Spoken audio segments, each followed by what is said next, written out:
Let's see. We're live. Nobody's here yet. So Well, it says, let me see when it comes back on. 7 waiting, it says. no, I don't. I don't see anybody. Mine says 7 waiting. 7 Anyway, watching. uh, anyway, we're live. Bobby Barlow is here. Uncle John is here. John, I'll get to your package soon. I just. It's been. Yeah. That's charged up. So okay. So we're live. And since Andy had girls, I had to put girls in today, right here in the background, even though, they're not wearing the same gear as Andy's girls. Anyway, they're good girls. They're good girls. She's a good girl, too.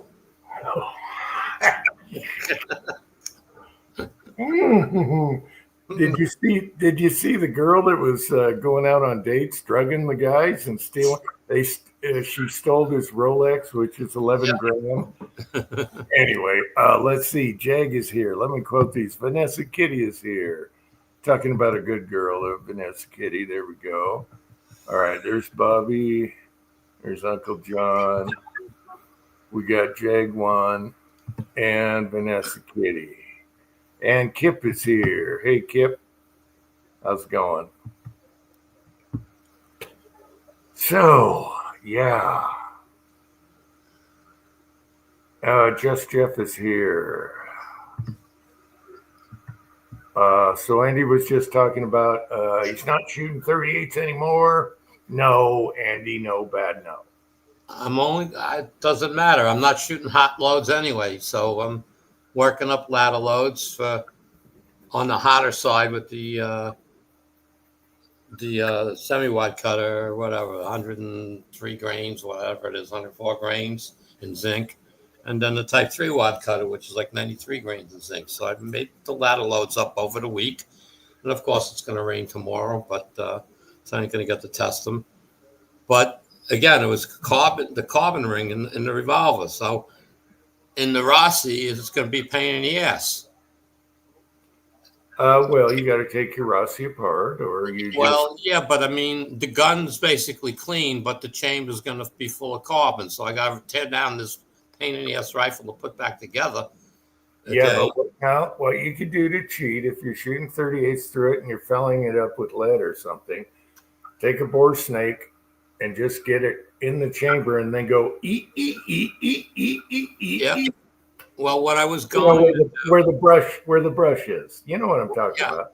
What I was contemplating was taking an old cleaning rod and figuring out what angle to bend, where to bend it so I can screw a brush onto it and push it in and out because, like a handle almost. So I can easily put the cleaner in there and just work that spot instead of having to worry about screwing up a crown of a barrel or something like that, trying to slam rods down it to clean out the bullshit. Yeah, for people that don't know, the Rossi you got to take completely apart to get to the, where a Marlin you just pull the bolt and it's just like a bolt action after that. But yeah, cleaning wise. So you're talking about bending a rod. I used to save the old Glock cleaning rods and melt it at a 45 so they're sideways. And then you can get in like that, kind of like doing 22s where you just want the chamber, Yep. I'm gonna, I got plenty of old rods and stuff like that, so I'm gonna try to see if I can, come up with the angle before I bend it. That'll be best suited for working it. That's all. Yeah. Actually, if I can make it like a U, then I can just push it back. Oh yeah. So even if I got to cut a bristle brush down to make it shorter. Well, you can take a plastic cleaning rod, kind of like what comes with the Glocks and stuff, make a U, and use a 40 caliber brush, a little bit bigger, and just do it that way.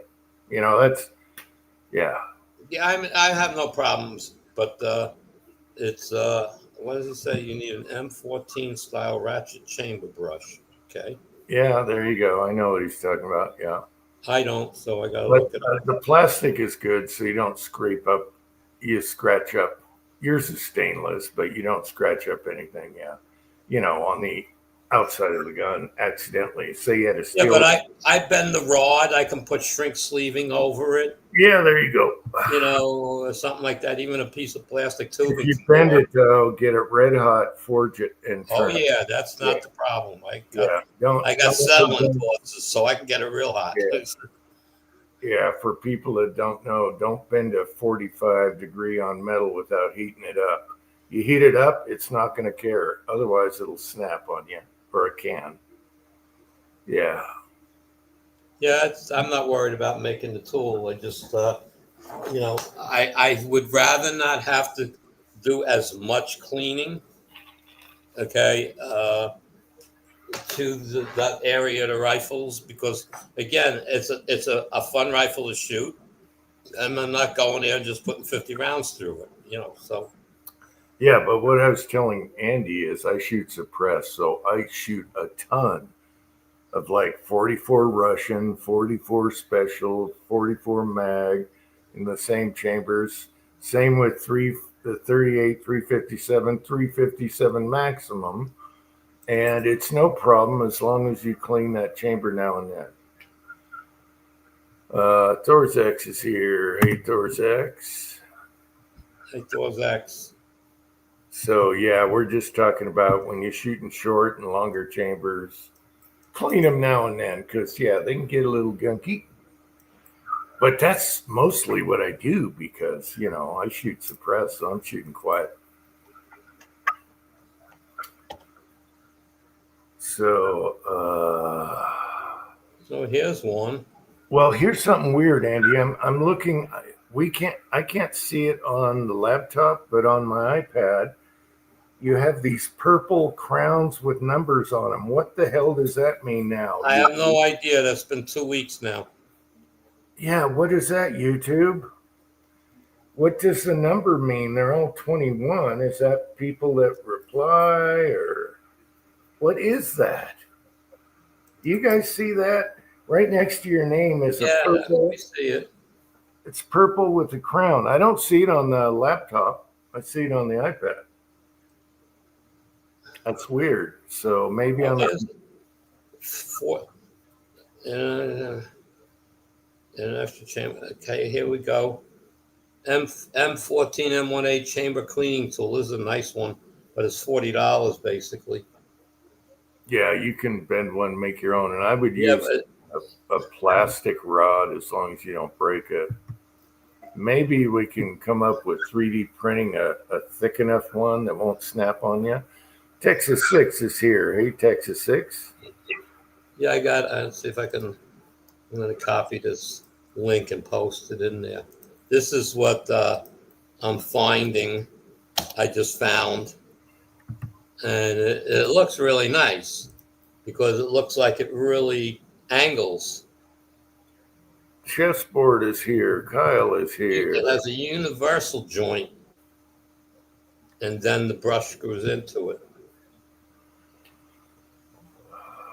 Yeah, like I said, I use the the Glock cleaning brushes that come with them. They're plastic, they're ribbed, and there's plastic ribbed one with every gun. So I just heat one up and bend it sideways, and then I get the chamber.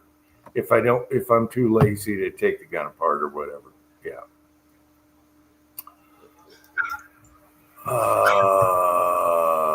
On the list, it shows a list of top fans. What?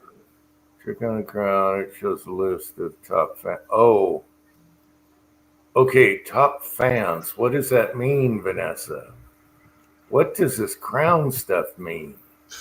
How many people? It's telling you. I mean, your top fans on your YouTube channel. Yeah, but they're all the same number. No, but I mean mine is showing a bunch of. I clicked on one guy's and I clicked on Jags, and I came up number 7 on his, and someone else kept up number 12. Who knows? Okay, so Texas 6 says who's leading in the comments. I don't know. Why does YouTube screw with stuff? I don't need all the extra clutter. The ones that comment most. Okay. Okay. I have no clue. I noticed it on other people's videos, but this is the first time I'm seeing it here on the live chat.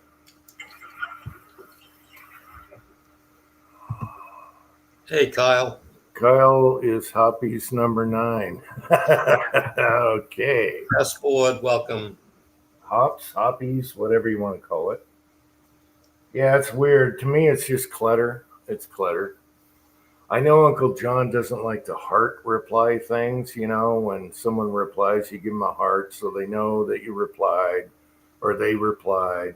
I don't like the heart either, but I they just give give you a thumbs up unless I really like what they have to say. yeah, so they give you you either got the heart or the thumbs up, but the thumbs up doesn't tell you that I saw it and liked what you said. Yeah. Like, you know, so I have to do the heart thing. I don't like it either. It's girly. Sorry, Vanessa, but the heart is girly. But I always put a heart next to someone's reply to acknowledge that I saw their reply. Yep. If you do a thumbs up, you don't know who did it. It could be someone else that was replying. Yeah. So that's why I got to do it, Uncle John. It's YouTube. Why don't they do a manly reply thing? I don't know. Whatever. American flag? No, they don't like that. They cover up the flag. Yeah, they don't like that. They got rid of the flag. Jag remembers everything. Jag remembers everything. Uncle John doesn't like emojis. Yes, that's true. And we just mentioned that last week, but Jag remembers everything. You got to watch out for that guy. Oh, he'll get you. Oof, yeah. Anyway, good stuff, fun. I don't know. To me, everyone looks like, well, okay, there's some that are different. Most of them are 21. Fuzzy is here. Broke Loader is here. Let's see what their kings look like. Wait a second. Broke Loader is here. I got to catch up on the iPad. I don't know where they are now. Nope, they haven't showed up yet. There's a delay. Anyway, it doesn't matter. Don't worry about the crowns. I don't worry about none of that crap. You know, so girly or Just to watch all the stuff on Facebook with all this Gen X and Gen Z and all these stupid things. Why don't they ever talk about the real Gen? Jag only remembers the good stuff. That means something on me. That's what it means, the good stuff. He's got something on me. Like you said, the baby boomers. They never bring up the baby boomers. If you lived through the 70s, well, I lived through the 50s, 60s, and 70s. Yeah, I wasn't around in the 50s yet, but the 60s and 70s to me were the best times. Rune, oh my gosh, Rune is here. Rune, we were talking about you last week. How's Rune doing? Some reason you came up. And it's good to see you, Rune. Good to see you. Somebody said they saw him. He posted. I saw him on what is Instagram. My son, something like that. Yeah, my son uses Instagram. So, Rune, we were talking about you and said, "Oh, he's on Instagram and his daughter's growing up and everything." So it's good to see you, Rune. We were talking about you last week. What ramp, Kip? We just kind of pulled back on handlebars and off we went. Oh, he's talking about a plywood ramp to jump. We didn't make a ramp. We just got enough speed up and pulled back on the handlebars, and up you went. A lot of us got hurt jumping our bicycles. Yes. Jordan got married 3 weeks ago. I thought you were already married. You have 2 wives now? Are you in Utah? Look, are you in Utah now? What? I thought you were already married. Okay. That's a congratulations. Yeah. I lived 3 days in the 50s. 3 days. Okay. Congratulations, Rune. All right. That sounds awesome. She made an honest man out of him. Yeah. So anyway, hopefully he comes on. But Oddball Steph did a spoof on my hiking video just now, and it was hilarious. The chicken laying an egg was hilarious. He gets me, and no matter how bad my goofball is, him and his kids love it. So yeah, I got to give a thumbs up to Oddball Stuff. You made that your video. I want you to know this now. I have not been near the house we had upstate New York in Livingston Manor. I've not been near that. God, since I want to say the mid '80s, roughly, when my mother sold it. Yeah, it's nice country. I never had the address written down. I spent an hour and a half on Google Maps, knowing knowing the town and the roads, and I found the house.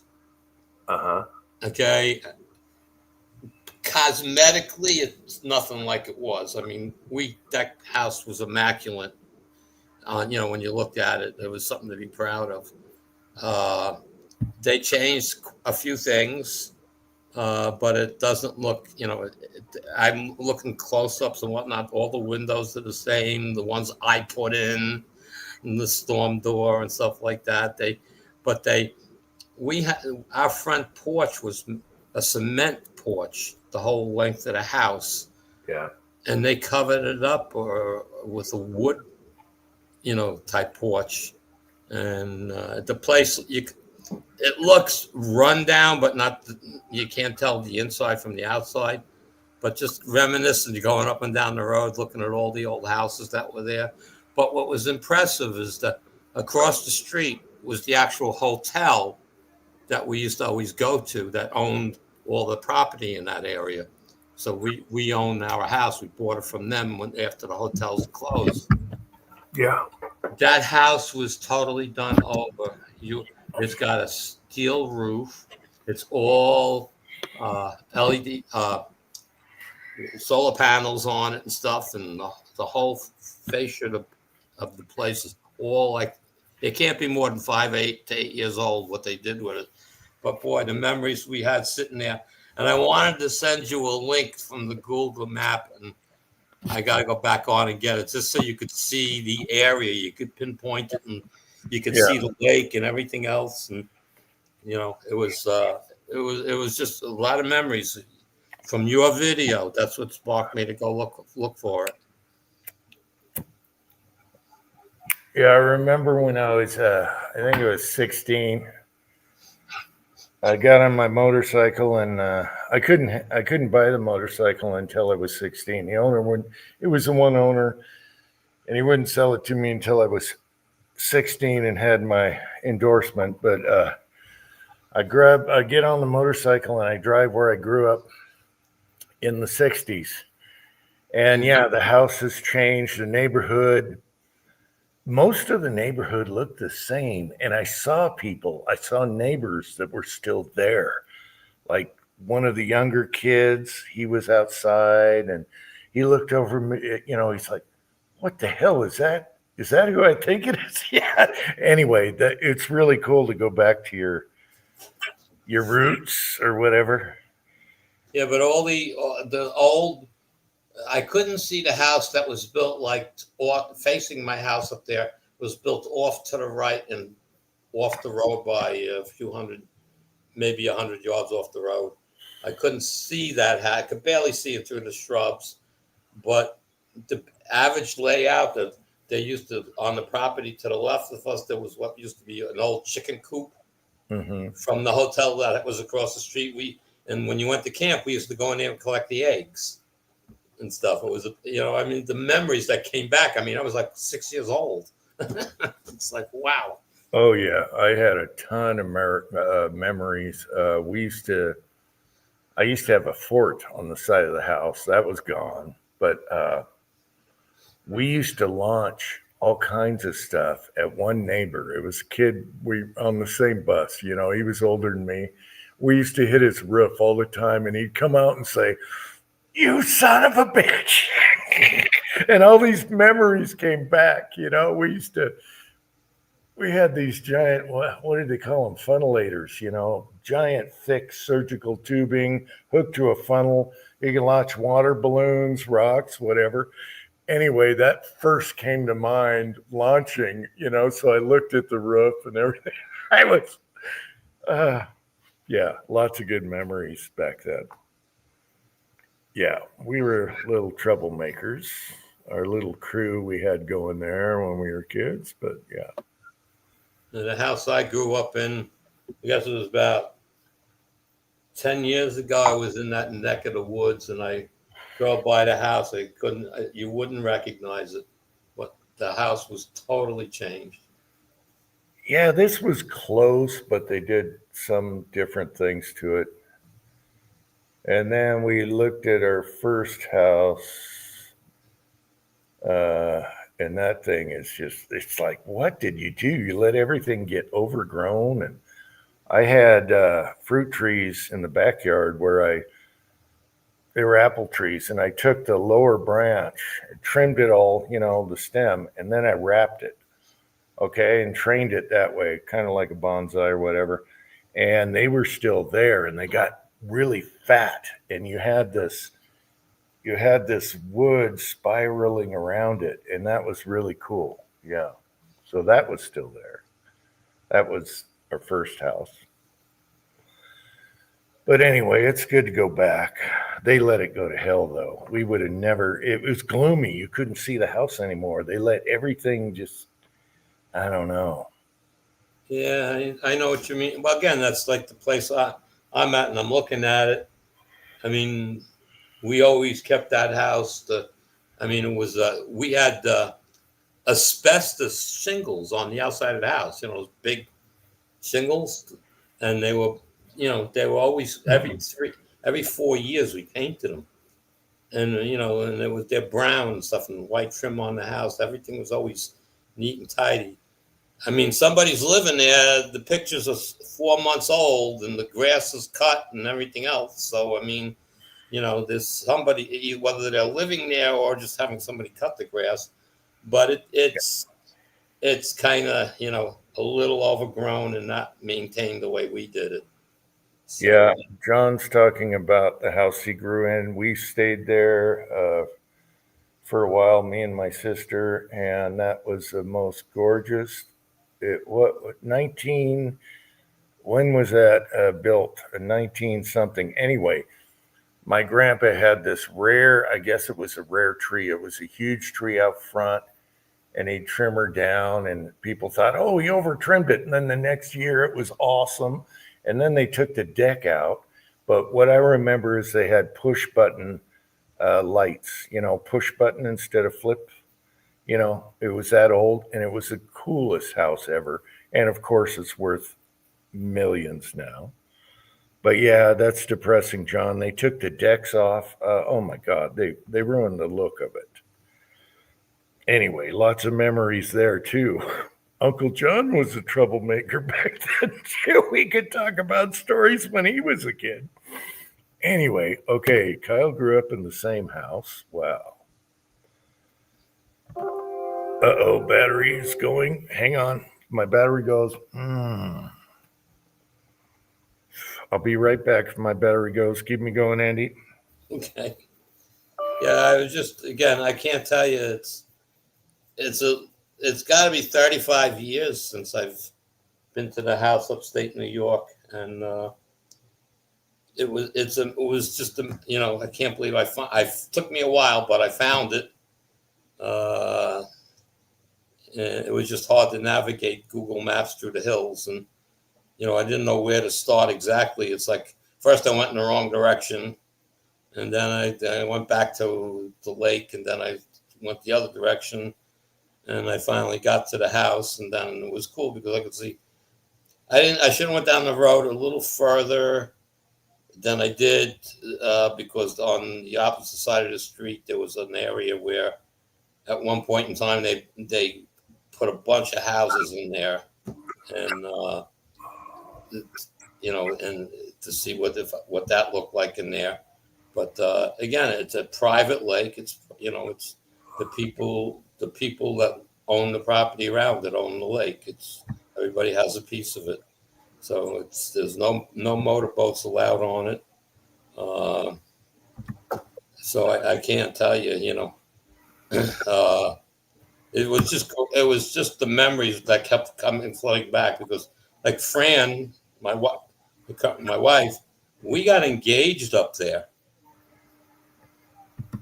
and stuff. So it's like the memories that came back when I saw that house, it was amazing. Let's see. I'm trying to catch up. Tacos and French fries is here. You can hear me now? Is everything okay? Yeah, we got you. Yeah, I totally went dead. I wasn't plugged in.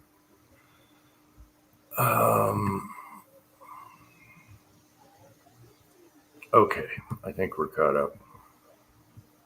Yeah, I mean, I don't know. I couldn't tell you when the last time my old house was like, it's got to be 30 or 35 years since I've been there.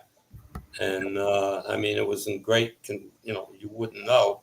Now the shingling is all, the siding in the house is all like light brown instead of dark brown. It's all weather faded. But, it's. So, how did that 26-year-old paint job hold up? That's a while. That's pushing it. Oh, it's worth more than 1.5 mil now, John. It's close to Seattle. That thing's got to be, I don't know, 3 mil. I don't know. Just because of location and people that have money next to the cities, the liberal cities, they pay for it. So I bet you can get 3 mil for that house. Especially if it had the decks back on it and the tree. Anyway.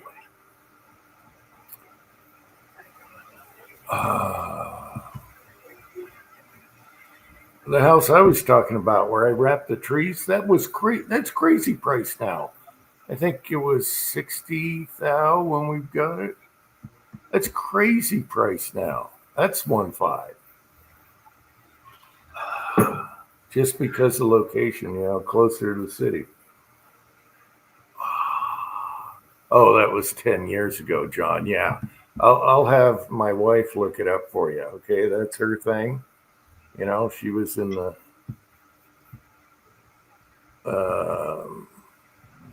she wasn't a realtor. She was in the, what do you call it? Title insurance business. Okay. I could, next time I go upstairs, I'll have her look it up for you. It was 9:05, but I can't remember the rest. We'll have to, yeah. Okay. I don't remember the street. Good memories there, though. Wong's grocery store. That little Wong's place, tiny grocery store that Wong owned. That was awesome. Anyway, all right, you guys don't know what we're talking about. Oh. Anyway, yeah, it's good. It's good to go back. Everyone, if you're in the same state or whatever, it's good to go back to where you grew up and whatever.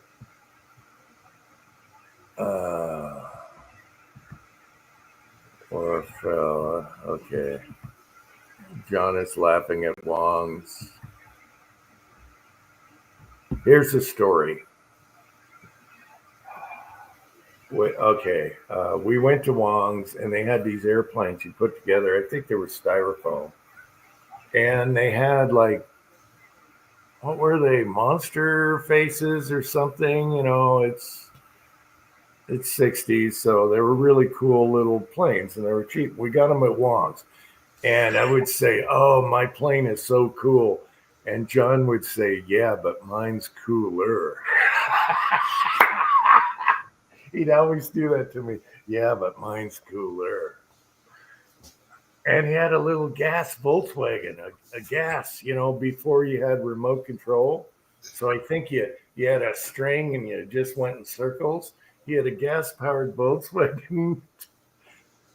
Anyway, there's little things are popping in my brain when I was tiny. I was, whatever, 6.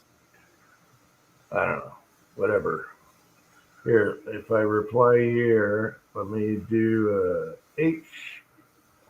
If I reply here, my logo right there is Christmas time at their house.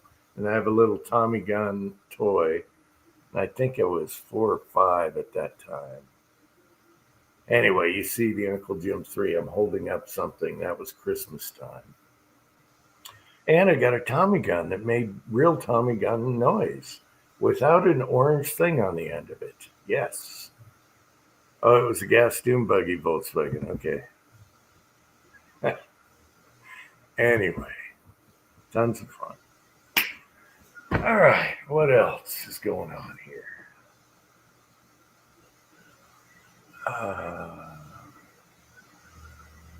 White wings, paper airplanes.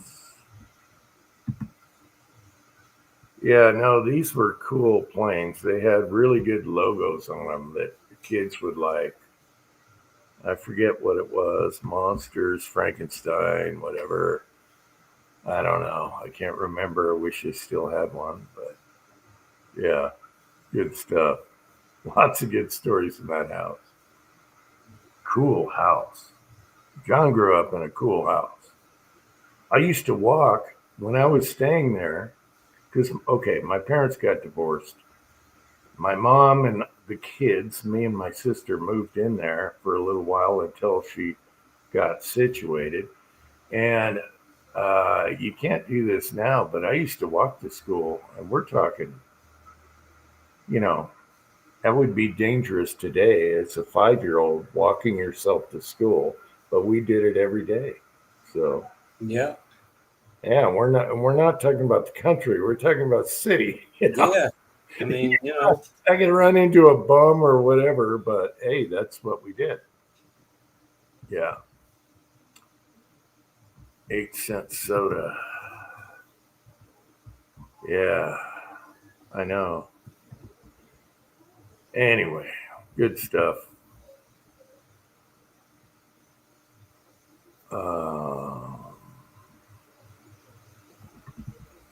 So yeah, when I went hiking, I get halfway up there and I'm thinking, are you nuts? You just took a fall. You almost killed yourself. I just got over. I still have injury, scars and stuff, but I just got over a concussion, and here I am alone. And I tell the family, I'm going to be right about up there. I'm going to head towards the bonsai tree growing in the middle of the rock. So if you don't see me in a couple hours, I fell or something. And so. just carry a flare gun with you. Well, I had a gun, so they could hear me. They could hear me from there at 10 millimeters. So. Yeah, but they wouldn't know if you were just shooting or not. It was pretty stupid because I brought a little tripod, so it's awkward, and I'm holding it in one hand. And then I look down, and I'm like 3 feet of steps of boulders. I got to go down. Who knows if they're loose or not? So I'm walking down those in the video, and I start thinking, this isn't good. I'm starting to feel that vertigo stuff. And I kept going. I kept going down and down and down. Yeah. I don't know why I did that alone. I should have brought the son with me. Anyway,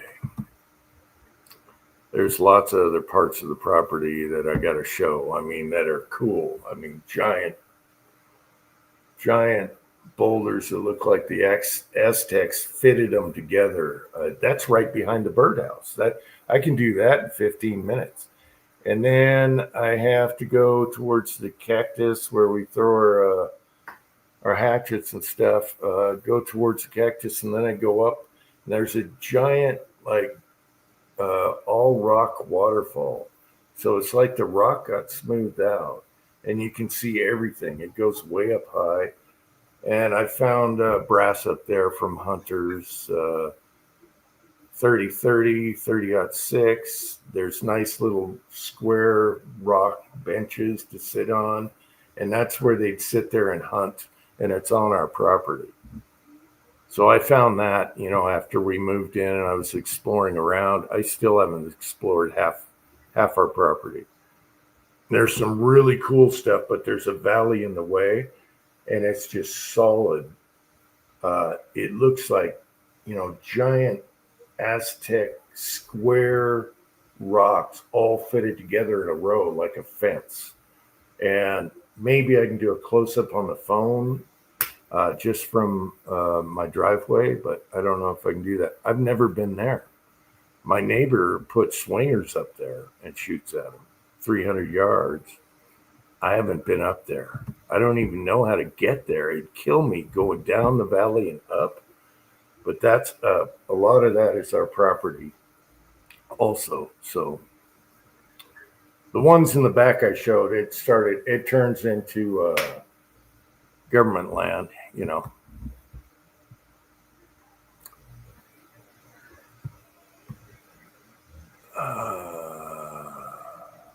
But everyone takes their horses there.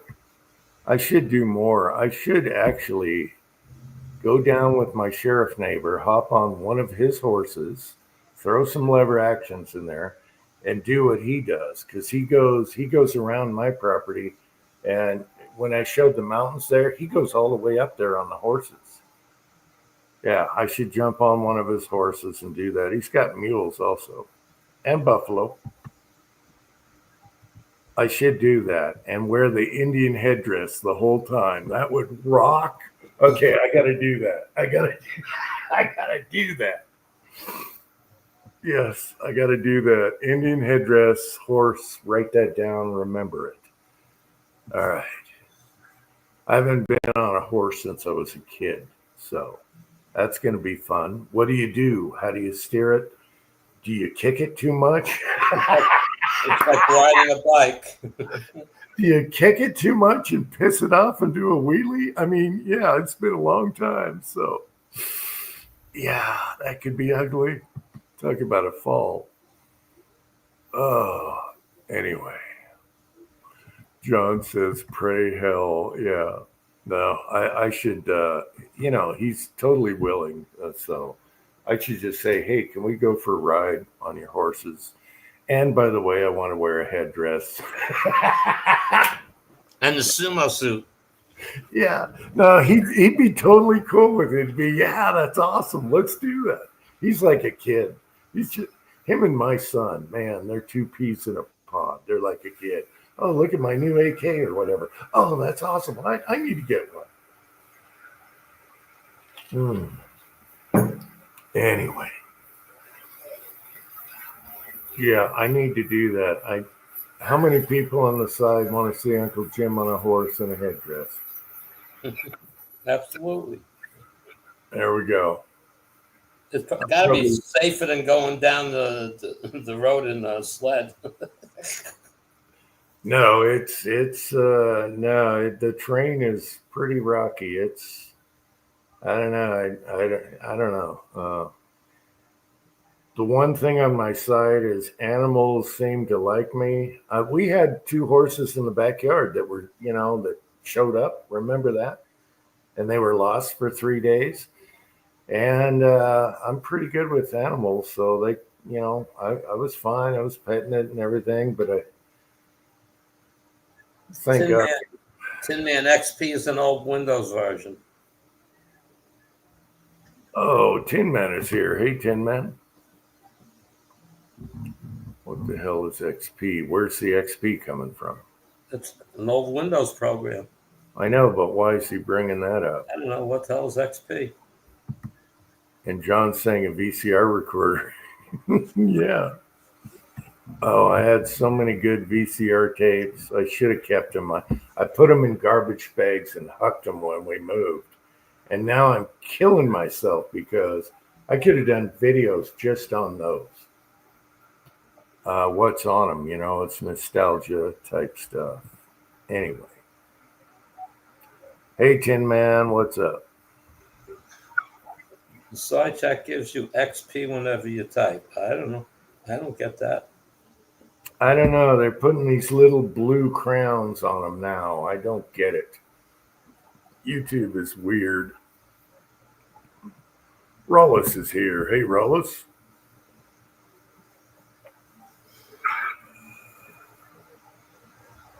You'd pay $1 to see me on a horse in a headdress. Okay.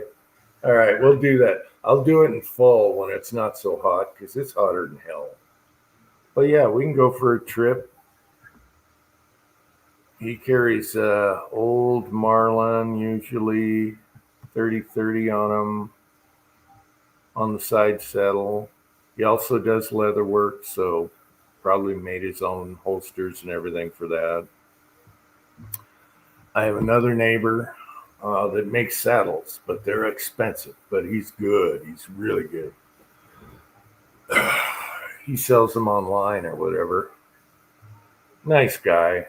My wife's friend, husband. He's a great saddle maker. He's awesome.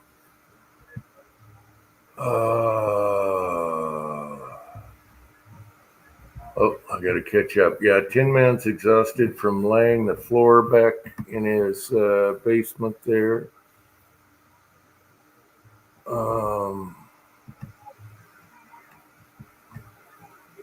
Man, you guys are going fast. Get sore just riding one. Well, I get sore no matter what. Why not be on a horse? I love horses. I just never had one.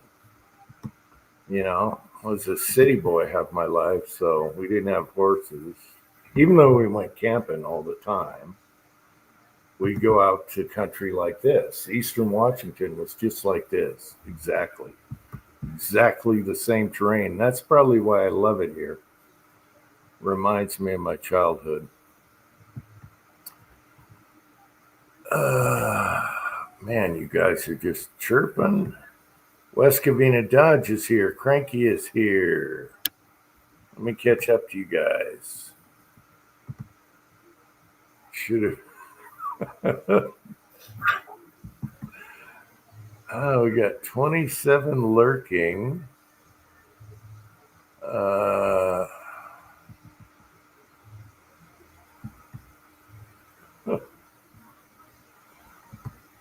Oh, that's funny. Yeah, I got to do a horse video. I'll have the son set that up because they're buddies.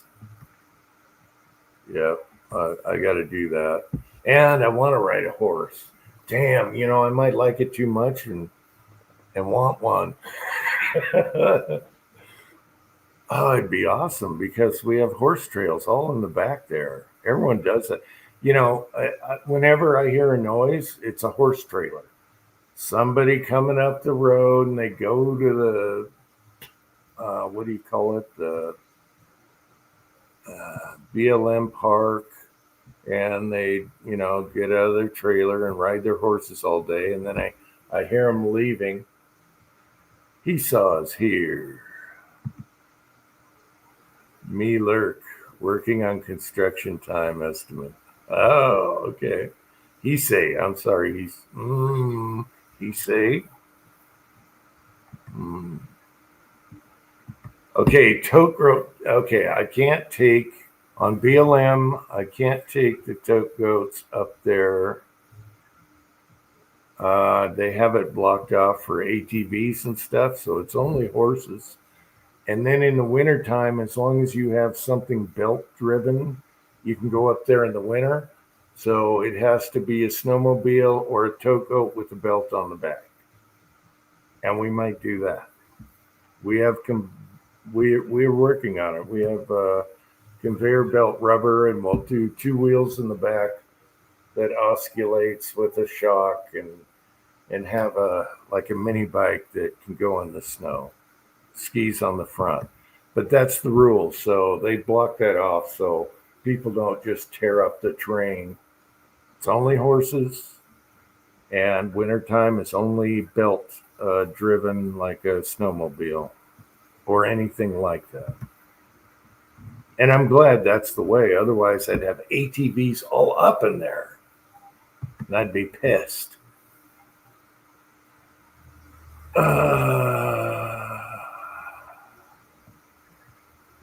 How's my battery? I want another smoke, but I don't want it to die. I forgot to plug it in. Yeah, it's getting there.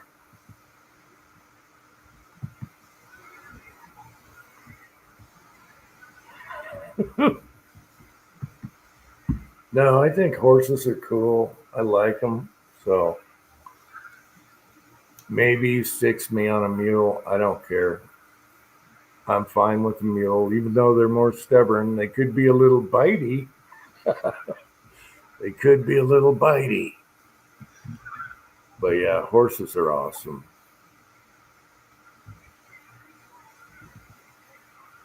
Yes, that's true.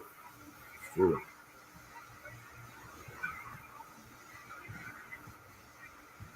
Rickshaw. I wish I had a rickshaw. We'd do a driveway rickshaw run. Except for whoever's running it would trip and fall going downhill. Are you laughing at my mule? Yeah. Was that Clint Eastwood that said that? Clint Eastwood. Yeah. And mules with Sister Sarah. Yeah. Mules are a little stubborn, but he uses them for packing. So, he'd have his horse and then the pack mules. He does hunting and trapping up there, in the backyard where I film. But it's further up. I mean, when I panned at the mountains, I'm talking about up there. I mean, yeah, you start down here, but that's where you end up. And there's a lake back there somewhere, a giant lake. I think you have to go over and down. I have not seen any of this stuff. Getting too old to see it all, and it's right there. I should be looking at this stuff. Should be more active. We can drive. There's a couple roads you can drive close, and then you got to pack after that, or get on a motorcycle, whatever. Once you're way up there, it's all about batteries.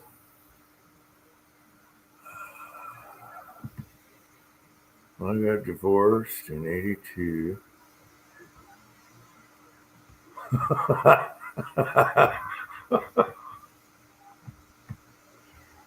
Oh, it's hilarious. Yeah, we've never talked about this kind of stuff in chats before.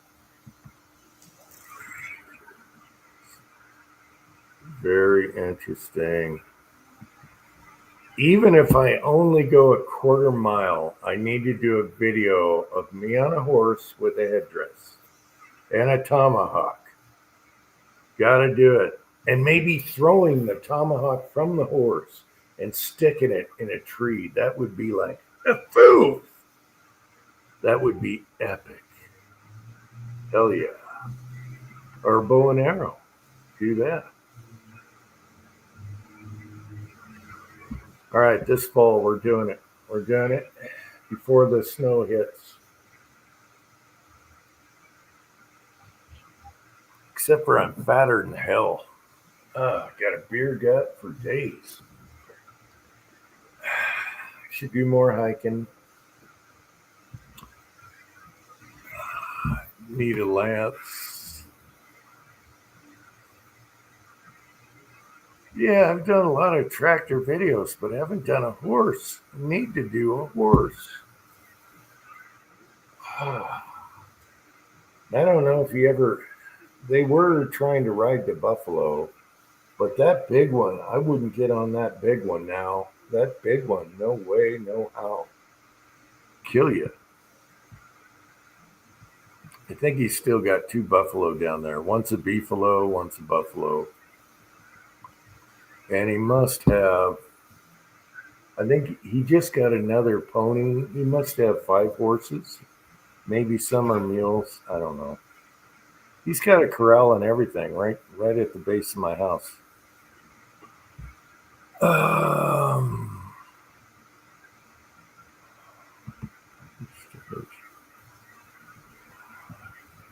Uncle John fell off a horse once. Bareback in the rain. Ooh, bareback. Ooh. No, I'm gonna want to settle. I'm not that much engine now. A saddle or a towel. It's bad enough dragging a boulder, let alone riding a horse bareback.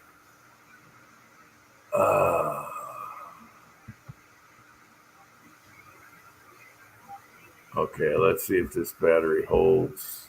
I gotta have another ciggy. Yeah, that's funny. We're gonna have to do that. Definitely got to do that. Then you'll see some views. If I can handle riding that far. I don't know if I can do 15 miles on a horse. All right. All right, Andy.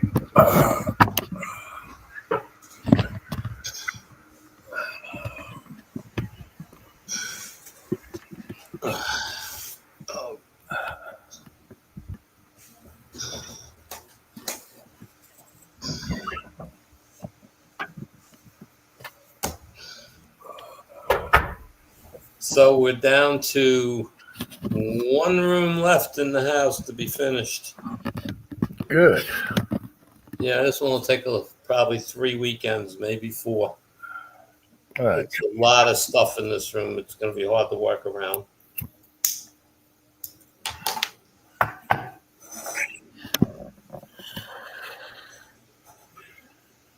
But, we'll get there. Then the outside work. There's so many chores I need to do around here. Put up new decks in the backyard, or at least get something on them. I can go forever on stuff we need to do.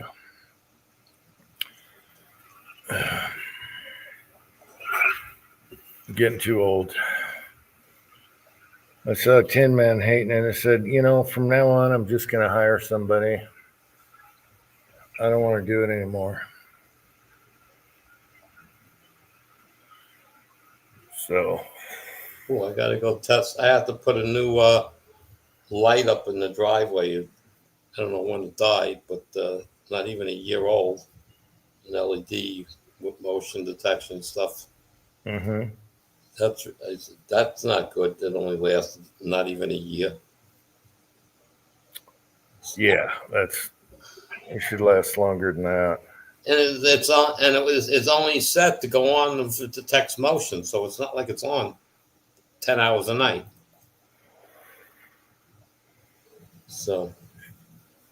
Yeah, I wanted to put LED in the backyard because we got like 3 dually porch lights back there that lights up the whole backyard. Who's out there? Boom!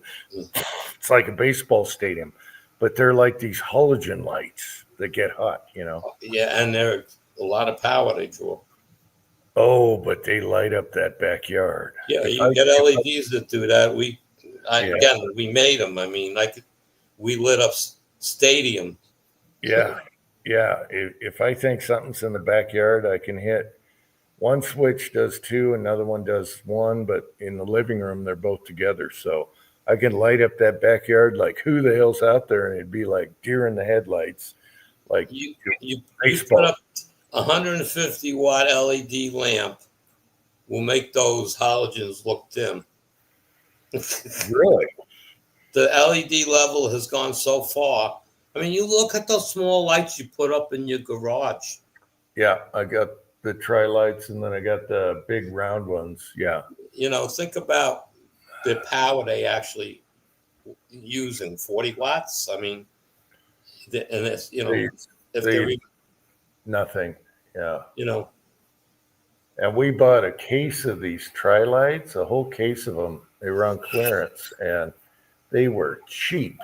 And man, those work good. From now on, I told the son, don't buy these, just use these. Because over here is almost as good as over there. Yeah, it's just but outside there's you got to do research though, because there's still a lot of junk out there. But I mean, I only spent $30 for mine for my garage when I bought it, and the whole driveway was lit up. I mean, it was a 60-foot driveway, so I mean, Yeah. it lit it up. Okay, it just it didn't last. So I'm going to dissect it. The driver probably went bad, as you would call it, a power supply, but this one comes apart. There's probably a hockey puck driver in it. You can buy those for $5. Yeah, most of our interior is converted to LED. The ones I use to chat, I'm using the old what are those? I use the old ones and don't use the LED because I'm too ugly. So I don't want to brighten up the place during the chat. Well, no, you just got to buy a different color. In other words, if you got 5,000 Kelvin temperature, that's on the white side, so it's going to show everything. You want to buy like 3,000, 3,500 K. You got blue and yellow, yeah. But my son put up these two chandeliers in the basement where I'm doing the chat here. And now it's like, whoa, I don't want people seeing that. So I use the, the ones that recessed ones that are still on there too. So we have our choice. And that's what I use. And one's burned out, so it's even better. So I'm darker. That's what I do in the chat here down in the basement. The ones outside that I was talking about, like a baseball stadium, they're long, long, skinny. Do you know what I'm talking about? They look like that. They wind up. There goes the battery again. Sorry, guys. Let me run in and plug it in fast. 3,000 K is still quite yellow. 3,500 K is such a brightness difference with 3,500 K versus 3,000 K. But yeah, they mean, depending on LEDs now are. I mean, when I was doing LEDs in the beginning, you're going back quite a few years. They were putting out 40. What is it? 40 luminous a watt. Now we're putting out 200 luminous a watt. So there's a big difference in how bright they are. So yeah, you're buying the newer stuff. You can pay a little more for them, but yeah, they're good.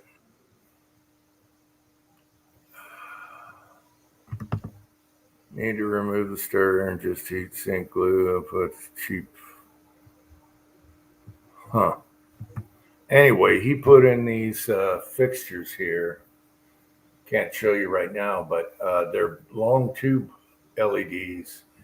And man, that lights up the place like no tomorrow. And then the living room, he's got sconces we need to wire up, get the stud finder out, make sure, we're going to replace the old chandelier looking things.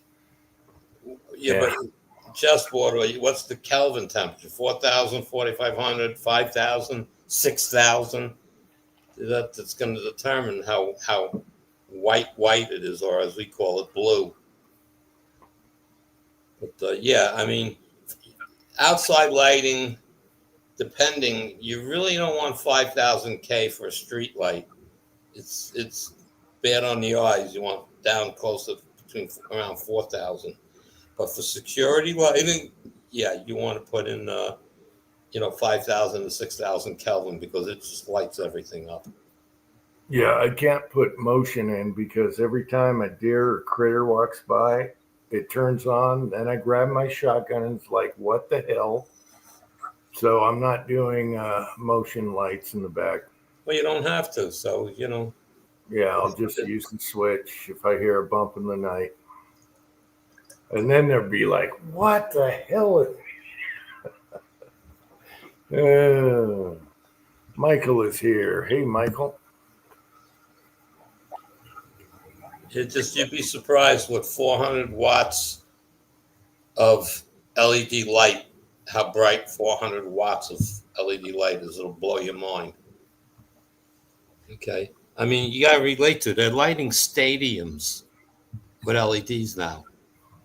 So, Yeah, I love LEDs. I mean, but it depends on what you're trying, how much light you really need. You can easily overkill LED lighting. You get, let's buy that one. It's got a lot of power. And you turn on and go, oh my God, I can see 3 miles into the woods. well, it's like pistol lights. Everyone's putting these bright pistol lights on. It's LEDs.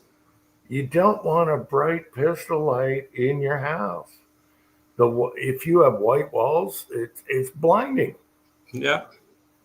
So luckily they have modes where you can, it'll remember where you were last and you can turn it down. But yeah, bright pistol lights, yeah, they're great when you go out in the backyard. But if you're using one in the house, hopefully you got 2 modes, bright and dim. You just got to keep a pair of sunglasses on your night table. I use the dim setting because that's all I need to see in the house. And then outside, yeah, when I go in the back, I put it on the bright setting. We did a video recently. We were shooting at night. Yeah, you were shooting at night. Yeah. Yeah, and you saw the wide pan and then you just clicked the button and you had the boom. It showed the swinger. That thing is bright. And that's LED. And that's a flashlight. Yeah, that was a flashlight. So I'm just trying to relate to the power that it has. You'd be surprised how much light you'll get from an LED, but you really got to. In other words, if you have halogens up there now, and you got to say, okay, I got 5 of these, and they're so far apart, and they're 200-watt lights or whatever they are.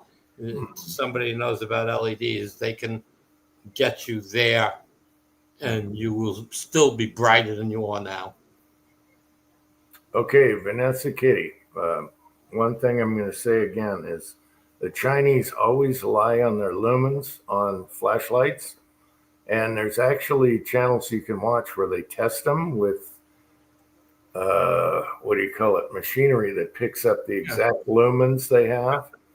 And the Chinese lie. So if you get an American one, they're more like, they're more true to the lumens they claim. But sometimes you'll, I got this Chinese flashlight and it says it's all this lumens. And you compare it to a good one, because we have lots of them, and there's night and day. You saw the one in the backyard 4 videos back? Yeah. That thing, I can see out to 200 easy. I mean, I was shining it at 70 yards, and that was, and so there's a difference. They lie.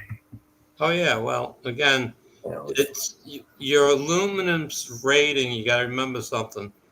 It's how many luminance per watt. So if they're telling you there's 10,000 luminance and it's only a 50-watt thing, it's not happening. You got to know the formulas. In other words, your best LED today produces X amount of luminance per watt. Once you know that rating, and they're giving you, well, we only got 20 watts and we got this much luminance, it's impossible. LED can only give you so much light. That's it.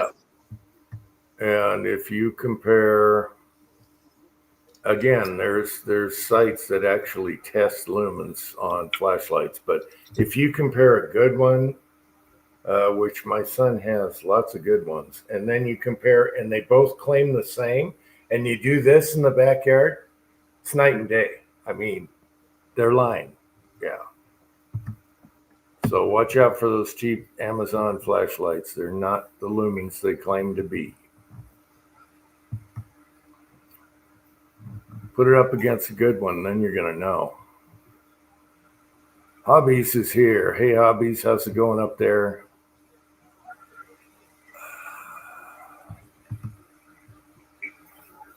Hey, Hobbies, you were near any of the earthquakes that happened up there? There was earthquakes where? Alaska, who got a bunch of them a few days Uh-oh. ago. Yeah, well, the whole West Coast has got all kinds of stuff going on. Some of it's under the ocean. It's volcanoes. Yeah, yeah, the West Coast. And there's something going on in Yellowstone. Did you hear about that one? That scares me because they're close enough to blow the whole left side of the USA, so and smoke the other side out. The animals are reacting to something. They're hurting and moving, and No, is this something new? I didn't hear about it's in the that. last couple of days. There's been some stuff about the Yellowstone Park, and it's like the animals are reacting very strangely, like something's going on. You know how they sense things, and supposedly there is like some major volcano under the ground there. Huh. So I don't know. We got Rollis here. Hang on, Rollis. Bam. Hey, we got somebody here. I don't feel bad when I leave now. Not that I'm leaving now. Hang on. I got to pee. I'll be right back. Good evening, good evening, good How evening. you doing, Rose? So far, pretty good. It's been a long day, but productive, kind of. I actually put together a video for once. Went to the 850-yard range yesterday, and I only went out to about 500. By the time I got to the 600-yard range, I wasn't able to spot my hits very well. So just because of all the heat shimmer from it was only like 95 degrees. Yeah. Now you know why I don't go shooting in that kind of weather. It was I had a long weekend and I had Friday off, and nobody shows up there at least until after 4 or so. So I basically had the place all to myself to do whatever I wanted to there. Yeah, I know that feeling, but again, I don't intentionally go out on a hot day like that or a cold day. I want to be comfortable. Believe me, I didn't. I went outside 2 or 3 times, and I was just I did start cleaning one of the rifles I was shooting yesterday, but it was just outside long enough to take care of what I needed to take care of. I got my butt back into the air conditioning. Yeah, I have two dogs that live more comfortably than half the people in America. Yeah, Hobbies. I saw that the season 3 started of Strange New Worlds, but I have not watched any of it yet. I'll download it all. I don't know. I'm not as big of a fan of Star Trek as I used to be. The one that I liked the best was what was Star Trek Discovery. What was it? 3 seasons. I enjoyed that, but I used to be. I watch an old Star Trek film from the 60s, and it's like, yeah, okay, I can't watch them anymore. It ruins the memory because you see all the stupid shit in it. It's like you watch the elevator doors open and they wobble, because they're made out of cardboard. I can deal with that. I can watch old TV shows and old movies and stuff like that. I can watch Superman, old black and white Superman, okay, but I can't, the Star Trek, I can't. I just I pick on all the mistakes. Then, but yeah, I haven't watched any of the. Hell, I've never even finished the Next Generation seasons. So I enjoyed all the movies they made. Again, Star Trek Discovery, I enjoyed that, and I haven't kept up with it though. I mean, there's just so much stuff out there that I watch. I just can't keep up with it all. All right, guys, I'll be back. Had an accident, cleanup aisle 3. okay. Tripped over a power cord, spilled my drink all over the coffee table, my wife's Persian carpet, and then the tile. Give me a few. Okay, I'll be back. You gotta I'll start sit here putting down wee pads around this guy. I'll sit here and bore people to death. I picked up one of the Athlon chronographs yesterday. That's You did. that's something else I was doing. I was testing testing it out. How'd you like it? I like it. I have a lab radar, and for what it was when it was made, it was great. Right. But now, I mean, it hasn't been reading right anyways, and so I just went ahead and bit the bullet and just ran it on the Amazon card. Got 6 months, same as cash. Yeah. Of course, I have like 100 things that are 6 months, same as cash right now. So, but and like I said, I didn't even read the instructions really. I mean, I just glanced through them real quick and was intuitive enough to, figure out at least the most of the information I need. It doesn't play well with my phone though. Doesn't play well with what? My telephone. Oh, I haven't tried to hook it up. Yeah, I don't care about that. I'm not trying to, I just brought a book with me and with all the loads written down, wrote down the 5 shots, took the average, wrote that down, and then I came home and compared my notes to quick loads. That's all. Yeah, I got into the habit with the lab radar of writing everything down. So I still do that. After once I started on my third rifle, the 22 the Howa, it was like, okay, I had everything figured out how to do it on it. Like I said, I just sat there and I ran like 40 or 50 rounds just through the Howa itself, and I think it missed one shot, and that's because I knocked it down.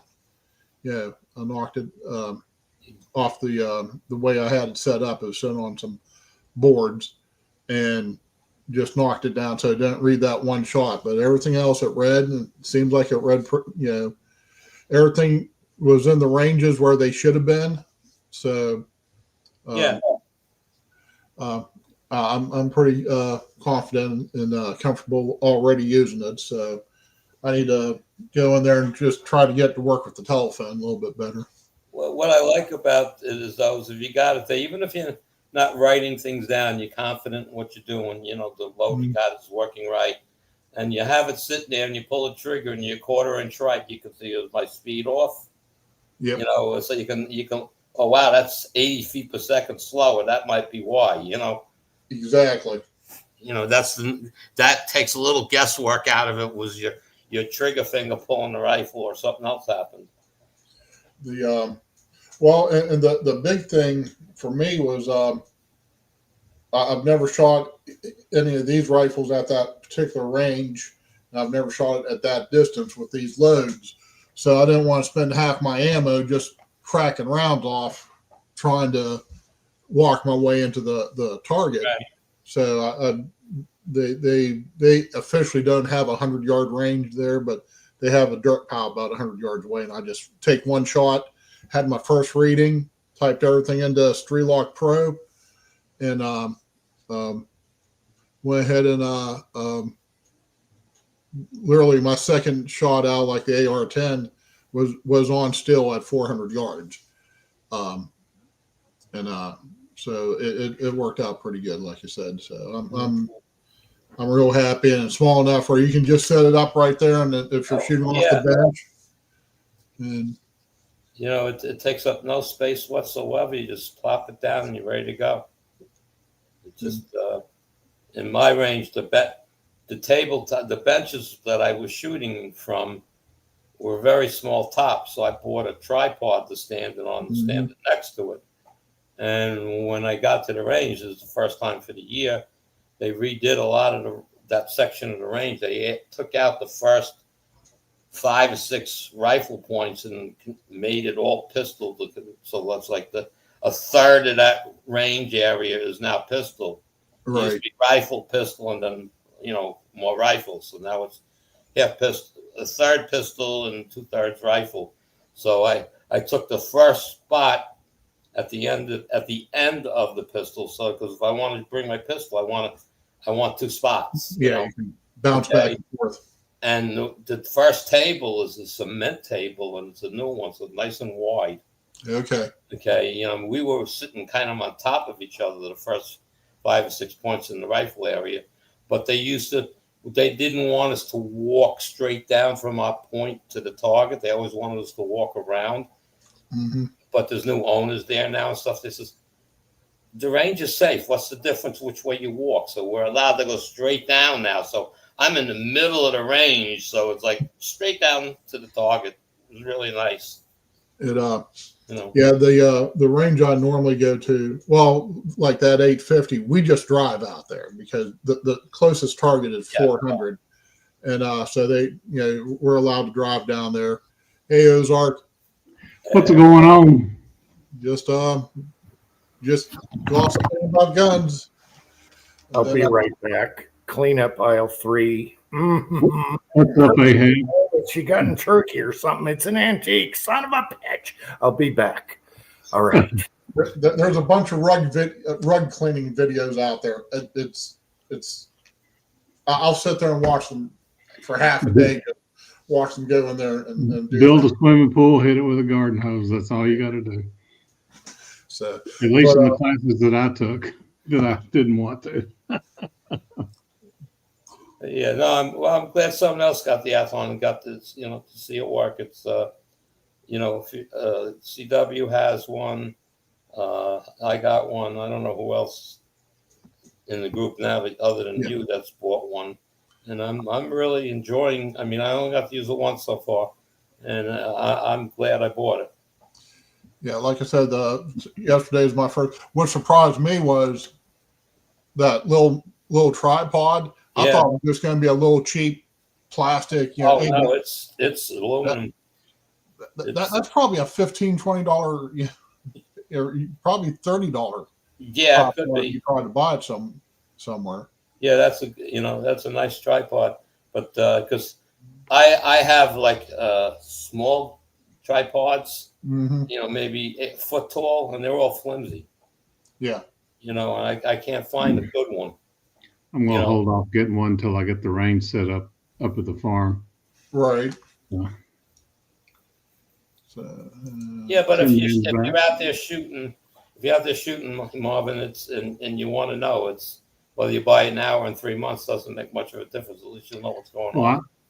I still got the old school one, so okay. If I'm not doing any low development, so once I got my low developed for that 7 PRC and it's a humdinger, I'm good. It's just so busy at work and everything else. We have the opportunity to buy another location and have a second restoration company up in Springfield, Missouri. So I'm going to be busy. A little busy. Yeah. Yeah, but at least you got a company that can build you the range. Yeah. Right. Well, I've got up at the farm, I can easily build 600 yards, and then I can step back and shoot from a ridge to ridge. I believe I'm going to be able to do 1,000. Okay. I've run the laser for the 600. That's easy. And it's a triple set of high power lines. So I can set up targets all the way up a long sloping ridge. Wow. Yeah. For that. And then I would just have to set up a new shooting station to shoot, because I can go all the way to 600 there. So I go back 400 yards and I should be able to shoot 1,000. So that would be fun. Yeah, that's like when the house I had upstate was 1,800 feet from my shooting table to the stone wall. And that was my range. I could go past the stone wall, but it took a steep drop, so I wasn't going to try to prop a target up on a post and stuff to get the, Well, it's a great place to set up a range, so because they keep it mowed, then I'll be able to see splash because it's on an uphill slope. Yeah. So Uncle John, but crazy weather. Last Saturday here, I'll be right back. I got like 3 inches of rain in like 2 hours. Damn. And then we had just south of me, about 50 miles, got 8 inches of rain in about 3 hours. So yeah, just some crazy weather. And Missouri's leading the country in tornadoes this year. So, Well, but my business is in Northwest Arkansas, the restoration company, the construction company. But these guys are fire selling their location up, and 2 owners have had a falling out. How the hell do you stop the cam now? What the hell did they do? See the microphone and then the camera. Yeah. Do the pull down on the. Oh, you just got to click the camera. Okay. Yeah. Okay. Yeah. The back in, I think it was 91 in Belmont County, Ohio, 2 creeks, some kind of supercell hit. Mhm. Creeks, major flood, wiped everything out down these 2 creeks. Anyways, fast forward, and that was like just before the Texas flood. Well, fast forward to just this year, across the river in West Virginia, big storms went through, did basically the same thing, just flooded out a bunch of Mhm. houses. Some people died and stuff. And then those Texas floods hit like maybe 2 or 3 days later. So it was just ironic that those 2 there in the valley hit, like 32 years apart from each other. Right. They're really severe. So We've had more rain this year than I can remember in my lifetime. Even growing up back in central Arkansas, it's like every week it's like an inch, 2 inches, 3 inches. We've not had any 8 inches in a day or anything like that. So our rivers, I live on the Elk River, and it's not flooded. It's gotten high in its banks and it's muddy right now, but it hasn't flooded. I've seen it way higher, but just the amount of rain this year has been crazy. here it finally started raining a few weeks ago. Matter of fact, we were talking about that. Nothing real severe, but it was just like, in Florida, 3 o'clock in the afternoon, you have a thunderstorm for 17 Right. minutes, and then it's back to 90 Well, degrees. I mean, the farmers around here are saying they're going to get 4 cuttings of hay this year. Even if it quit raining right now, they're on their 3rd cutting right now, and it's mid-July. Yeah. Usually they get a pitiful cutting sometime in August as a 3rd one, but just crazy. Well, make hay while you can, I guess, because I mean, I never worked the farms, but always had farms around me and stuff. So, Mhm. and Well, y'all were in a drought until about a month ago, weren't you? There in down here in Florida, but up home where I'm originally from, I grew up in town, but then where I lived at in Jerusalem, Ohio, I had cattle pastures in right. Yeah. my backyard and the neighbors' cattle pastures. Is either row crops or cattle farms around there. Yeah. So, and we had a bunch of big flock of Amish moved down there it'll be about 30 years ago now. So. Right. So Twine and I got on the old internet today, and we bought our baseball tickets, and we picked up some club seats in San Francisco. We're literally 9 rows up behind home plate for $141. Okay. on what they call it, Ticket Geek or whatever it is, Seat Geek, and then we're on like row 18 behind home plate in Seattle, and we got that for $160 for the pair of seats. Okay. So, we're behind home plate both times. So I'm going to flying out to Cleveland in the morning, or Canton, Ohio, actually in the morning. But on Monday we're going up to Cleveland and catch a ball game there. So I'm going to be at 3 different baseball parks in 10 days.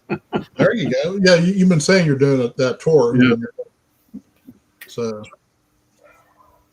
Well, it was Dave. It was 98 degrees here today, but the humidity was down for the first time in I don't know how long. So it hot, but it wouldn't start sweating as soon as you walk out the door.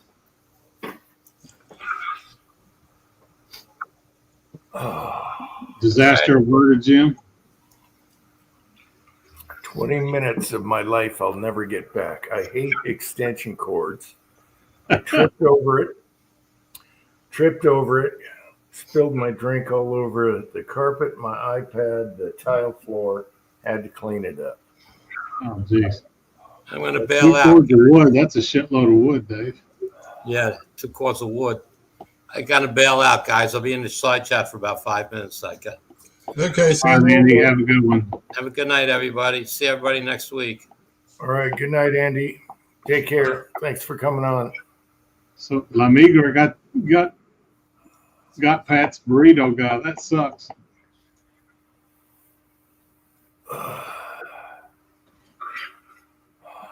Pat, do you want me to bring you a little moonshine, or do you want me to bring you some factory bourbon?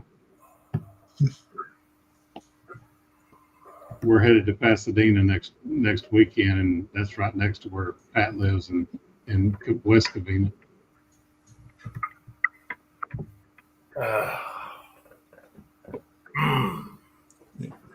You want some shine? Okay, I'll bring you a little. I'll bring you some Woodford or some Willet or some, gosh, what else do I got? Buffalo Trace. I'll bring you any of that. There's no moonshiners in the backyard. I saw your video. No moonshine. I had to get him in there. Yeah. I just like that shoulder rig you're carrying. I haven't had one in ages. I sold. I was just making room for stuff, and I hadn't carried mine for a while, so I sold 2 or 3 of them I had. And now I'm scratching my head 10 years later, saying, "Yeah, maybe I need to get one." They're very convenient hiking. You know, my son's gonna kydex me a chest rig for the long slide 10 millimeter, but super convenient. The best one I had, it was missing the little screws, so I couldn't use that. That's full leather around the back, crisscross. Yeah, no, I've really, had. yeah, Is that really wrong? old school. Yeah. So I used 2 different rigs in that video. One was the moonshiner with the revolver, and then I hiked with the 10 millimeter. But yeah, I got to get some grommets. My son has some for I'm trying to Chicago screws. Yeah, I was just trying to whip it together and go out there, so I didn't have time. But he's going to put some grommets on the real old school one, nice, comfortable leather crisscross all around the back. That thing is so comfortable, and yeah, it's very easy to hike with that. I like shoulder rigs. I still do.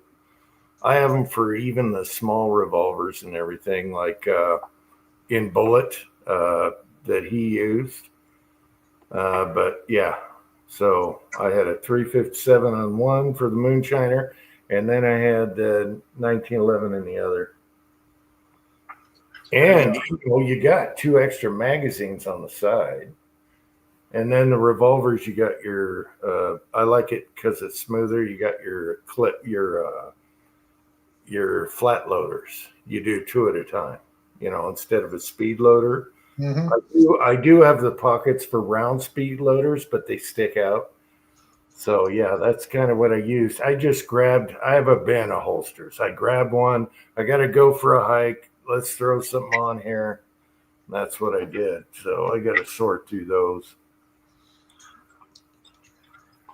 Looks, yeah, I need get at least 3 or 4 guns to fill all the holsters I have. So it's like, I got all these holsters that need guns in them now. I have really You nice got holsters, so you need to buy guns to go in them.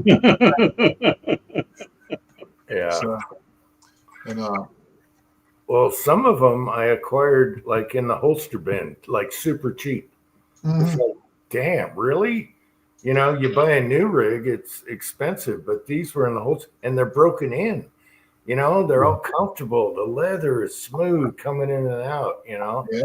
And that's how I'd get mine. It's just in the bargain bins. They were giving them away, you know.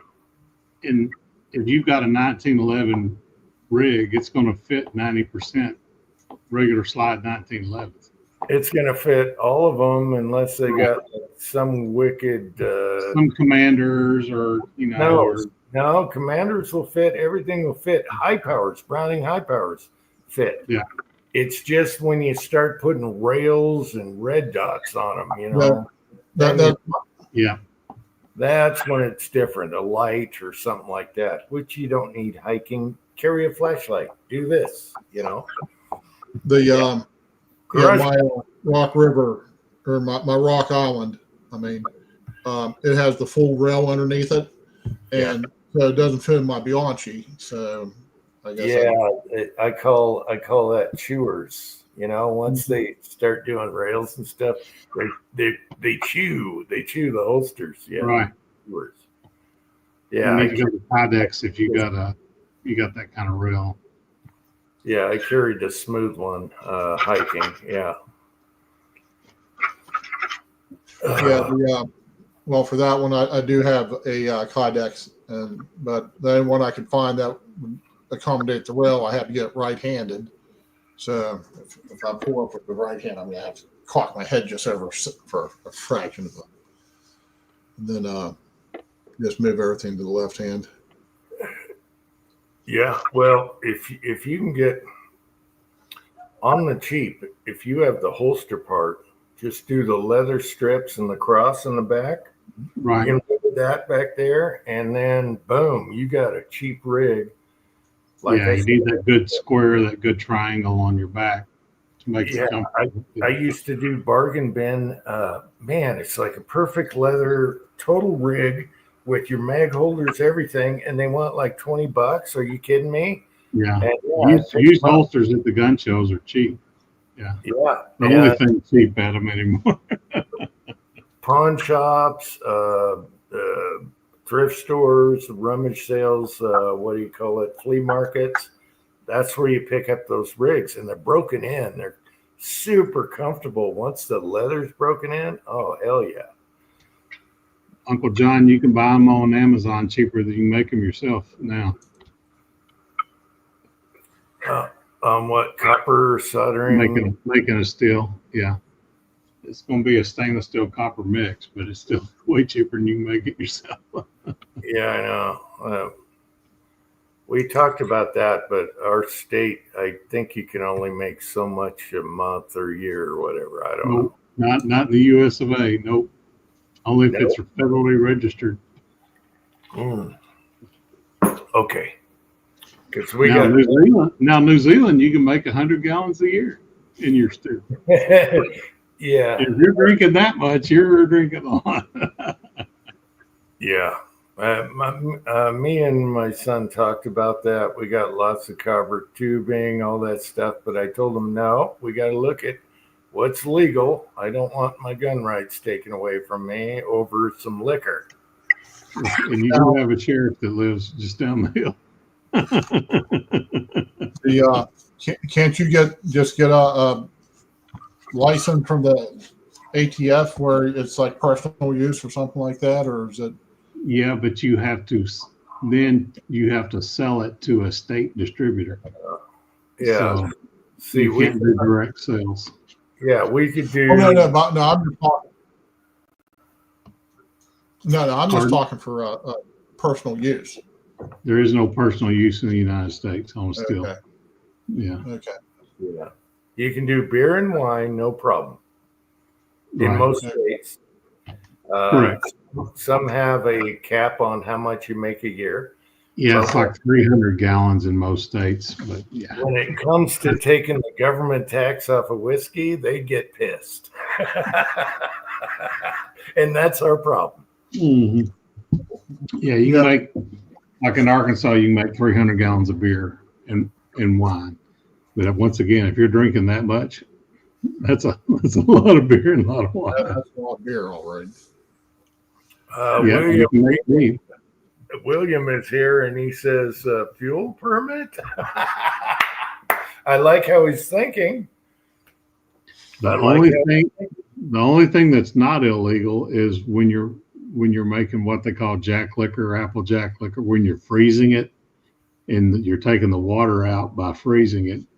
But it's a very inefficient process. Yeah, Uncle John, you can make mead. Yeah, Mhm. out of honey, but It's classified as wine.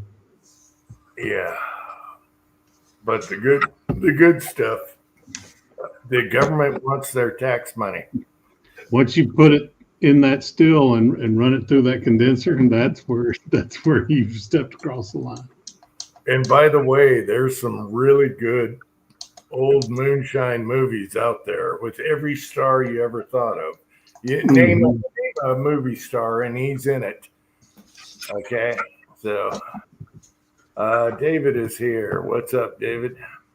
Yes, Kyle, you can get a license for ethanol, but you have to denature it. Yeah, I like his idea though. He's thinking ethanol fuel and stuff. Okay, yeah, well, Mhm. no. No, it's not happening. Beer and wine is all you can make yourself. So Uncle John, was that when I was making Uncle Jim's Irma Ale when Hurricane Irma hit Florida that day? I still got the sticker on my wall. Yes, the label. It's around here somewhere. Uncle Jim's beer. What do you call it? Uncle Jim's something. Uncle Jim's Irma Ale. 'Cause Yeah, Hurricane Irma hit it's in that my day. yeah, it's in my reloading room on the wall. Oh, before that, I don't know what I was making before that. Probably a porter. Well, you used to do videos on wine and beer, and you Mhm. stopped doing it. And you had Beer Buddy. Buddy the Brew Dog. Yeah. Yeah, Mm. damn. He I mean, he Yeah. would drink that home brew and then his hind legs would walk faster than his front legs. I Little miss, miniature toxin. yeah, I miss Buddy the Brew Dog. I'm sure you do too. Oh yeah. He was with us for 15 years. He would So- hover around you and start lapping it up. You know, you'd give him a little spill of it. But if you gave him something like Coors Light or Miller Light or Budweiser, Yeah. he'd take one sniff and look at you like, what the hell is this? Give me the He good wanted- stuff. Yeah, he wanted that high alcohol with the yeast still in it. He wanted that gourmet shit. That's what he wanted. Yeah. I still love. It's just I've been too damn busy. Wine's easy. You just got to be patient. It takes like 4 months to clarify. Beer is more complicated, but you can be done in 2 weeks, 3 weeks. If you're making a lager, you're looking at a month, 6 weeks. Because the lager, once after a few days of brewing, you make it cold, and then it takes a long time to finish fermenting at that point. And lagers is what most people drink anyways. Miller Lite, Coors Light, Michelob, all those are lagers. It's just a different yeast. Kyle says he'll denature the heck out of it. But I tell you what, moonshining is America. It's our forefathers made moonshine. So Yeah. there you go. Washington, all of them, they were all moonshine. And believe me, you're not going to save any money making your own moonshine. I can testify you don't save any money making your own. Yeah. And it's I know. I can go get a jar of all different flavors down at the liquor store. Yeah. oh yeah. It's not that bad money wise. They tax it, but yeah. Yep. My favorite recipe. I was watching the Smithsonian Channel and got George Washington's recipe, which was like three parts corn, 2 parts barley, and 1 part rye. That is good whiskey. It's got a little bit of that spice, that pepper kick to it. Yeah, it's good. Oh. Pat, you'll like it. All our forefathers, George Washington, yeah. all the way, they all did it. And the biggest drinker was what's his name with the flag and or the Kite and the Ben Franklin. yeah, George Washington had the largest distillery in the 13 colonies. Ben Franklin was the biggest drunk ever, and he was a genius. All our forefathers drank like fish, every one of them. Even Also, the water was toxic, so you had to put alcohol in it so you didn't get bacteria and amoebas and everything else. Uncle John's talking about the first beer we ever made. It was pale ale, and the Sonics were playing the Bulls for the playoffs, so we called it F the Bulls Brewing Company. Huh.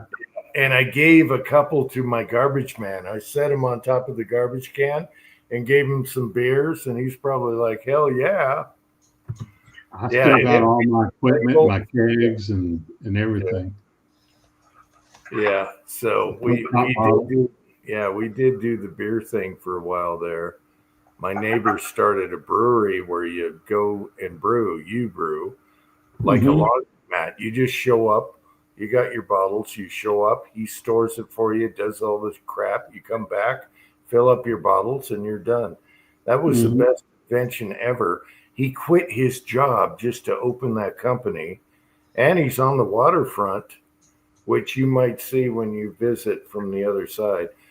Anyway, he's probably still doing it. So yeah, you just show up and make your own beer, and that's how that. And he makes the labels out for you and everything. And that's yeah, he was a super cool guy. The guy he sold his house to the guy I bought my Contender from. That was across the street, the neighbor. Oh, okay. That's who I bought my Contender from, and he threw in a 1022. But yeah, so he used to live in the house across from me. He just said, hell with it. I'm tired of, he was a chef. I'm tired of he was on a boat. I'm tired of the noise and from the engine room or whatever he was going, I don't know. Anyway, so he started that company where you go and brew your own beer. Yeah. It's like he laundry. handles the fermentation for you. It was literally a laundromat. You'd open these things, pour your crap in, you pick out what recipe you want. He would make the label for you and say, oh, let's do Jim and John's Screw the Bulls Company. And you come back later, he had his storage areas and all the kegs and all that. You come back, you fill up your bottles, then you could clean them there also. So for next, yeah, and a lot of big towns, those U-Brew stores got to be real popular. You got to have enough population to keep them going.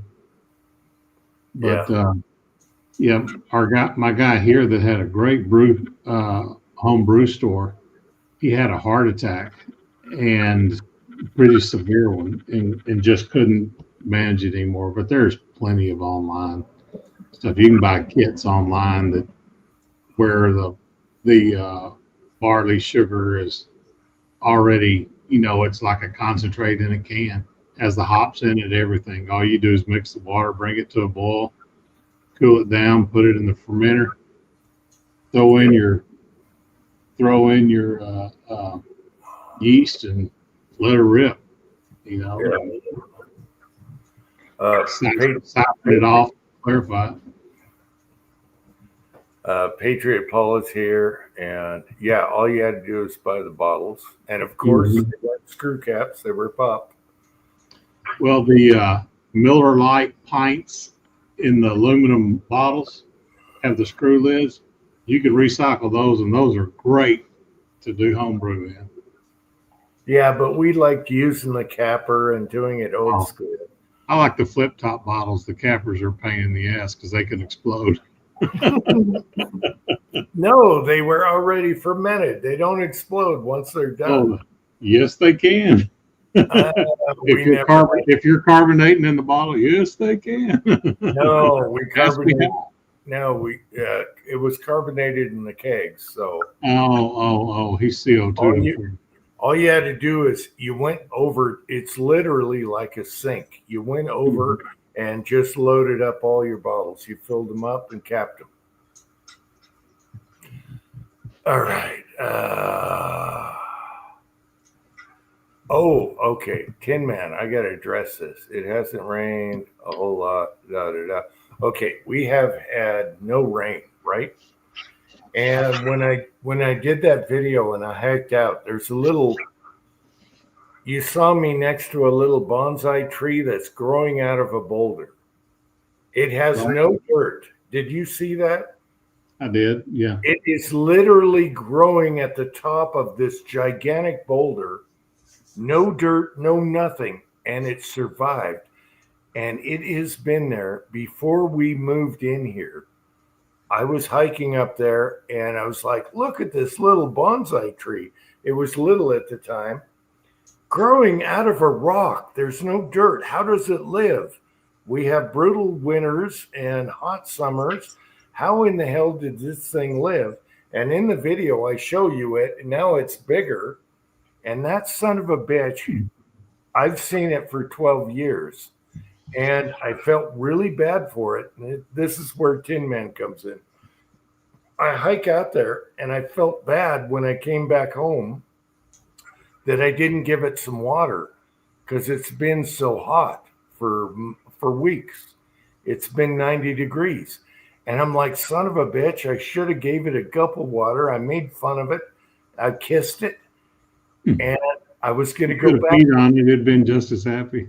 No, I felt bad. It was like No Country for Old Man, where the guy grabs a jug of water and brings it back to the guy in the truck. I felt so bad. I had to give that thing some water. So the next day I thought, you know what? I'm going to hike the brick back there and give it some water because it has no dirt. It's living out of a rock, literally. It's in the middle of a boulder. That's how the Japanese do those bonsai trees. They give them just enough water to live, and that's it. But not in these conditions. Japanese don't have harsh winters like us. Right. Anyway, what happened was I'm ready to give it some water. I'm like, I'm going back out there just for that thing. And it rained. And that's why I had to quote Tin Man there. It rained yesterday, and I'm like, son of a bitch, he got his water. And So he's been living out of the middle of a rock. I don't know how that thing lives. I just asked Google what our rainfall for this year is. 39.91 inches, and our yearly average is 27.5. So we've already gotten basically 40 inches of rain this year, and our yearly average is 27.5. That's how much rain we've had. Yeah, but Crazy. I gotta keep that bonsai happy because when I first moved here, I took a hike and I went, look at this. And it was a little bonsai. And it was the first thing I saw before we moved anything in this house. And I'm like, this little son of a bitch deserves some respect for living in a rock, you know, in the middle of a boulder. And so I'm going to take care of that son of a bitch, even though he doesn't need it. He doesn't care. He's an animal. That thing's going to be a tree, and he's going to split that rock someday and say, no, Right. I'm going to be a big pine tree, and I'm going to split your ass in half, and I will grow. And I love that. It's very harsh around here for trees, but they grow out of everything. I mean, there was other stuff growing out of rocks. They get a little bit of nutrition, they'll grow. Man, they grow out of anything. It's amazing what they do. Yeah, tomorrow's our plant watering day. We water all the plants on Sundays and leave to go at that. The only thing I've had to water this year is our window boxes in my little bit of garden. But hell, my potted garden, everything's yellow because it's rained today. Yeah, Patriot Paul, I'm so happy I don't have to mow. I'd rather plow snow than mow. Yeah, I used to mow a lot of lawn every twice a week. I'm done. I'd rather plow snow than mow. Yeah, some people get to mow and plow. Hey, I pay $65 to have our 1 acre mowed, blowed, and trimmed. I will pay that every time. Twine and I did the math. That's like take like 4.5 years to buy a zero radius mower for what we're paying. For as often as I cut the grass, anyways, it's I just take care of it. And hell, the front yard, they did some creative imagery on the front yard when we bought this place. So it's never been quite as green as it was in those photographs. Right. But the backyard, yeah, I mean, it stays pretty green all year round because that's where the septic is, and that's also where the dogs pee. And the one Shih Tzu, she just looks at me like I'm an idiot if I don't cut it at least once or twice a month. So, Okay, Patriot Paul, I probably asked you before. Where do you live? I'm sure I asked you before, but I'm a monkey and I go brain dead. But yeah, I'm tired of mowing. I love the snow, actually. That's my favorite time of year. I'm okay. I'll be the weird guy. I would rather plow than take this 90-degree heat right now. My garage gets 100 degrees, okay? And I can't do squat. Sweating my balls off out there. I would rather just to put a coat on and be in the snow. Oh, Yeah. near St. Louis. Paul's up there on the Missouri River where it meets the Mississippi. Okay, I know I asked you this before, but I forget every 2 days. So, all right, Patriot Paul. Now we know. All right. I was watching a scope review video, and apparently the guy's from around Newark, Ohio, and he was at part of the review. He was doing competitions down in southeastern Ohio. It was during the wintertime, and I was just like sitting there being all nostalgic and all that. Yeah, watching that, and so plus it just looks so comfortable not being 100 degrees at the moment.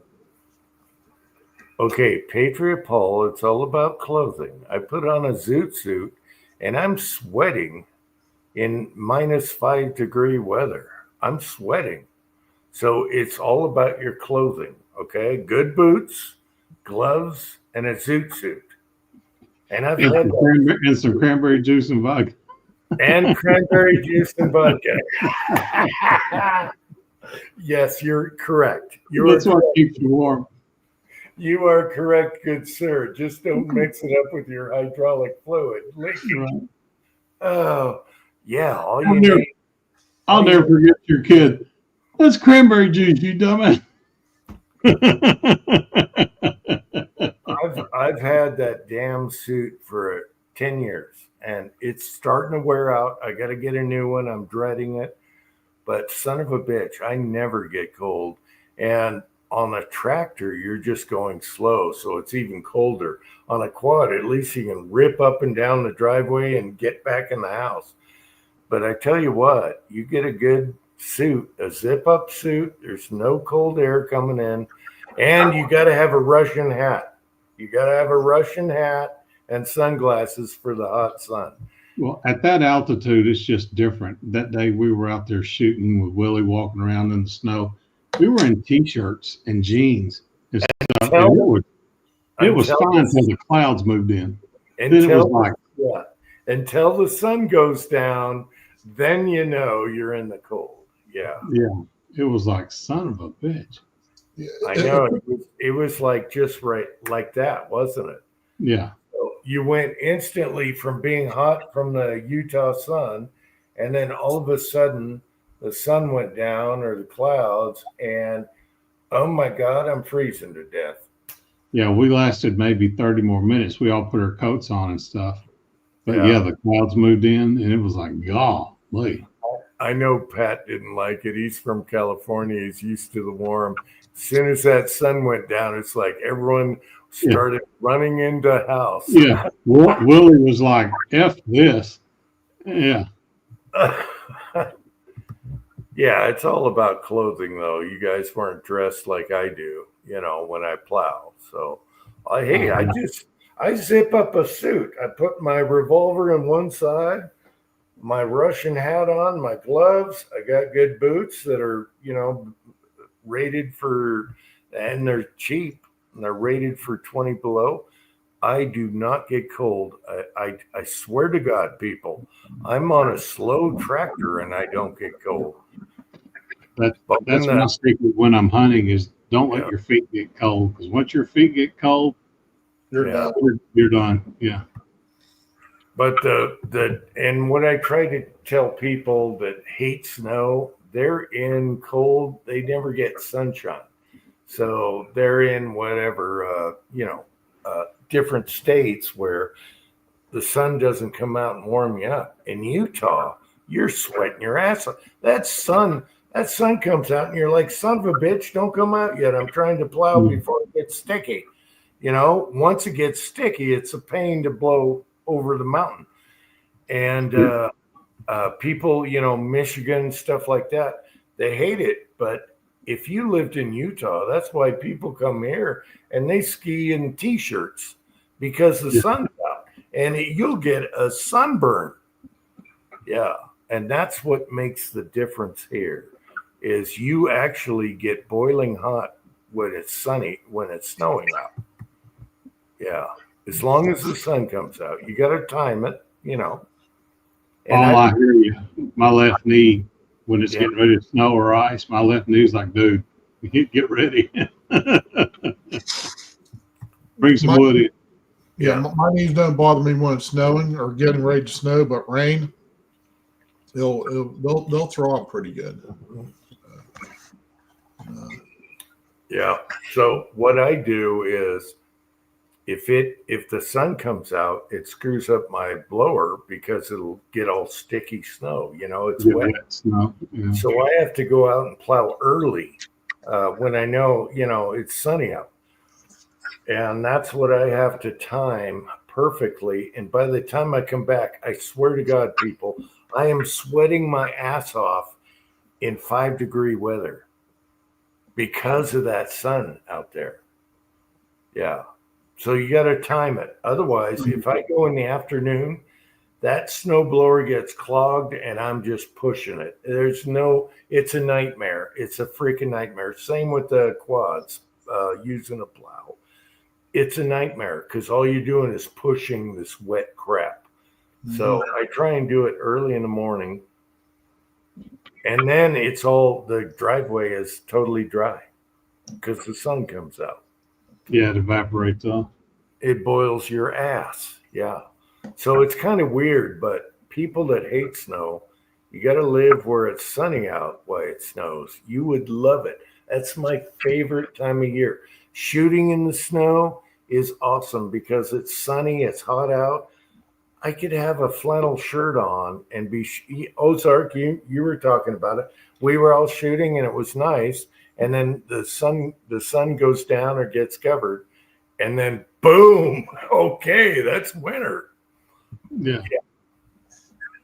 There's the clouds moved in, and about 20 minutes later, the wind set in, and we were like, okay, we're done.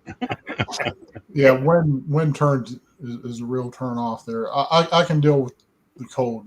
Once I get acclimated, after the first really bad one. But then that wind just tears me up. I could be wearing Carhartts and still, just like, this sucks.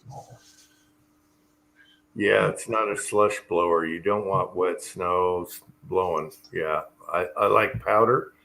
I get up, I have my coffee, maybe a little vodka and cran juice, get down there, and it's just powder. It's throwing like 40 feet. All right. And then once I get like down below, it starts getting wet. And I'm like, son of a bitch. Now I got to make the trek up with wet snow. That's what I worry about. Yeah. Because of the heat. Yeah. So you got to time it. It's all timing. Yeah, you got to do it when the sun's still behind the mountain on your side. Well, yeah, you just can't have it start getting wet. Yeah. When it's powder, it's beautiful. And I love it. People think it's work. Hell no.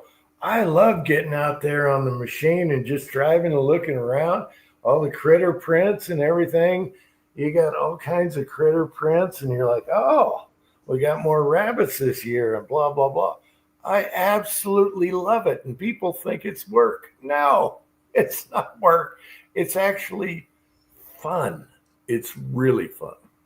Well, For me, you do it to make mama happy and have a good time. You don't have to like do it and then get up and go to work. no, I do it so they can get to the store or whatever. Yeah. But it's actually fun. And then if I'm on the ATVs, I'm just doing Brodies. I'm doing Brodies, having fun on the way back or whatever. It's fun. It's a kid playing in the snow. That's all it is. That's all it is. But Right, you have to have sunshine. You have to have sunshine. Otherwise, it's going to be. I can see how it could be miserable for some people where the sun isn't hot. Yeah, it could be miserable in some states. Not here. Not here. Usually our humidity's not too bad, but golly, this year, today wasn't bad, humidity-wise. But Yeah. whew, it's like being back in central Arkansas around the rice fields.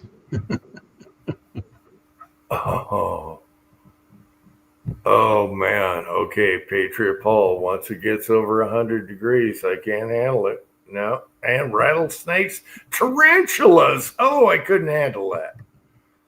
I haven't seen a single tarantula. I don't think they're around here. Yeah. So yeah, when it gets that hot, oof, creepy critters. I've only seen a rattlesnake up here when it's like right now, where it gets almost 90 degrees. Then they start creeping up the mountain, laying on the rocks. But yeah, we don't have any of that weird Arizona critters, scorpions. Well, we did see a scorpion once. But yeah, I haven't seen critters. I don't worry about someone asked me in the last video, do you worry about snakes? And I'm like, no, the rattlesnakes don't come up this high unless it's unusually hot. Yeah, so we don't have none of that, not even ticks or anything really. So we're pretty good. And I don't like spiders. If I saw tarantulas, I'd be freaking pissed. You wouldn't like living in the Ozarks in the fall then, when the big old orb spiders are. Oh no. You walk into the. Yeah. You're like trying to get the web and the spider off your face. What's funny is most of the spiders around here, they're small, and if they see you or movement, they run. They run for. I mean, they take off like sprinters, and they get the hell away from you. The only thing we worry about is black widows, but black widows don't. They're under rocks and stuff like that. Yeah, black widows like to keep to themselves. And I found a few black widows sometimes, but they want to be left alone. They don't want anything to do with you. So that black widows, I guess, is our biggest scare around here. But so, Jim, the spiders are so thick here in September and October that we get those bicycle flags, and you mount them to the front of the ATV to take out the spider webs as you go through the woods. Otherwise, you'll have 40 of them wrapped around your face. Yeah, all we got is black widows to worry about. And you can tell if you see a web that's all screwed up, like, what the hell? I mean, they didn't know how to make a web. That's a black widow. But they hide. Yeah. They hide. It's not like they're going to come crawl on you and bite you. I mean, you really have to mess with a black widow to piss it off to get it to bite you. But once it does, you're screwed. Yeah. So in our woodshed, the recluses like to get between the pieces of wood. So you'll lift them up, and half a dozen of them will scatter. So Yeah. brown recluses are thick around here, but the garden spiders right now, they do a big orb and have a little zigzag in the middle, and they're yellow and white, and black. They're gorgeous. You know, they're just eating bugs. Mhm. Yeah. Yeah. I've seen them. I've seen them this big when I was in Washington in the garage, and I was like, "Oh, I hate spiders." Ooh, I'd rather kiss a rattlesnake than see those. The recluses, I don't even know if they make webs, but we'll pull trim off of doors and base trim and all that. There's always recluses. How they get back there, I don't know. Behind them.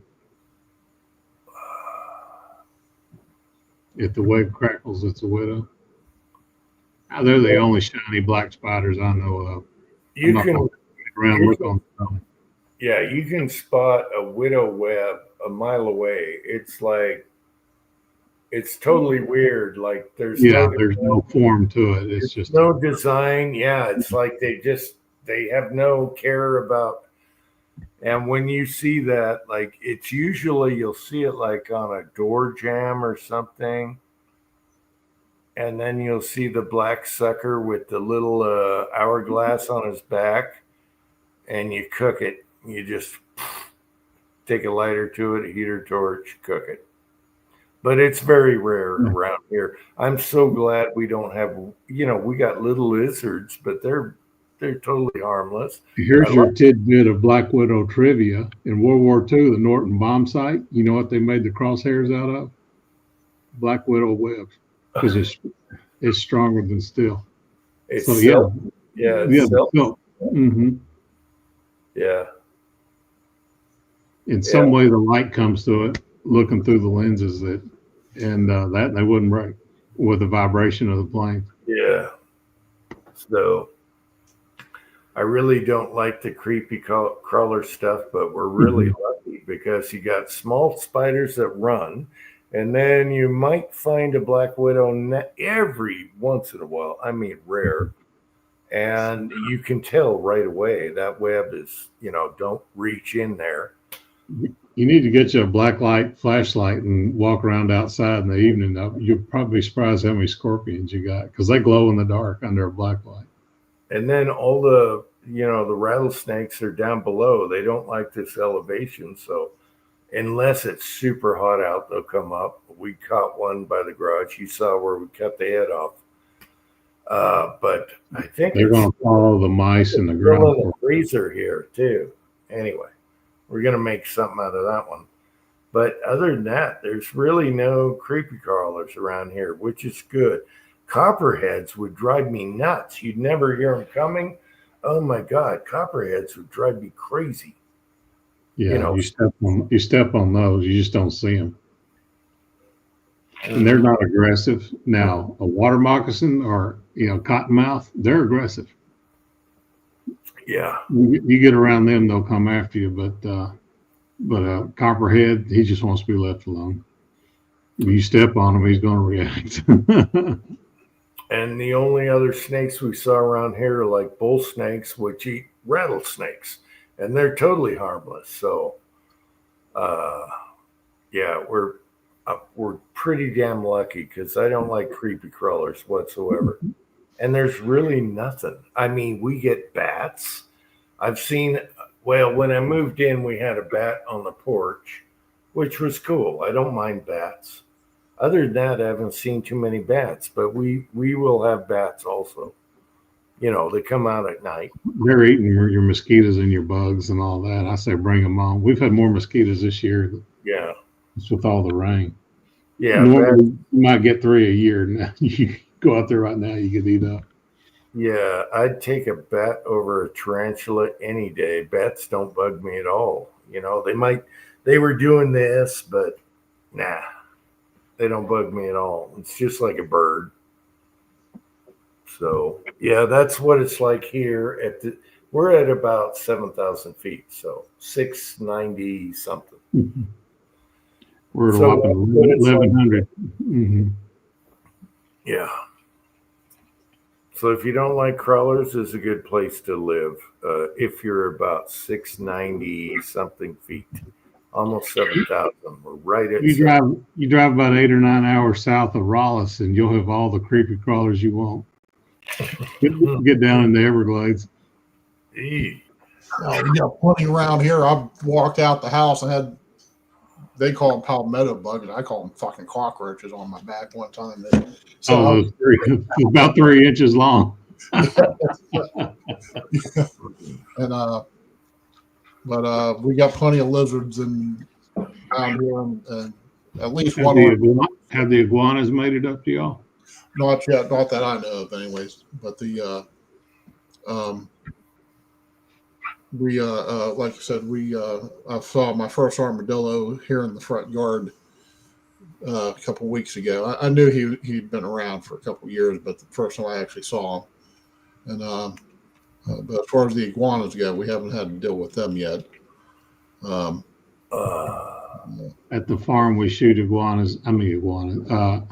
armadillos every time you see one because they dig holes in the pasture that the cows will step into and break their ankles. Yeah, like I said, I think there's only just this one, and I've been seeing the little dig marks, but nothing big enough for. Well, I don't have cows to trip in them, but, Right. nothing big enough for them to do that. It's basically the same idea of a good way to get uninvited to your friend's farm is not shoot a groundhog or a turkey. Not that I ever shot any turkeys, but We try to take a few. at my sister's ranch down in Texas, whenever they get a rain in the afternoon, boy, you go out there about an hour before sunset, and the armadillos come out of everywhere. Get the 22 250 ready because you're about to have a good time. Right. We got a coon that comes around here that's got about 1 inch of a tail left on him. We call him Bob. You're like, what is that big hump? Oh, it's Bob. He's just a big hump in the backyard. Yeah, I don't know if we got any possums around here, but I've never seen any possums. And the owls take care of the rats. I'm not too worried about that. Mm-hmm. Yeah, we have up here we have a lot of little rock lizards. I think the longest they get is about 6 inches. They're awesome. Mm-hmm. And I get so pissed off when the cats get one. Yeah. Because I'm like, what are you doing? They eat insects. They're good for society. Why are you picking on those? And my rule for the cats are no birds and no lizards. You can have anything you want. Don't pick on them and put them in the stairway to heaven. But I'll find a lizard in the stairway to heaven, and I'm like, son of a bitch. And the poor thing's trying to live. He's got bite marks. He's trying to walk around. I take him outside. But yeah, I try to give him water. No. They're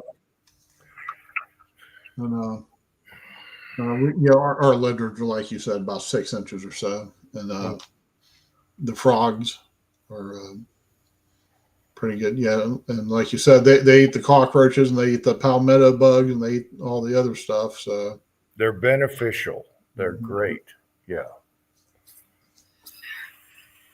I didn't even think we'd have frogs up here. It's so dry, but we have ground frogs. And I found a few of those in the stairway to heaven where the cats get them. And they dig a hole. Okay. They dig a Bob.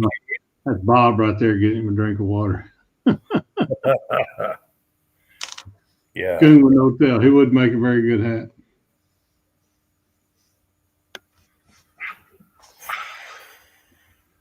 Yeah. Oh, we got tree frogs galore this year with all this rain. So it's like you go out front, it's like Kyle's house. Yeah, Kyle. Where's Kyle anyway? Yeah, with the noise. He was in the side chat. well, he was earlier. He probably fell asleep. He gets up at what, 4 a.m? I get up at 4 in the morning. I'm going to go pee. That or I'm going hunting. Yeah. Well, gentlemen, I got to catch a flight in the morning, so I'm going to step out of here. Okay. All So right. now you have me curious to see if there's if I can find freaking groundhog, or not groundhog, but armadillo. Nah, guess not. Like I said, we put new cameras in front of the house. Oh, we built an outdoor feeder out of an ice chest for the cats. So the last feeding's at noon. So at night we're not covered up with possums or coons because I'm like, no, nothing after lunchtime. Yeah. All right, guys, love y'all. I will see you in 3 weeks. You enjoy your trip, enjoy the games. Oh, Will wow. do. Trip Will do. already? Yeah, it'll be like August. It'll be August before I'm back on. All right. But, Have a good trip. Have fun. Thank y'all. All righty. Good night. All right. Take care, Ozark. Thanks for coming on here. Will do. Yeah, he should have fun. So it'll be good. Coons, we have coons, but we also have skunk, fox. What else? Groundhogs that are huge. They're red. They match the terrain. You can't even see them until you almost run them over. Squirrels, of course, giant ground squirrels, huge. But that's about it. I mean, there's nothing really creepy crawler around here, and that's what I like because I don't like creepy crawler stuff. So people ask me that when you're hiking, you got creepy crawler. No, you don't really have anything. I heard about ticks, but I've never seen a tick. Oh, ticks are horrible here. And I wear white socks, and and hiking around, I've never seen a tick, but I guess they get on the deer. Yeah, ours they're small, and like I said, whenever I'm out working in the yard or whatever, I'll guarantee I'll come in with 4 or 5 ticks on me. Susan's picking them off me. Yeah, when I lived in Maryland, I remember ticks. So, yeah, I know what you're talking about. You got to pick them, burn them off. You wear white socks, boom, they go right to your white socks. Yeah. But yeah, I haven't seen a tick here, even though they're supposed to be around here. Never seen one. And I've hiked a lot out there with white socks, and shorts. Kyle is still here. Yeah, Paul, they do the same thing here too. I was sitting on my tractor one time, or on the lawnmower one time in the backyard, just going through some messages on the phone, and just I'd see one land on me, I'd flick it off, and this went on for about 20 minutes. Like, yeah, I'm done out here. Yeah. Jag says, "No, just mountain lions." There you That's go. why I carry 10 millimeter or a 357, just in case. But they're scared. They're scared of us. Okay, the mountain lions already know the hunters. They're free game. Right now, there's no limit on them, so they know if I'm hiking around, get away from that human, because I don't want a piece of that. So the mountain lions aren't even. And we have black bear every once in a while. Black bear ain't going to do nothing unless you got a mama. And my battery's going, so I got to run in. Talking about 10 millimeter for your hiking, Roy Harrell was on the video he put out earlier today. He's carrying a Glock 10 millimeter and long slide, and he has a nice chest rig that you'd probably appreciate. Of course, you're dead now, aren't you? So that's. I'm not even going to try to say that on the air.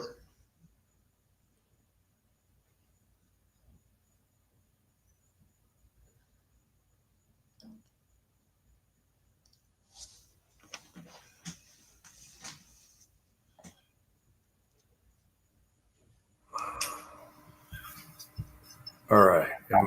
Am I back? Yes. Okay. All right. Yeah. Battery's kicking. It's the heat. All So you're talking about what, mountain lions? Wow. Well, no, I was talking about Paul Harrell, or Roy Harrell, Paul Harrell's brother. Yeah. The video he put out today, part of it, he's wearing a chest rig with a 10 millimeter, and it's all set up with the electronic sight, and even had a muzzle brake on, or a muzzle brake on it. And then Patriot's talking about Tools and Targets doing a 10 millimeter ammo test. Haven't seen that one yet. So, but yeah, so 10 millimeters, all the rage this week. And what is a chigger? I've never seen a chigger, but I heard they're bad. What's a chigger? I think there's some kind of mite that gets under your skin. That would be bad. I don't like these critters that are obnoxious. Yeah, well, okay, Patriot Paul. Yeah, 10 millimeter, especially if you load, which I do, man, that, 357, 10 millimeter, 44 mag, you're going to take care of most anything around here. Mm-hmm. That's what I do. So, yeah, not worried about any. The 1911's convenient. I do like the Glock 40 long slide 6-inch barrel. That gets a ton of feet per second on a 10 mil. That's what he has this. Yeah, he carries in that chest rig of his. Yeah, and I want to lay one of those on my chest. My son's he does kydex. He's going to do one on my chest, and I think that would take care of anything. I mean, even if you ran into a moose, you get a hot 10 millimeter going, and I don't care if it's cast lead, flat point, whatever. How's it going, son? Oh no, I'll take that up. I'll take care of that. I'm already going. Dad had a spill. Just put it in the sink by the laundry. Thank you. Dad had a spill. Explain later. Clean up aisle 5. All right. Yeah, Patriot Paul's first revolver is a 44 Magnum Taurus, stainless steel Taurus. So which model would that be? I forget now. Oh boy. Yeah, I would forget. I forgot too. So, as far as bears go, I mean, black bear probably 357 would be fine. I mean, they're actually not supposed to be that aggressive anyways, but it's the brown bears that will eat you for lunch and not think twice about it. And model 44M. I was going to say, is it a Raging Bull? And that's what we wake up every morning. Oh, before you get old, my joke was they called it the Raging Bull, and that's what you wake up to every morning. Bump. Oh yeah. And the other Taurus joke was Taurus came out with a lightweight, small revolver.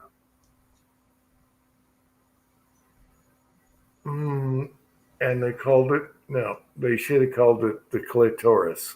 Anyway. All right. Enough with the jokes. I forgot the first part, but I came up with that one. They came up with the lightweight J-frame, whatever. Yeah, the Raging Bull is the big revolver. And yeah, all I think about is I used to wake up with one of those, but once you get older, doesn't happen so much. Yeah, now some of those Taurus, the M44s or the 44Ms, I should say, they'll come ported from the factory, and actually they're rather pleasant to shoot. Well, if you want pleasant, get a Ruger Red Hawk. You can shoot a 44, the hottest ever load all day long, and no worries. You get the Super Red Hawk and you put the scope on it, and you can shoot 300 grainers all day and not think twice about it. I don't have a Super Red Hawk. We have 3 Red Hawks, different sizes. You don't need any of that for recoil. I mean, they are built for that, and it is a pleasure actually. My favorite is my son's 6-inch stainless, but he's got a blue 6-inch, and then I got him a 4-inch for Christmas when he was young, and they're all just built for 44. I mean, no problem. And he's got a rig, horizontal rig, shoulder rig for that. And he's carried it at Walmart and everything. No one knows it's on him with the small coat. Yeah, there you go. I should be hiking with that son of a bitch too, but I like the 10 millimeter because you got lots of rounds. So, especially with the Glock, you got 13 rounds and extra mags. So, Patriot, don't look at the price of the Colt Anacondas, especially the old ones. the Anacondas, yeah. Yeah. Well, yeah, he says he can't justify $1,000 for a Red Hawk, and We never paid that much for a Red Hawk. well, yeah, you probably bought yours when I was still in grade school. No, my son just got one at a pawn shop, a blued one. Oh, I think really? it was $550, and it locks up perfect tight. It's beautiful, but he really likes the stainless. I do like it too. It's just badass looking. Yeah. Yeah, and then I got him a 5-inch also, if you want a little shorter. But yeah, look around. No, go to a pawn shop. Make sure it locks up good. Around here, all the friggin' pawn shops, you might as well just buy new. I mean, you might save $50. Yeah, well, I've worked in a pawn shop before that was all gun shop. Okay, it was all guns, but it was pawn shop. And you have good pawn shops and you got bad pawn shops. And I worked at a good pawn shop, so our prices were cheaper than anyone else. We sold new Glocks cheaper than the gun store down the street. So there's good pawn shops and there's bad pawn shops. I will tell you right now, that was one of my favorite jobs ever because, like they say, you never know what comes through the door. Right. That's where I got my foul for $350 because he pawned it and never came back for it, and we gave him an extra 2 months to come back. My boss was super. All he wanted was the loan. He didn't care about, screwing anyone. He wanted the loan. I had to wait 2 extra months. Is this thing coming out yet? Is it coming out yet? And he gave him 2 months to come back and pay off his thing. No, he never came back. He didn't even do a loan. He, never did a payment, nothing. And it's like, okay, that's my foul now. And I love that foul. I've figured out how I'm going to kill 2 birds with 1 stone. For some reason, I've been bitten by the short-barreled rifle bug, and I've never owned an actual FAL. So DS Arms make a 12.5-inch. You can get it either as a short-barreled rifle or a pistol, and I think it'd be a little more practical than their 8-inch or the PTR 8-inch. Yeah, it's still a little short though. My foul's like 17.5-inch. It's like a paratrooper, and then you get your feet per second, and it's so fun to shoot. It's mild. Yeah, I mean, going that low. I've seen I've shot the. For me, this is as much a novelty as anything else. I don't foresee me if I'm running out the house because there's a bunch of commies, parachuting in. I'm probably going to take an AR to start, a 5.56 of some sort, an AR of some sort. But if I do decide to take a 30 caliber, I'm taking this PSA. Yeah, it's an AR. As far as I'm concerned, yeah, pretty much the Armalite design has the two Armalite designs are pretty much the pinnacle of everything's either some sort of internal piston, a la AR-15, or external piston, a la AR-180. And I know they borrowed their design from other companies, but from other designs, but there's it's either an external rod running it or an internal piston running it. Yeah, and as far as I'm concerned, the AR-10, I was shooting that, just having tons of fun yesterday with mine. And what length is that one? That's a full 20-inch. Okay. Yeah. Yeah, but once you get that short, it's just bark and flame. Mm-hmm. Bark and flame. I've shot pistols in 308 that were super short, and it's wasting. It's not even burning the powder. It's spark and flame. But I was watching one video. These guys were shooting this. It was the FN, matter of fact. And they were still doing like 2,000 feet per second.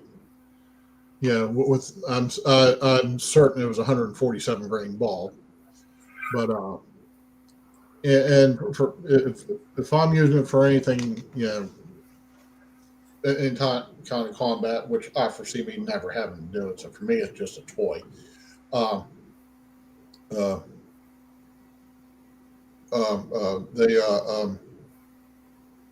Just having that little toy like that for me, like I said, it's just something to play with, be obnoxious with. Watch the flame come out this far.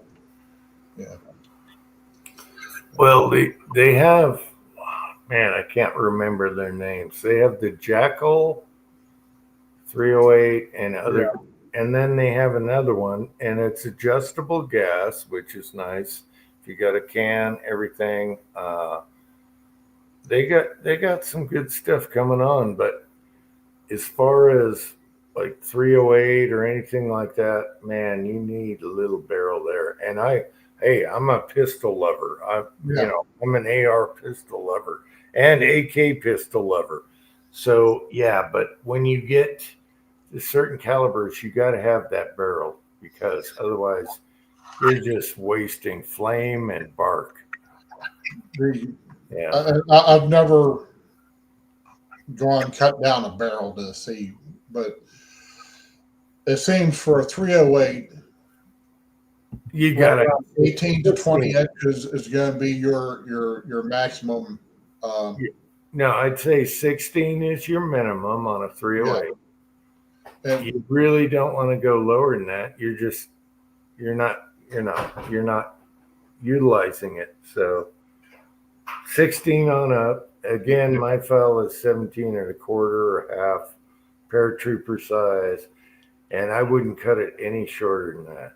So then but I prefer just a 20-inch, or maybe if you're shooting, if you're trying to shoot really hot, stay maybe a 22 or a 24-inch. I mean, I have a couple 24-inch 308 bolt guns. yeah, I think mine's at 18 or 20 inch. My sniper gun with can on it.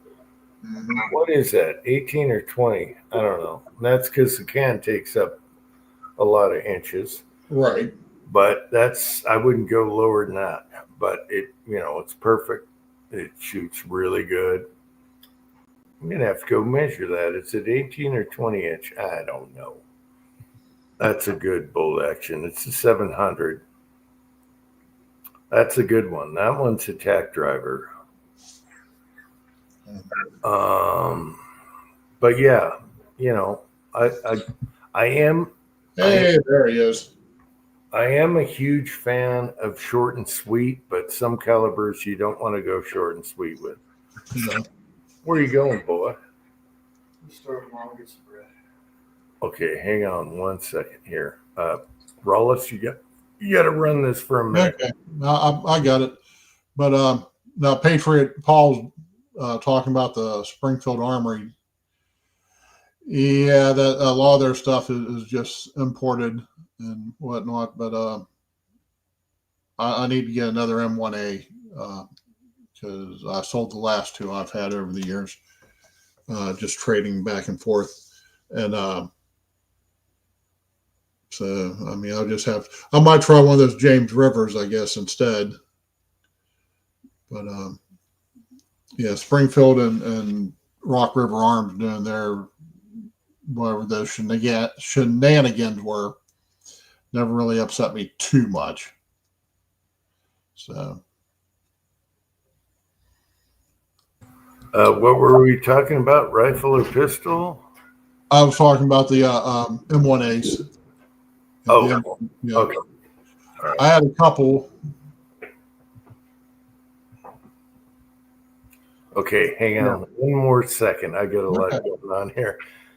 And the yeah, that's about the only Springfield I'm really all that interested in is the get another loaded match model, and then that way I can say I have an AR in 308, I have a PTR 91, and of course that's 308. Have the M14 and have the FAL. So I'd have the big four, quote unquote battle rifles. Let's see. I wonder if there's any way I can bring them in.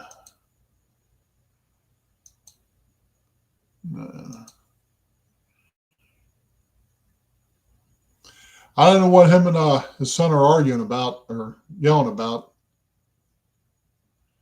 And now he's playing the camera for it.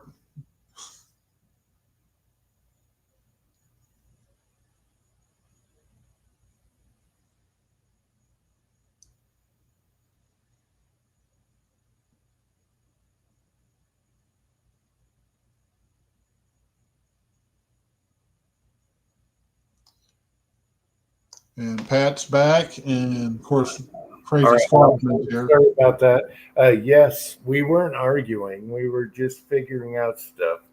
They're going to the store. He's carrying certain equipment. We're just talking about shit, okay? Bring Scotsman in because I'm starting to struggle here. All right. We were talking about, okay, he's got to go to the store. Do I want anything from the store? Blah, blah, blah. How late is it anyway? Oh, we got the Scotsman here. Okay. Anyway, we were talking about what he's packing, what I need. I said, get me some meat of some kind of meat to eat. And then I'm like, what you're packing? And I said, I spilled my drink. You got any more booze left? I spilled my last drink. And he brought out 2 bottles for me. Hey, you can't not love my son. So he gave me 2 choices. So if we got that, and I'm almost done here. I had a full. I walk into this chat and you're talking about meat and you're talking about how you spilled your shit and you're asking your boy to go get you more meat. Hey, I just wrecked an antique carpet, okay? A Persian carpet. I wrecked the shit out of that thing. It took 3 towels to fix during the chat because I tripped over a stinking electric cord, and it was the last drink I had, a full drink like this. Boom, gone. So I asked the son, oh, you're going somewhere? Well, and we talked about stuff, and then I'm like, what are you packing? Why did you trip over it? Why did you do that? And why did you because the damn, if you know, all right, if you ever come over, you're going to know where I'm sitting here. I got cords everywhere. I got to plug in this thing. I got to plug in that thing. And I got up and tripped. And I'm Uncle Jim. So you should know the answer anyway.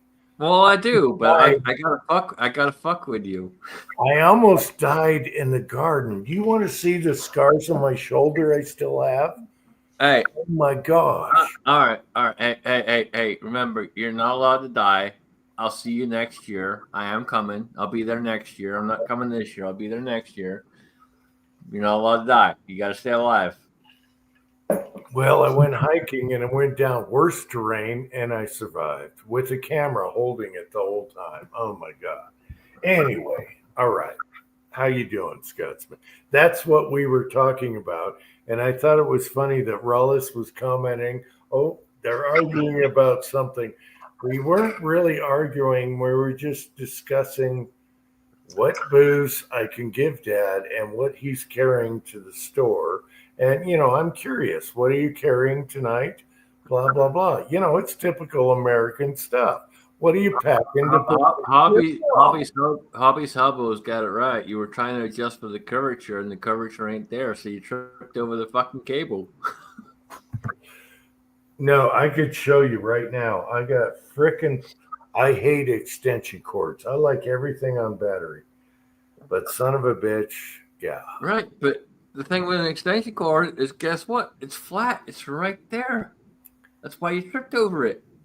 It doesn't work well with flip-flops. And you know what happened in the garden with flip-flops? That's your own dumbass fault. Do you know how the front end snag on flip-flops? They catch everything. They should be a brass catcher. All right.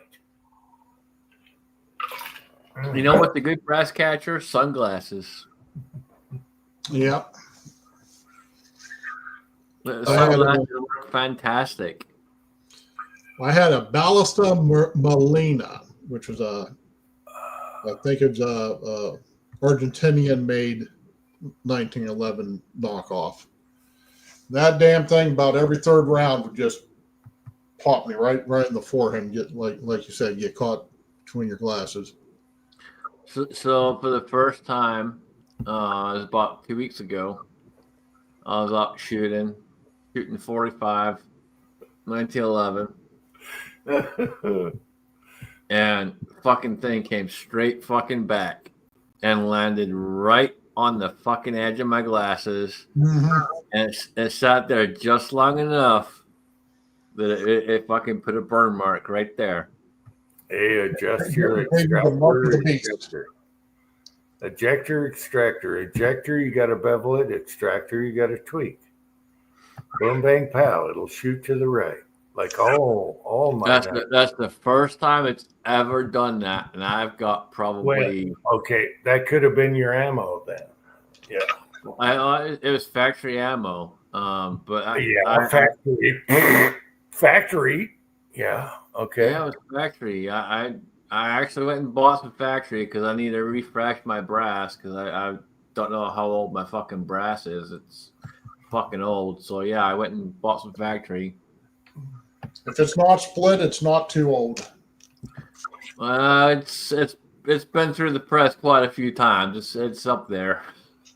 What caliber? Because 45 takes forever to split. So no, it was 45. It was my nine. It was a 45. God. But I got shit from it came fucking for the first time I ever saw it happen. It came straight fucking back and landed right on the edge of my glasses.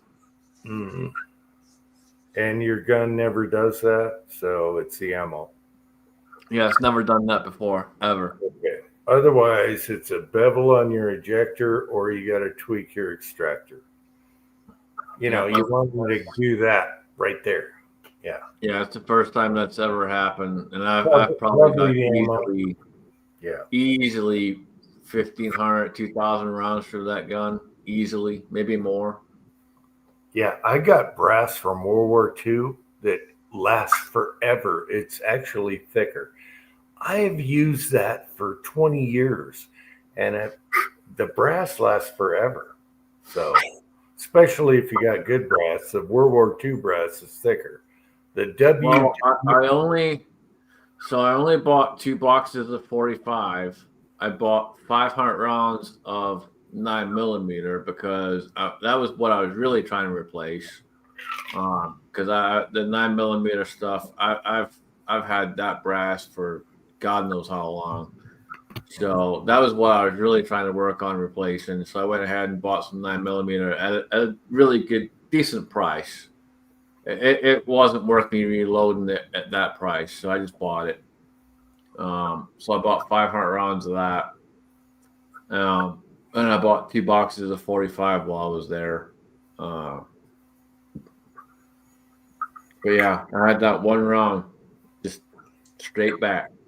It's probably the ammo. A lot of factory ammo is weak, and especially 10mm, it's 40. So forget that. And then I don't know. It depends on. I don't know what ammo you got, but I haven't bought freaking 45 ammo forever. So that one was Blazer brass. So okay. Should be okay. I thought that'd be okay. Blazer's fine. I load a lot of Blazer. yeah, I've shot Blazer for years and never had an issue. That's the first time I've ever seen that happen. Yeah, but again, it's factory. You know, that machine doesn't quite fill the case and goes to the next. They use automated machines. So Yeah, well, it's just again, I've said it for years too. We're out there cranking the handle, and you never know what's going to happen. If you're running progressive, you don't know what's going to happen. You can sit there and you can try to look as much as possible, but if you're not paying 1,000% fucking attention to every little fucking thing going on, you're going to have an issue at some point. It's going to happen. I've had issues with my ammo, and I've had issues with factory ammo. Like you said, there's, one grain of powder gets stuck somewhere, and then you get a bridge, and you don't get a full case. Or I've had a bunch of Hornady ammo, the stuff I've had the worst trouble with. I've had 2 or 3 rounds that just, the primers are bad on it. Yeah. hey, Pat, It doesn't take a whole lot to have an issue. It really doesn't. It can be a really minute amount, and you'll have an issue. yeah. Well, you always look at that powder charge, always. So whether it's Trace or on the Dillon, I'm looking at the mirror, and I'm looking at that powder charge, and if it doesn't feel the same as the last one, I know something's going on. If I feel something weird, I stop and look. Yeah. Majority of the time, if I feel something weird, it's usually a primer upside down. Yeah. But in general, running a Dillon, it's not always easy to, even with lights and all the rest of it, because I have all the lights, I have all the other shit.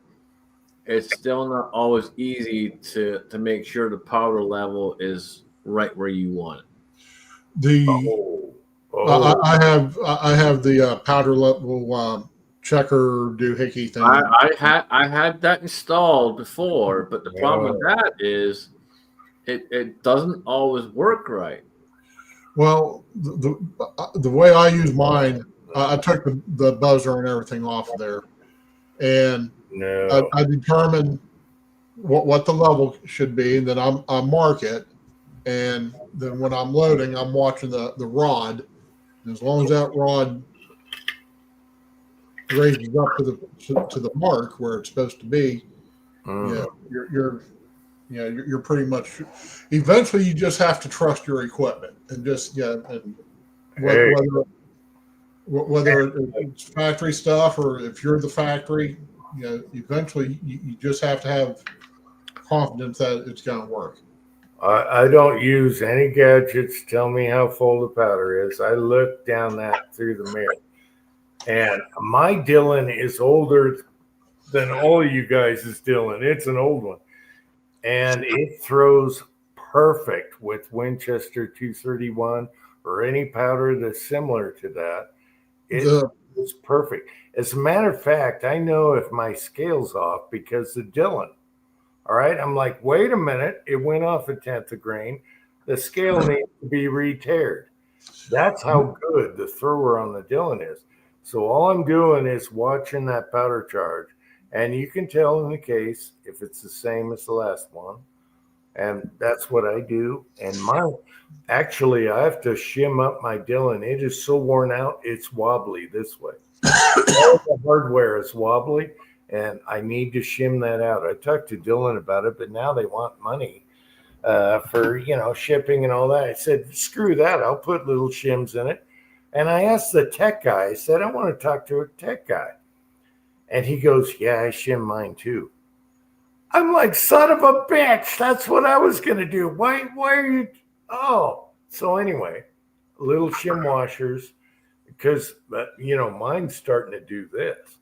But son of a bitch, I have not changed that thrower on there, and it throws perfect. Once, I've done a huge batch of 223, dropping a pretty stout load. I mean, it's still within the book, but it's up there on up top there, and it probably took about 10, 15 cycles to get my powder to throw where I exactly wanted it. Well, After that, after 1,000 rounds, like you said, it's still thrown exactly where it's at. And I can go out there. I can go in there and throw another 1,000 rounds. It'll be fine. Yeah, if you're putting new powder in it, bang on your hopper, run it through, check your load. Run 4 or 5. Yeah, and then if I'm not sure, I'll stop and put my sacrificial shell in there and charge it again to make sure. Typically, what I'll do with mine is I'll run a sacrificial case. Yes. 3 or 4 times, drop the powder. Yes. Just make sure it's dropping and get it to where it's supposed to be. Yeah. And it only takes about 3 or 4. Yeah. And it's right there. It's on the money every time. I have Dillon is one of the most accurate powder droppers out there. Yes. But again, just really pay attention to what's going on. Even though it's super accurate, you still got to pay attention. Yes. Oh, yeah. I'm not saying be careless, and I've found really, especially working with ball powder or most of your flakes and stuff, once you get, whether it's my Lyman 55, my Hornaday that I have on the Hornaday Progressive, or my Dillon, any of my Dillon dies, once you're using ball, once you get it set and you have it where you want it, and you run a few rounds, like I said, they tend to, with ball powder, you're unless you got something loose where it rattles loose on you, and then that's on you. Especially with flake. If you got 231, anything like that, it's going to drop perfect every time. Yeah. It tells me my scale is off by a tenth. But if you feel it and it's starting over, you got to bang it around and run a few. But I have sacrificial shells right next to my Dillon that I know exactly what they weigh when I tear out. And then it tells me if my scale's off or not. And the Dillon is the one that tells me something's wrong. Now, any kind of stick powder, they're all free and worthless. No, I'm talking flake or ball. Okay. Yeah, just like all that 308 I made last few days. I'm using 3031. Well, I have to use. I use the electronic scale, and because trying to do it with the powder measure, is just you're just chasing your tail then. But I gotta pee. I gotta pee. I gotta go home. Excuse me. Little gravel peeing here. Still get some sunlight out there. Don't trip over the cable. Yeah, we have a sunset. Yeah, no, I'm way away. There's no cables here.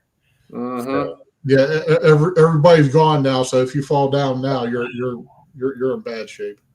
oh, thank God. Oh, there ain't nothing like being in your backyard. And no one can see me. You know, even though I look like I just took a shower. Cold water. Nobody knows. That's the beauty.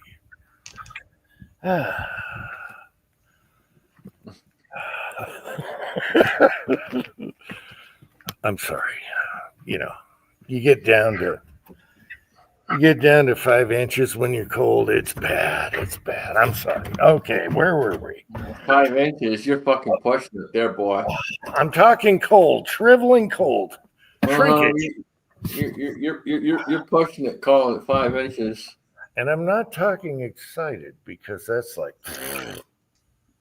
totally different story there. Where are we talking about here? It's warm out, okay? All right. Exactly. It's probably more like 3, not 5. You write a better initial than me, and we'll talk. I've done plenty of videos. Oh yeah. Okay. I show them live. I write like I have a wand. Okay. Talking about pain. I'll write. I'll do that shit. I'll fucking make a video. You've I'll be seen back in a minute. me do it live. It's like I'll write my initials in the video. Fuck you. and All I'm right. complaining because you know I significant can do it. shrinkage. I can do it. Oh, I'll do it in a fucking kilt too. Fuck you. I need to get a kilt for videos. Oh, my battery's gonna. I'll prove the age old fucking thing. Do you wear on anything under that? Fuck no, we don't.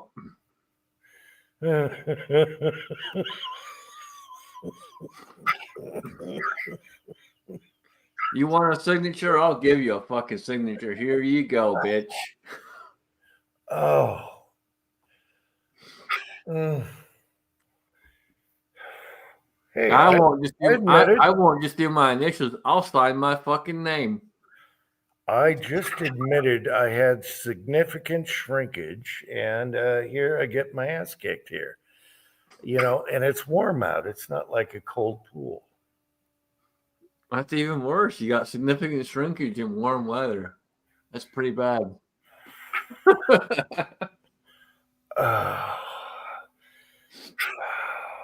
Anyway, enough about that. Yeah, Dylan throws good. You know, stick powder's always going to be stick. Same with Trail Boss. Same with Unique. But I tell you what I load 45 with, 9mm, whatever, in the Dylan, it is dead on. I have my shells, you know, they're sacrificial because they bill every time you do it. So you don't want to waste a new shell. And they are dead on every time. So unless something's wrong with the scale, that Dylan throws that powder so good. And I got an old wobbly Dylan. Just like old wobbly Uncle Jim out there just now. So, yeah, it's a great thrower. Anyway, what's the side chat doing? I got to plug in before I go dead again. That's all I worry about now at my age is going dead again. Everything goes dead on you. Oh, what do we got here? Oh, battery. Son of a bitch. I got to do a refill, and I was just checking out. The sun left me. Can you hear me? All right, we're plugged in. All right. Yep, I can hear you. All right, I got to see what the sun left me because I spilt my last drink. Now I need more. Persian carpet, totally ruined. Son of a bitch. I'm glad my wife didn't hear about that. She got that in Turkey or someplace. You think she's not gonna find out? Well, I told her I needed more towels and to run the washing machine. So, yeah. Anyway, yeah, you can't keep secrets when you're married. No, You can she's gonna try. figure it out. You're gonna get your ass fucking handed to you. You're gonna get chewed out the whole fucking 9 yards. And you're gonna make some fucking video going, "Hey, I got my ass handed to me, chewed out, blah blah blah blah blah," and we're gonna laugh our asses off. No, that's not how we roll. I come clean. You can't keep secrets in a good marriage, and I come clean. I'm like, I need the washing machine emptied so I can do some towels. I just spilled shit on your Persian antique rug and all over the place. My last drink, and I came clean. Now I got a clear conscience. And your ass handed to you all at the same time. Do you know what she said? I have the text. Do you want to hear the text? I even gave her a lipstick mark for thank you. Yes. Can you put the clothes in the dishwasher or not dishwasher, the washer? Oh, I can't do it on the screen. Anyway, believe me or not, I have a text that I texted my wife. Can you empty the washing machine because I just had to clean up aisle 5. I ruined your carpet and the tile and everything. I got to clean up and she hasn't come and kicked your ass. That's you think this is a surprise to her that I spilled? I don't think it's a surprise. I'm just Do you surprised. think she's shocked at all? I'm just surprised she hasn't come and kicked your ass already. No, they went to the store. They went to get me some beef or something to eat. Some meat or steaks or something else. Oh, so she'll kick your ass when she gets back. I got it. No. She's fine with it. She's like, hey. I doubt she's fine with it. You just ruined her fucking Persian rug. She's probably not fine with it. It's not too bad. I see a little stain in the corner, but I can fix that. But if you come clean, you're never going to have an issue. If you're honest. I call fucking bullshit on that one. No, if you're honest, believe it or not, she's seen the worst of me. And you guys haven't seen the worst of me. And she understands, yep, that's him. And we just move on. And I call bullshit on both of those. We've seen a lot of fucking Uncle Jim. No, she's totally fine with it. So, because I came clean, honest marriage, everyone knows everything. My son knew what happened. I took his towel out of his shower and I started cleaning. I said, hey, son, I gave you a new towel. And then he grabbed the other towels out of the sink and he's like, oh, you tripped and spilled again, did you? And I'm like, yeah. So he took those up to the laundry. Yeah. If you're honest, everyone's they're like your family is like a team. All right. They just help each other. All right. So what you got to understand here, people, is the family understands that they don't have to know anything or do anything. They just know that no matter what Jim does, Jim is going to trip, fall, spill his drink, do this, do that, whatever, and go grab the towel and put it in the fucking laundry. No, you have to understand my family. When you're honest, she sees me with a red-headed wig with this ugly-ass makeup all over and lipstick, and she doesn't even blink an eye. Then I come down. No, she goes. No. Then I come down. I do. What then I come down. Did I do? Then I come down, and I got the bipod and my camera, and my son walks by, and I got music going. I'm like, oh, I got to cut. And he looks at me because I'm doing a video. And he doesn't bat an eye because he knows exactly what I'm doing. And that's because they understand I'm a goofball. And I married into this. My son was born into this. And They understand. I'm not quite sure what you drug. I'm not quite sure what you drugged your wife with, but holy shit, it was fucking high. No, they're totally cool with it. Yeah, that was some good shit. That was some good shit you gave them. That was some good fucking shit. Sometimes I'll go to her and say, "How do I look?" And she's like, "Oh my god, not again." Yeah, you gave her some good fucking shit right there. And I'm totally, yeah. So, and then my son, he doesn't even blink an eye. I got wigs laying all over the place. And I'm like, son, you just screwed up my video. I got the music going. I'm trying to do this cut. And he's like, all right, sorry about that, Dad. They get it. You got to be honest. I would love to talk to the wife. I've talked to the kid before. I'd love to talk to the wife. No, she understands. She knew this 40 years ago. Oh, I'm sure she did. I would love to get a good understanding of what she's got going on and what she thinks. She knew what she stepped into, and my son was born into it. I could make a fucking viral video with that shit. Now she knows exactly what she stepped into, and my son knows what he was born into, and they get it. He was just fucked. He didn't. I can't even get a shock value. I try to get shock value out of them. No, they're like, oh, he's just being him. I can't even get shock value. He didn't have a choice. He was born into that shit. That's right.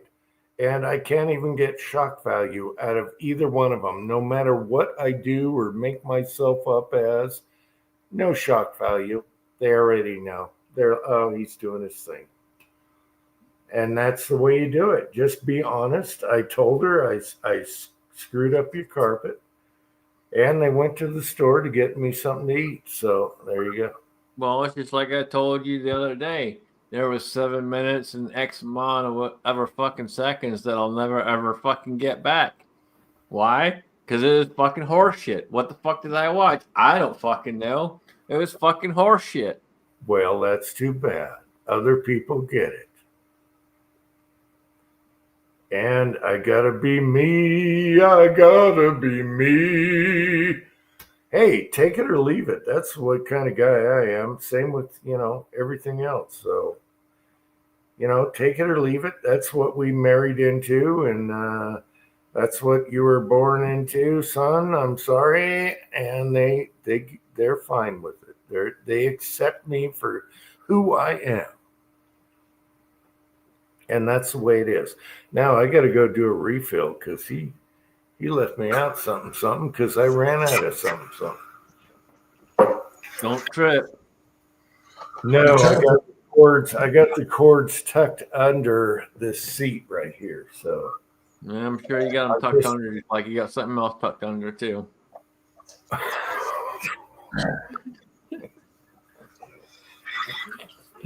I'll give you that one. All right, I'll be right back. I got you, fucker. He's a tucker. All right, I'll be right back. I'm gonna get some ice and try some here. I'll be right back, guys. All right, side chat. Let him rip. I don't know what the hell we're gonna rip, but just remember, people, the Earth is flat. That's right. As flat as your head. They fucking lied to you. There is no fucking moon. There is no fucking sun. It's as flat as your head. They fucking lied to you. I go outside all the time and look at the moon.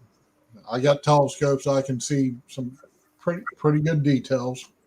When was the last time you looked at the rings of Saturn? Oh, you haven't because you haven't bothered to look through a telescope. Why do you think a rainbow goes the way it goes? It goes the way it goes because it's hitting the firmament. And for those of people that don't know what the firmament is the fucking dome. There is a dome. I guess you can existentially say that there's a dome with the, the air that we breathe, our atmosphere. But as far as a solid dome, like in a terranium, no. Yeah, that's not there. Sorry.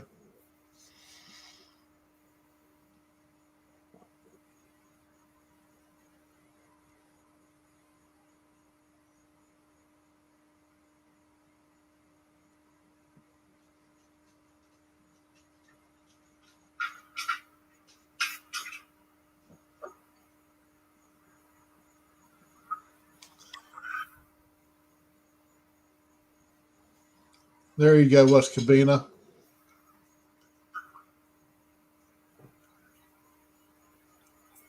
Still there, Spotsman? Yep, I'm still here. Okay.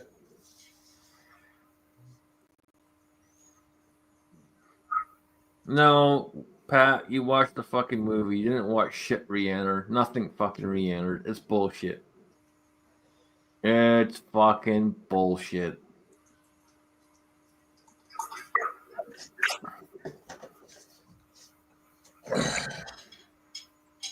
I had a piece of cake a minute ago, which I'm certain everybody saw. So I laid the plate down, and the friggin' Dotson, all the way from the other room, smelled and came running in here to lick the plate. And he wonders why he's 25 pounds.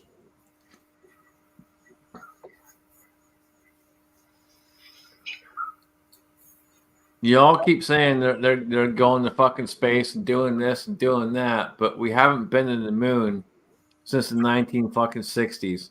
Explain that one. And what they say is we lost the technology. Get the fuck out of here. You had that back in the 1960s, but you ain't got it now. You're fucking full of shit. Yeah. No, I think they're full of shit. We didn't lose the technology. We just don't want to spend the money there. Now, why we don't want to do it, I don't know. Yeah, They never did we should have been on the moon. They never did it in the first place. They're absolutely fucking full of shit. They never fucking went there. Okay. I mean, I'm not, no matter what I tell you or no matter what you see, you're going to deny it. So, I mean, it's a fun argument. Everybody gets a kick out of it, but yeah, even if I could prove it to you, you just move the goalpost. So, no, if you can prove it, then I'll listen. But if you can't, if it's not actual proof, then no, I'm not going to listen. But if you can, then yeah, I'll listen to it. But the thing of it is there's so much evidence out there that they never fucking did it. It's going to be hard for you to prove it. All right, where are we at, boys?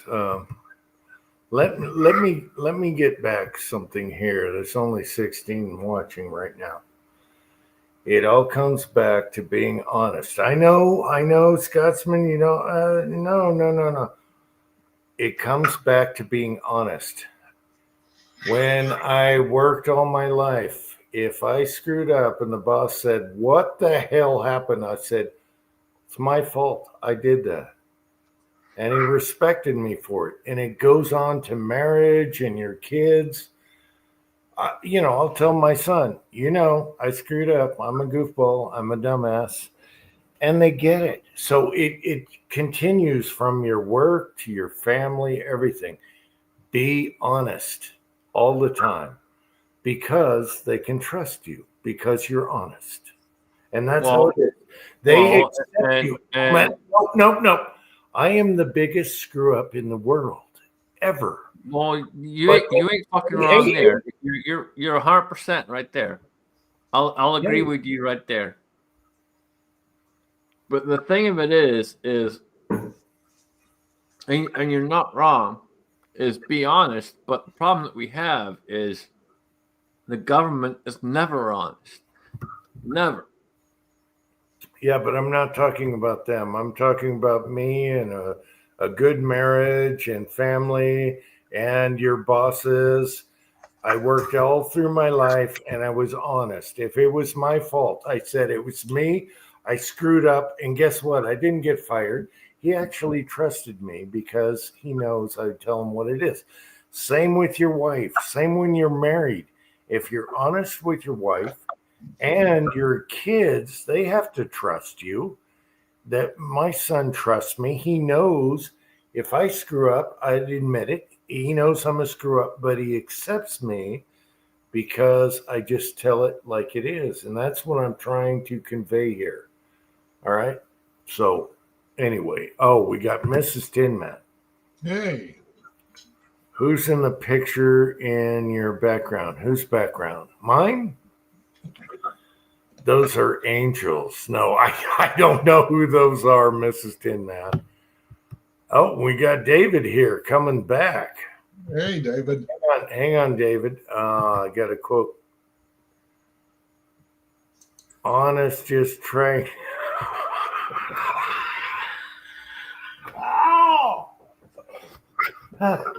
We'll see how long you last after that comment. Actually, you have to. You got to be a little sly about it, but you have to. Okay. All right. There ain't no way in fucking hell you've told your wife that she's fucking fat. Get the fuck out of here. No, I got to address Jag now. Oil quench sight. I was totally honest. There was oil on my front sight. I was being honest. You guys cracked the shit out of me. Excuses. You're fucking full of shit. No. If you're honest about everything, see, that's where everything works in the correct way, because if you're honest and you're a screw up and everything, and I screwed up and blah, blah, blah, you're going to be trusted because you're honest, and it's all about trust. Okay, so if you're 100% honest and you're doing everything that you say you're doing and this, that, the other, and you do exactly what Pat said, and you just let her know she's fucking fat, what's going to happen? I've done it. Exactly, motherfucker. No, Shut your goddamn mouth. Yeah, I've done it. I mentioned, I mentioned lay off the cookies a little bit. You know, she just told me the other day, hey, I lost 3 pounds. I'm like, yeah, but you're still eating cookies. And I was honest about it. Yeah, it was bad. It was bad thing to say. And she didn't slap the fucking shit out of you? No, because she knows I'm that way.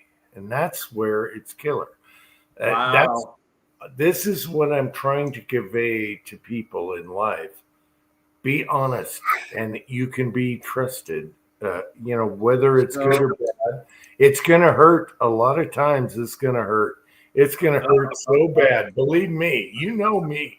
Believe me, it's going to hurt so bad. So I have a serious question for you. It's serious because I plan on coming to see you next year.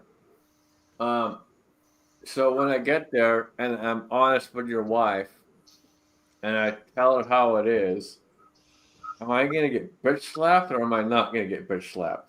You're going to get buried. She's going to say, where's the tractor? You're gonna get your ass slapped. Oh, we got David here. No, David is not here anymore. David has. Oh, for fuck's sake, we got a fucking Irishman. Get the fuck both out of of here. you, Fuck you, fucking Irish. both of you came from the same place. Jesus fucking Christ. Thousands of years ago. Are you fucking kidding me right now? We got a fucking Irishman. Oh my God. You want to go Northern Ireland? What's your bite, you wee mucker? Jesus fuck me. Okay. Hey, take it easy, David. He's strong-headed. He doesn't realize you all came from the same place thousands of years ago. We're not the fucking same. The same. We will never be the same. We are. He's fucking Irish. I'm Scottish. He can go fuck himself. And I got both in my blood, and they don't fight each other. They just What? Don't fuck with me with that bullshit Scottish. Oh no! Yeah. You bring what you got there, Irishman. Look, Scotland my dick from the back. Yeah, you bring it, motherfucker. I'm only fucking with you, man. You kiss my arse. Can't you two get along? It's better than English and Welsh, okay? All right. Look at the UK right now. Oh my God. What's going on with YouTube? YouTube is dead. Nobody's Yeah. live. I can't. Okay, hold on. Pat, you motherfucker. There's a reason we're called the Scots, and there's a reason we invented fucking whiskey, because the Irish can't fucking drink, and we can. Oh, Fuck they your can. bullshit with the fucking sheep. You can shove that one up your fucking ass. Whoever made that comment, salute.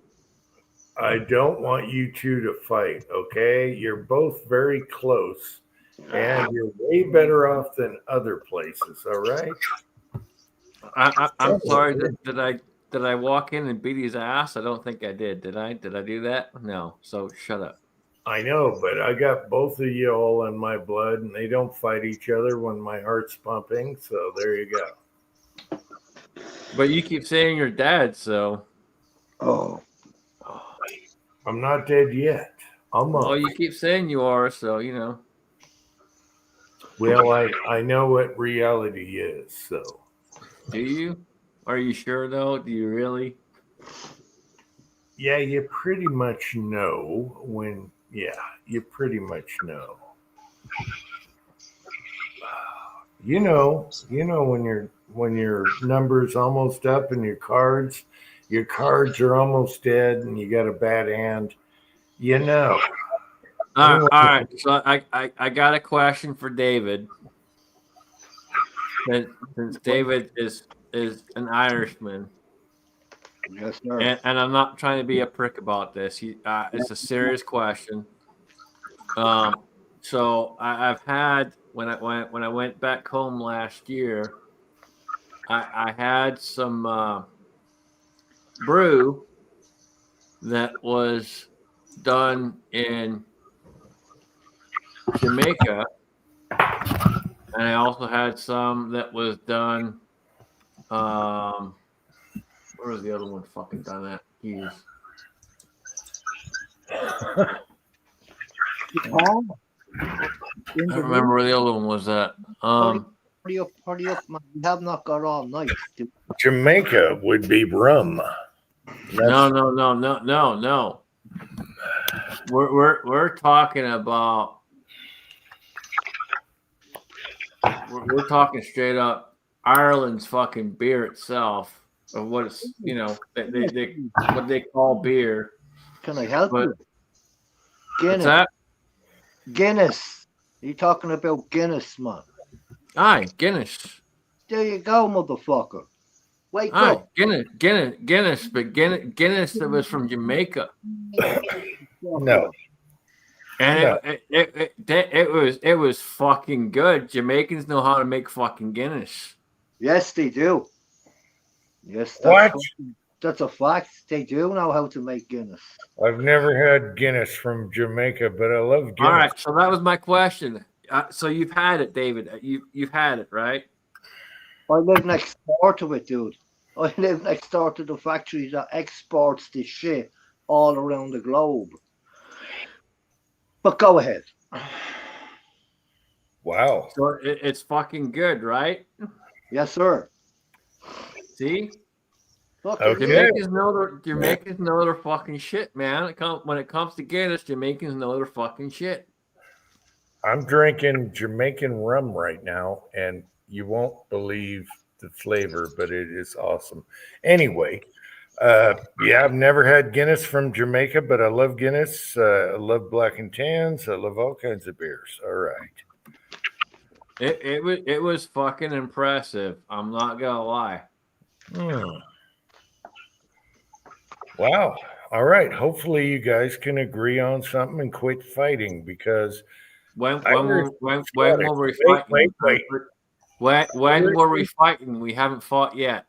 Irish and Scottish should stick together, and that's what I'm saying. we haven't fought yet. So All right, stick to, he's saying this is my island and you're Braveheart over here. So, hey, there you go. Oh, fuck. correct, but again, we still haven't fought yet. So shut your fucking mouth. Yeah, we have not fought. We had not had a fight. We did not fight. So He's agreed with me that Jamaican fucking Guinness is fucking awesome. So he's on the same fucking page. And you both hated the English, all right? So there you go. Yeah, fuck the English. that's a different fucking ball game, man. You're talking about a different live stream, and you're talking about the fucking English. No, what I'm saying, instead of fighting, both of you countries would band together against the UK or the English right now. So there you go. Not right now. 100 years ago. We're talking about a long time ago. Yeah, I know. Years. Yes. I'm gonna relax. I don't want England in my country. England fucked my country up. 1916 Rising, check it out. People need to find out what happened in the 1916 Rising, the rebellion. Fucking England comes over and invades my country, and they still have part Northern Ireland. The very Yes. top- What I'm saying is you should be bonding because the Scots always rebelled also. No, the All Scotland are killed. Scotland had fuck all got to do with anything, got to do with English. Scots hate England, actually. They don't like English. That is what I'm saying. I'm saying that you're both allies, so you shouldn't be fighting right now. We're not fighting. We're not fighting. We're Well, not fighting, dude. There's no fight here whatsoever. Well, Scotsman was stirring some shit, I thought. Okay. never I'm not mind. stirring shit. I'm talking to my fucking friend over here, and he's agreeing with me that fucking Jamaican Guinness is fucking good. Where's the fucking fight at? Where's the fucking fight? I gotta go plug in again. I'll be right back. Oh, okay. You drunk ass motherfucker. No, my battery just doesn't hold up in this heat. Hang on. You need to fucking get your head in the hey, game because you're not playing with everything that's going on right now. I'm gonna play. Hey, I'm trying to run this live chat, so I'll plug in and let you talk and go back and finish my smoke. All right. You guys Fucking keep sitting here saying we're arguing, fucking fighting and doing this and doing that when we ain't arguing about shit. The man's fucking agreeing with me. We fucking love Jamaican fucking Guinness. It's good shit. That's it, yeah. We're just talking about Guinness, man. Where it's produced, where it's made, where the hops come from, where it's made. Jamaica export Guinness for us. That's all. We were not fighting about anything. You brought up the fight, host. I don't even know where the fuck I am. Where are we? Where the fuck are we? You're in the wrong fucking place. That's where you are, mate. Kick my ass off this motherfucker, then. Because I'm a nightmare. I'm glad you're here though, man. I'm glad you're here. I saw you show up last week. I wasn't able to hang for too long last week, but I'm glad you're here, man. Thank you, buddy. I appreciate that, man. I really do. No, I support you. You're an Irishman, but I fucking support you, and you know where I'm coming from. Yeah, dude. I fucking hear you. YouTube won't let me go live anymore, the motherfuckers, because I'm so fucking nasty. They blocked me. I have to get a new phone number. Imagine that. Imagine that bullshit.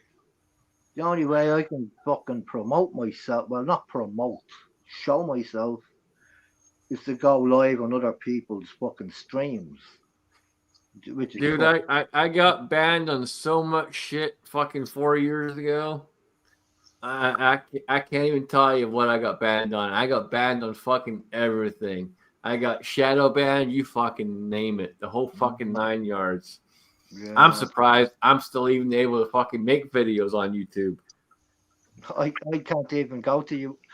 All I can do is shorts on YouTube. I had to do shorts. I had to get 50. My phone number, what it says is, my phone number is related to too many accounts. We cannot let you go live. But they like, yeah, that's it. That's it. No, I had it. You're the first one in that box. Fuck. So you got a question out there, David? Are you Northern Ireland or where are you at in Ireland? Dublin. I'm in Dublin, dude. Dublin. There you go. Go. Dublin, Ireland. Capital city. Dublin, Ireland. Live and direct. You people. We good? Are we cool? We cool. Don't drink all of it. It's almost- No. That shit's killer, boy. That is killer. I've never tried that before. I've never tried it either. Holy crap. Well, try some. Anyway, family's back. I got to catch up with Side Chat here. Uncle Jim, the honest instigator. Okay. Hey, just be honest. These two are being honest right now. So hopefully they're not fighting. I haven't been here. I've been out in the garage having a smoke. No, there's no fucking fighting, dude. You shouldn't fight. You shouldn't fight. It's the freaking English that screwed us all. So that's why There ain't no fucking fighting here. He's good. I like having David here. It's awesome, So David, good to see you from Ireland. Thank you very much. Hell Salute. yeah. Salute from the US of A. Yeah. We should all stick together, It's good countries. No, he's good, man. He hasn't said anything to piss me off yet, so we're good. All right, that's cool. Heesay is still here.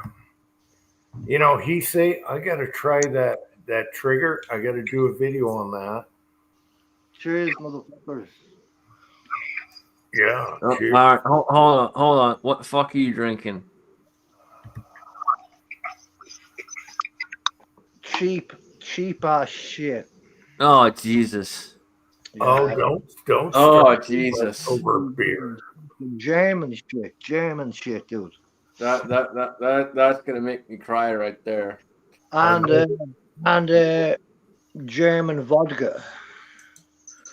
Oh, what the hell did you invite to the chat, Jim? Jesus Christ Almighty!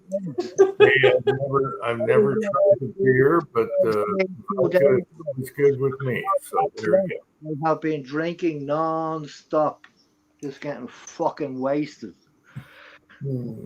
I think YouTube does not like me anymore. Fuck. Well, no one would like you drinking that shite either. So why would they? See this shit. You gotta stop. You gotta stop drinking that shite and drink actual fucking shit. I know, dude. I know. Hey, I wouldn't throw Smirnoff away. So there you go. That's Stefanov. It's I'll take Smirnoff any day. It's not Smirnoff, it's Stefanov. He's drinking some off-brand fucking bullshit. I have Smirnoff as well, but that's how you spell that. That's some off-brand bullshit he's drinking. All right, Heesay, what do you mean by the green Ray? What does he mean? Motherfucker. I have it right here. What does green Ray mean? Fuck yeah, man. What is green Ray? All right.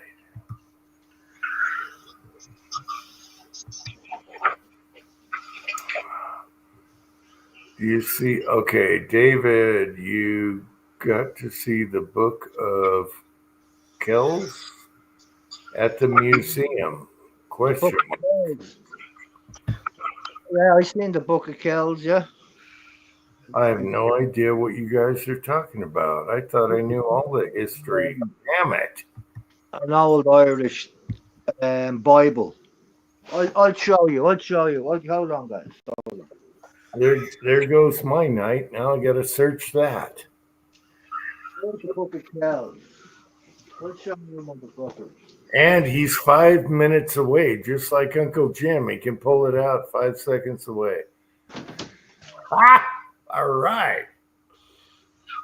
He's 5 seconds away, just like Uncle Jim. Grab everything next to me. There you go. All right. There you go, David. Fucking cows. And I smoke this. When I have no RISDA papers, I smoke the Bible. I'm just a nasty motherfucker. That's Wait the a minute. Wait. What did? No, you didn't roll smokes with that, did you? Hey, check it out if you want to check it Oh out. my gosh. David, you're going to burn in hell. Oh my God. I burned the Bible live on the internet on my previous channels. So I don't know how many fucking channels ago it was. But I do the phone every week. So I have to create a new email. So forget about the Bible. I done much worse than that, man. I am in hell, by the way. I am in hell. Oh my gosh. Oh my gosh. I didn't expect this tonight. All right. You never know what happens on a live chat. All right. Hey, Uncle John says no bad no.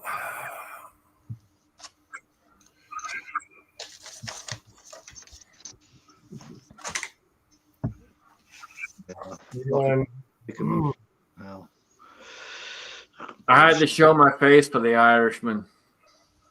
I don't want to see your face because you're not going to see mine anymore. Fuck out of here.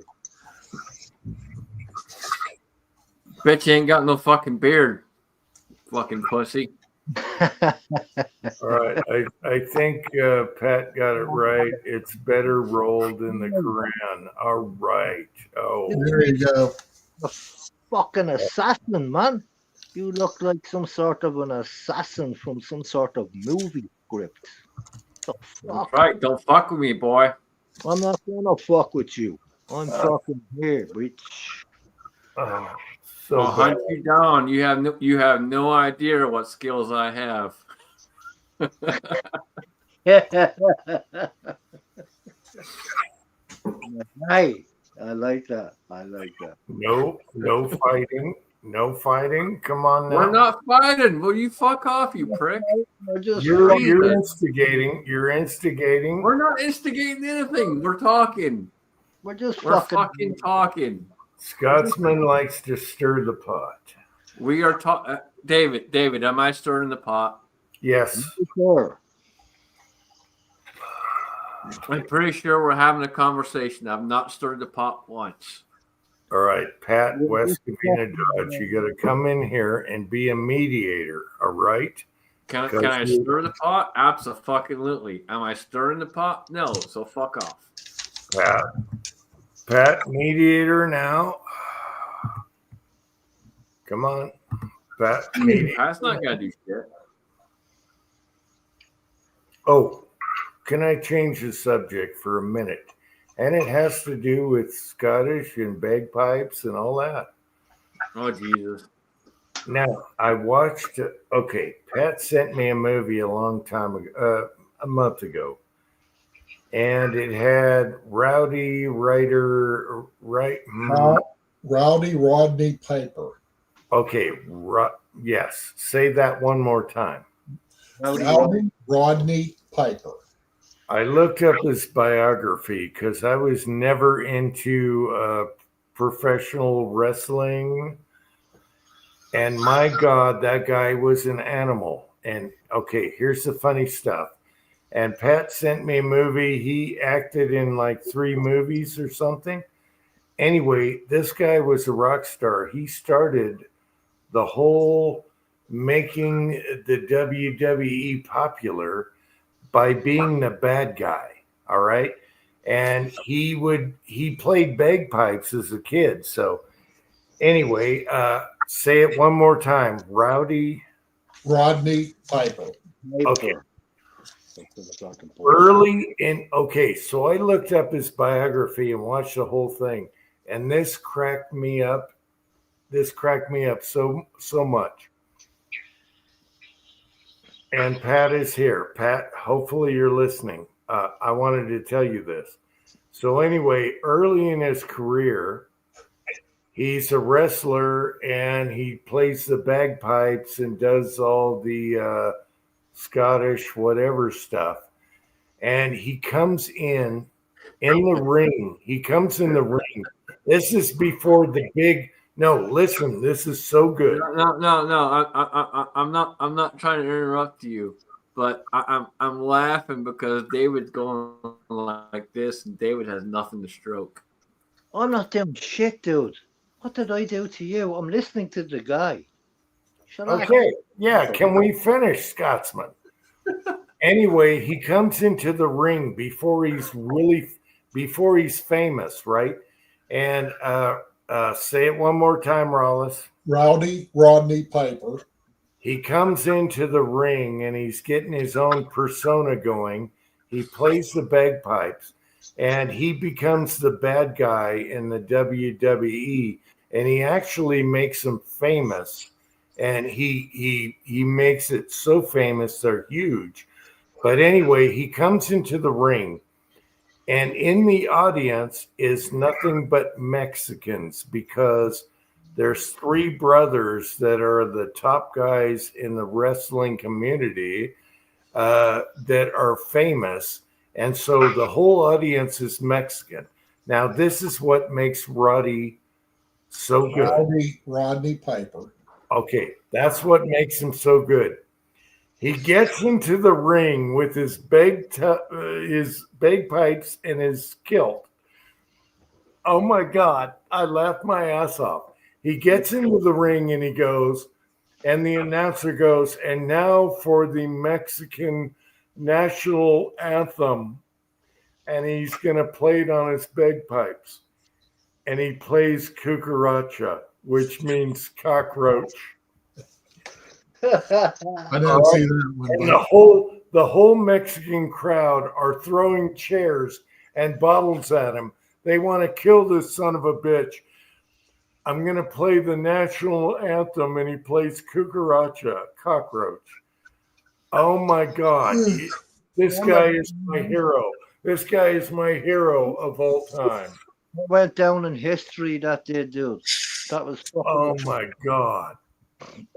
You can't be a better bad guy than that. And the crowd almost killed him before he got inside. That, my friends, is an animal. That guy is a rock star. That is hilarious. Hilarious. That's They history. almost killed him that night, my friends. Fucking Right. history. Where are you at? I remember that. I was there. But anyway, who's this? I don't see no motherfucker up here. Fucking Okay, can you guys hear me? Is that There we LC? go. Yes. All right.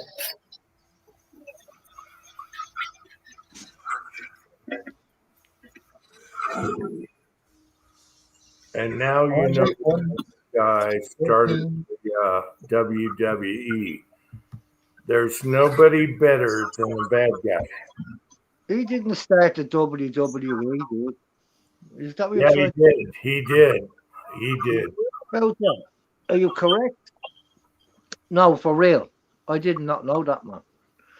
I did not know he started the WWE. Rowdy No, Roddy. he made it famous. And Yeah. then they hired him. They hired him because they're like, this guy is our ultimate bad guy. And I watched the whole biography on this guy, and I have so much respect for him after he did that because he knew to get under people's skin. Yeah. I like David because David keeps doing this, but he's got nothing to stroke. How come I can't get Pat on here? Pat, how many windows? Yeah, take my fucking dick out to stroke my dick, you fuck. Get the fuck out of here. Shit. Let's see. We got Fine Ape is here. Hey, Fine Ape. Yeah, it's a joke. It's a joke. I'm not fighting with you, man. It probably don't fill your hand, boy. I'm not gonna fight with you, man. Don't start a fight, dude. It's not our place. It's not our channel to start fucking around and fucking. Come on, it's not funny. Yeah. So anyway, I got huge respect for Rollis. Say it again. Rowdy Rodney Piper. Yes, I can't put those words together. But after I've seen his movies and I started watching the biography, that guy started the whole thing. This is when they started going to coliseums and got huge because of this guy.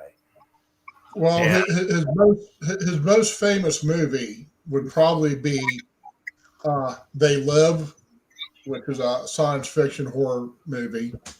And ironically, it proves the story, at least, proves Scotsman's opinion about women if you've watched the whole thing. So, All right. So anyway, Pat, are you here now? Can you? I'm just trying to get some lights on our camera working. All right. There you go. yeah, there you go.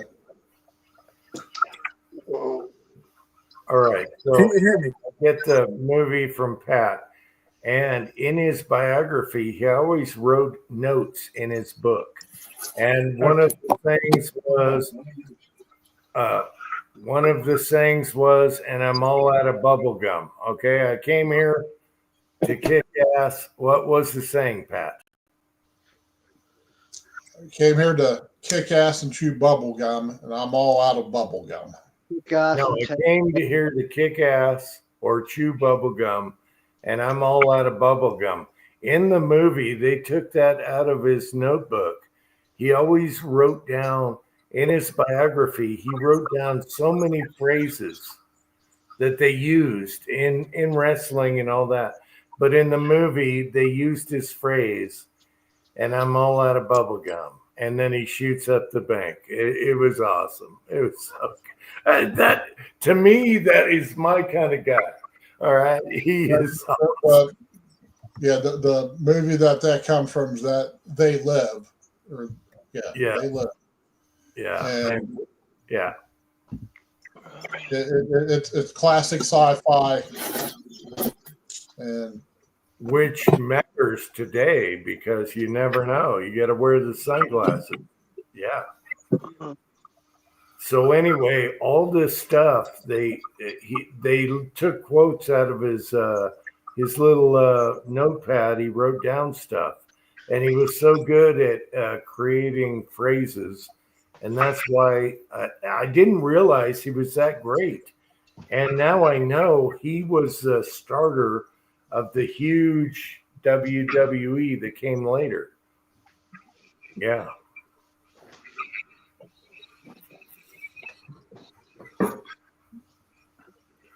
I think he said, I came here to kick ass or chew bubble gum, and I'm all out of bubble gum. Oh, yes. I'm sorry. That floats my boat, people.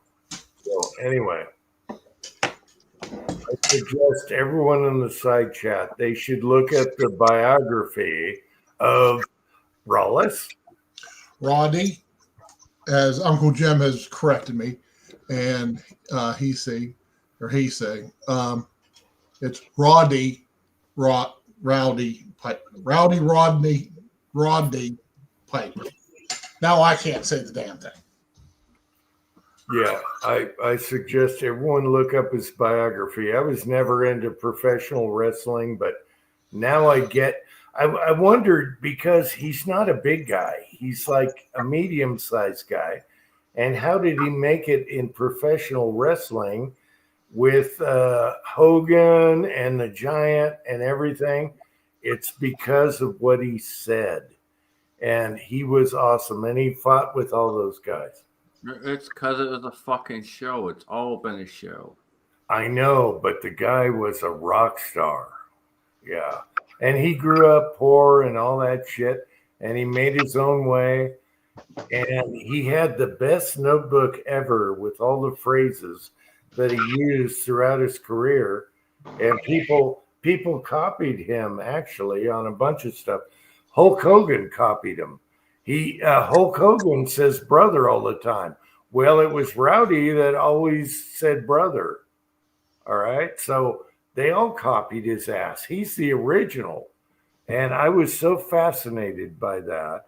And it started with the movie from Pat. Thank you, Pat. You're welcome, Jim. Oh, fuck me. So, Pat, you know what I'm talking about. Yeah. But when he did the cucaracha on the bagpipes, they wanted to kill him so bad. The national anthem of Mexico. They threw chairs, everything at him. It was lucky he made it out alive. It was hilarious. And that is what rock stars do. Yes. He's an animal. I love animals. You do, yes, sir. He's a freaking animal. So as far as WWE goes, it's him and the sock guy, the guy that wore the sock on his hand that almost killed himself a million times. Anyway, I'm done. I'll let you guys go on that. Hogan was big hype, yeah.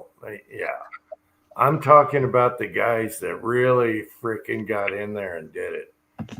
So, yeah, screw all the other guys. Yeah. So, anyway, hopefully some of you guys get it. You'll know once you watch the biography. He really started off the whole WW, as far as bad mouthing and getting people to watch on TV, because it was early on TV. When he did the cockroach thing, it was before TV, but it's on tape, and I saw it, and it was so freaking awesome. I was like, ooh. Oh, Tripping, man. Yes, Mick Foley. Hulk Hogan, what happened to Hulk Hogan? Is he R.I.P.? My two favorites, if you go WWE, and I don't watch fake wrestling, but my two favorites is Rowdy and Mick Foley with the sock on his hand. Those two guys were animals. They were smaller than the big hopped up guys on steroids. All the other guys were hopped up on steroids. These guys made their way because of their personality. And that's what made my juices flowing. That's what got my knees knocking. Hey, what do you think of Conor McGregor? Oh, did you see the recent thing with the weight on his dick? What? No. No. What? No, he did some private. Oh my God. Weight on his dick? What the fuck? Yeah, no, he did. Okay. He should have married his woman for one thing. He's got what, 2 or 3 kids now? I don't give a So he posts a picture on one of the medias. What is it? Anyway, he posts a picture and he's totally naked and he's lifting a weight on his boner, right? fuck off, man. Yeah. And it's to a different girl, not his girlfriend, which he should have married 50 years ago. And so now he's lifting this weight on here and he's taking a picture and giving her a DM on it. What is it? What does my son use? What's fucking Snapchat, is it? Snapchat. I'm going to need to go get a drink. I'll be back. Disgusting. Okay. I don't fucking blame you, Pat. he takes a picture of himself lifting a weight with his boner, right? It was on what does my son use? Not I'm a member there, but I don't use it. Anyway, that goes viral. Okay, David? It goes viral. I'm surprised you never heard about it. It just happened. And can I do a shameless plug for Pat? You know, Instagram. It was on Instagram. Oh, Anyway, might have Instagram. That's why I didn't hear about it, because I don't use Insta. Neither do I. But David, he posted a selfie doing that on Instagram to some girl that has nothing to do with his girlfriend, which should be his wife. He should have married his wife a long time ago, his girlfriend. You know, they had, 2, 3 kids already? It should be his wife. And this is what I'm talking about, honesty. And that's why Conor McGregor is a piece of shit. Yeah, he's a piece of shit. He's a total piece of shit. He's an asshole. He is. And he's trying to run for... I went to school with that motherfucker. I'll tell you guys later. I went to school with that fucker. Anyway, he did that. Then he got caught, deleted it, but everyone had copies of it. And there you go. He's sitting there all on steroids, pumping his boner on a weight. He had a little weight tied to it and everything. I didn't see the picture. I just heard about the story. I have a weight that might look like the weight you're talking about. Hold on, dude. My Don't question you be is, whipping it is up. it getting bigger, and where can I find one if it does? You keep that shit in your pants. It's not. There's other UFC fighters that saw the actual picture and the video, and they're like, "Oh my God, really, dude? You're done. You're toast." Yeah, Conor McGregor is a dickhead. He can suck my dick from the fucking left. Pat, what'd you pick up to drink, brother? Hey, Well, I got an English beer, Samuel Smith's Winter Welcome, and it was warm. There you go. The little woman doesn't love me anymore, so it's in the freezer right now. How come Classic Samuel Smith's Dark Ale. There you go. How come she doesn't love you anymore? What's up? Because there's not a cold beer in the fridge. That's a sign, Jim. Yeah, but you got to be honest and say I screwed up and didn't put it in the fridge. It's all about honesty. Honesty? No, it's about the little sly, snide comments and the the backstabbing. Jim, you got to remember who you're married to. There is no fucking get around this or get around that. They fucking know. They fucking know that. I like her because she's tough. It's all about honesty. That's it. I like They her. know they fucking know every little damn fucking thing. There is no fucking get around this, get around that. I know, but I like her because she's tough and she gives it back. And Pat knows that. Just like the parrots, they give it back too. Hey, dude, host, Conor McGregor hung this off his dick. See this? 2 weight of aluminium. Look, is like that. You actually found the picture. I didn't want to watch. I didn't want to see the picture, but I heard about it in the UFC community, the fighters. I'm trying to show you an example of the weight of what he hung off his penis. There's an example. He's the next president of Ireland. Aluminium. That's 2 pounds of fucking aluminium. Yeah. David, I'm calling bullshit. Hey, I would not fucking lie to you, dude. You're from Scotland, man. I won't fuck with no Scotland. Damn right you wouldn't. Oh my guy. Definitely. He knows better. I Man, still I like this one. Scotland is my land. You don't even know where you live. I No, but there you go. still like this quote because Uncle Jim dragged a boulder a few times, so I still like this quote, my favorite. But I used a towel. All right, I dragged a boulder off of my thing a few times, but I used a towel.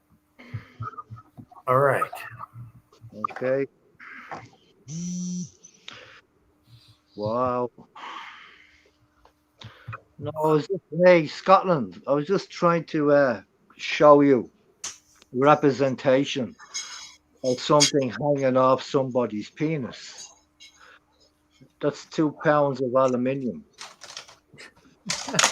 And that's what Conor McGregor tried to do. And I don't like Conor McGregor. He's a fucking asshole. Yeah, but I know you can't see the weight, but man, it is heavy. But anyway. I don't get it. I don't get it with that guy. He's got hundreds of millions of dollars. Now he wants to fight in the White House because Trump said, hey, we're going to have a fight in the White House. I don't want McGregor or John Jones in that thing. They're both pieces of shit. Fuck that. Conor McGregor wants to go to the White House. Am I fucking... Yeah, they're going to do a UFC fight at the White House now because Trump said, hey, we're going to have a UFC fight at the White House next year on 250. All right, 250 on our independence. And I don't want John Jones or McGregor in there. They're both pieces of crap. Give me some good fighters in there that have integrity. Holy shit, man. They're going to have a UFC fight on the White House grounds at 250. Our Independence 250 next year. But I don't want pieces of shit in there. I want real guys, good guys. Well, we all want good guys in there, but none of them are. No, but now John Jones is... They're all corrupt as fuck. Simple. John Jones was... Yeah, no, I don't want... Probably better off with fucking Conor McGregor in the fucking White House, man. He'd probably do more good than fucking bad. Come on. It's rare that a Scotsman's going to agree with a fucking Irishman, but I'm going to agree with the guy right now. It don't matter who the fuck's in there. They're all fucking corrupt as fuck. I told you, host. We were not fighting. We're on the same side, me and the Scottish. I'll agree with him this time. He's right. Doesn't matter who the fuck's in there. They're corrupt as fuck. Thank you. Thank you. And if you don't think so, here's something for y'all to think about. While you're all focused on the Epstein fucking saga bullshit going on, they were voting on a bill, and you probably didn't fucking even know it. And that bill was for digital fucking currency. Pull your heads out your fucking asses, people, because they're fucking doing shit behind your fucking back, and they fucking do this all the time, but you're focused on what they throw in your face. Yeah, but on the other side of the coin, there's a lot of good going on right now, and I can list like 10 things. So you're going to go ahead and say we have a lot of good going on, but you're going to ignore the fact that we're pushing towards a whole fucking digital side of bullshit that's going to fuck everyone over? I don't like digital currency whatsoever. I don't like Bitcoin. No. But that's right. just... So why would you say that we have a lot of good going on when they're literally here going behind everyone's back, fucking hiding shit from people and doing this, fucking masking other shit while they're doing it and going, hey, we're going to do this while you're not looking. No, we'll see it, but I don't believe in that crap. But however, there's 10 other Okay. things. Well, you don't believe in it. It's fucking happening. It's true. But However, you believe there's what you want to. I mean, you believe the Earth is round, so you do yes, you. I do. You believe do the Earth- you, brother. The Earth's fucking flat, but you do you. Yeah, I believe the Earth is round. The economy's better, and there's like 10 things I can list that's better. So yeah, You're there's gonna next. You're gonna tell me that gas has gone down. Gas ain't gone fucking down. in Yeah, it fucking has. months. No, yeah, it has. What did Ozark say? It has not. You can fuck off with your bullshit. It ain't fucking gone down a bit. Let's see. Gas is. I'm just going by text. Let's see. Gas was 268 according to Tin Man where he lived. That's a lot better than the auto pen guy. Yeah, it hasn't got anywhere close out here. Not even fucking close. Tin Man just posted 268. Okay. Okay, it hasn't got anywhere fucking close out here. You're full of shit. It hasn't gone anywhere close. I paid $5 a gallon for regular. Or That was Iowa. a Democrat governor. Do you have a Democrat governor? Just because Scotsman? it's happening in that one state doesn't mean it's happening across the country. It ain't happening across the country.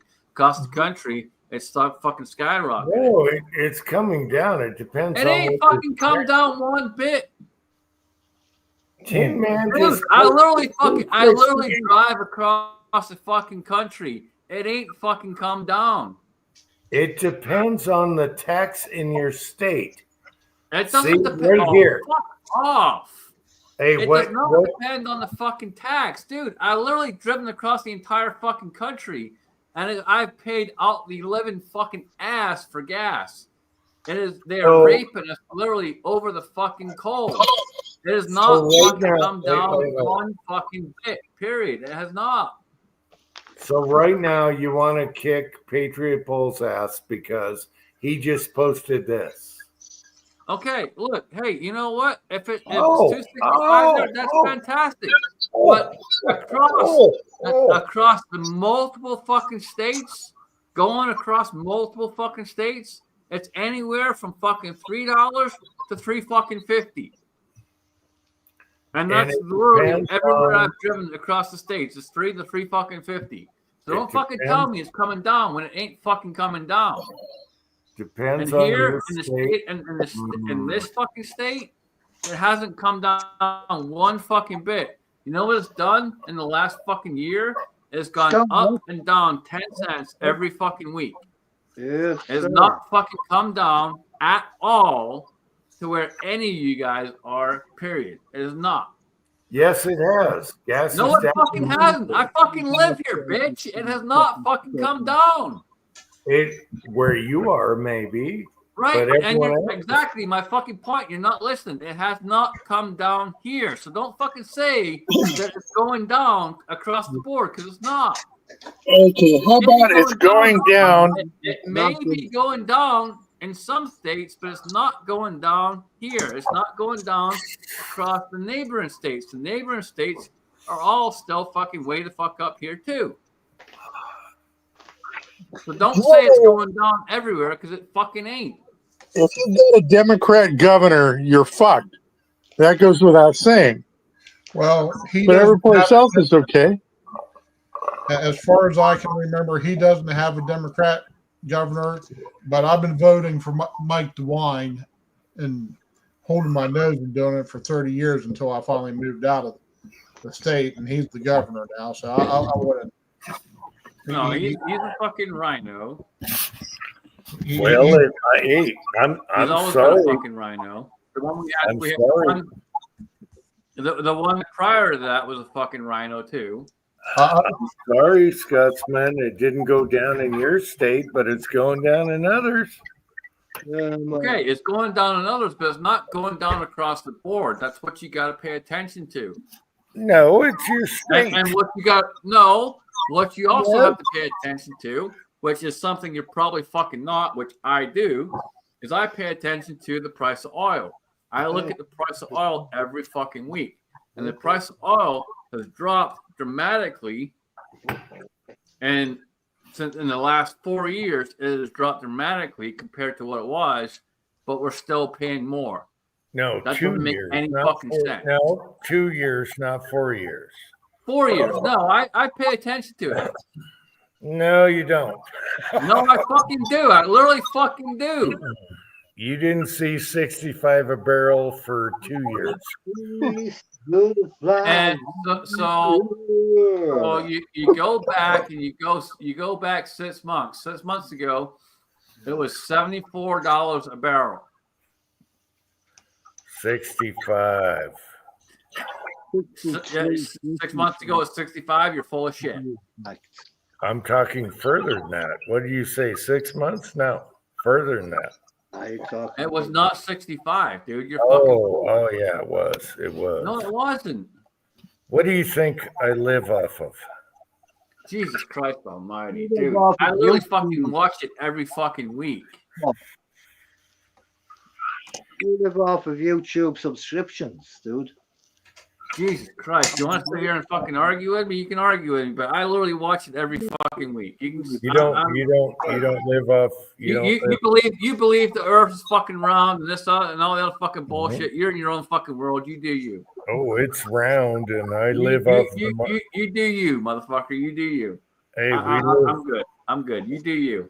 Okay, we live off the bucket, and we know what's going on, and it's way better now than it was the last 4 years. You keep fucking Trump's fucking ass when okay, whatever.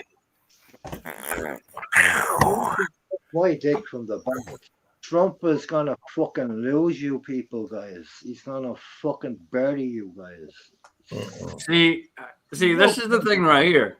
I normally don't fucking agree with Irish motherfuckers, but this guy right here, he gets it. He fucking gets it. He understands that we're literally being fucked in the ass, and you don't fucking realize what you're being fucked in. You're being fucked in the ass, and you're being lied to. Lied to every fucking day, and this guy gets it. Listen, Scotland. Maybe you're right, Scotsman. Maybe we're getting fucked in the ass, but at least they leave like $10 on the nightstand. Where's my $10? I ain't got it. The problem is, I am related to John F. Kennedy, JFK, John F. Kennedy, the presidents. I am related to these. Oh, so you're used to being fucked in the ass. Exactly, dude. Now I agree. Now I agree with you. Oh, you know, it depends on your state or whatever. We own this motherfucker. We do. We own this. You don't. No, you don't have a clue. You're not living off your investments yet. You're too young. I'm too You young. should see the difference. You should see the difference. A kachuk. There's a huge difference on what you're living off of. The difference between John F. Kennedy and Donald Right. Trump. You're right. I'm not living off of investments. I'm living off of me going to work every fucking day and busting my ass. Fuck you So, up. yeah, you're right. I'm not living off investments. I go to work every fucking day and I bust my fucking ass and do what I gotta do to fucking bring the paycheck home. And I get fucked royally left, right, and fucking center every which fucking way it is. And then I get back, I get done with all that, and I do whatever else. And at the end of the year, I still get fucked even more. So yeah, no, you're right. I'm not invested in a bunch of shit, but I still get fucked, and I get fucked fucking royally. Man, you're Scottish. You're gonna get fucked all over the place. That's your problem. We're talking about Donald fucking Trump. This fucking guy. This fucking guy. Oh, he's gonna destroy the globe. We're talking about the fucking world, not fucking Donald bastard Trump. Fuck him. I like this fucking guy. He's okay. Yeah, you should fucking like me because I'm not going anywhere. You're fucking okay, man. You're fucking okay. I'm the next president. Fuck that. Jim disappeared on us. Woke up. They want to wake up. If they don't wake up, they're gonna fucking die. Well, that's the problem. People ain't waking up, man. This is the thing of it. And I've been saying this. I've been saying this since fucking bullshit COVID, the whole fucking 9 yards. Y'all need to wake the fuck up and realize what the fuck is going on. And even prior to that, you go back to fucking 9/11, and I piss people off all the time when I bring up 9/11 because everyone goes, "Oh no, we were attacked. We were attacked." No, we weren't fucking attacked. It was a fucking shit from the inside out, and it was fucking blowing up shit from the inside out. Whether you like it or not, they fucked us. They fucking told you a huge ass lie, and we sent troops abroad for no fucking reason. People died for no fucking reason, but you all sit there and believe that you were told that this happened when it didn't fucking happen. Yeah. Pull the wool over their eyes, bullshit, dude. That's what they do. They pull the wool over their eyes. Blind. And one of the biggest ones that y'all don't fucking remember and don't fucking realize and don't pay attention to is when Obama got in office, the first thing Obama did is say it's okay to lie. Yeah. Yeah. So you all need to fucking wake up and realize you've been lied to your entire motherfucking life. Wake the fuck up. If you have an Irish and a Scottish man telling you the same things from the US of A, I'm a rapper. I can rap better than fucking Johnny Jett. You're going to have to listen, motherfuckers, because we're not fucking lying to you. We're telling you the fucking truth. This guy fucking gets it. Kennedy. I could not be a better ambassador than any motherfucker. He gets it. I like this guy. He gets it. Thank you. No, but I'm trying to be real. I'm not trying to be a dickhead. I'm trying to tell these people. I'm not trying to be either. I don't give a fuck who you like. I'm just trying to tell these people the truth, man.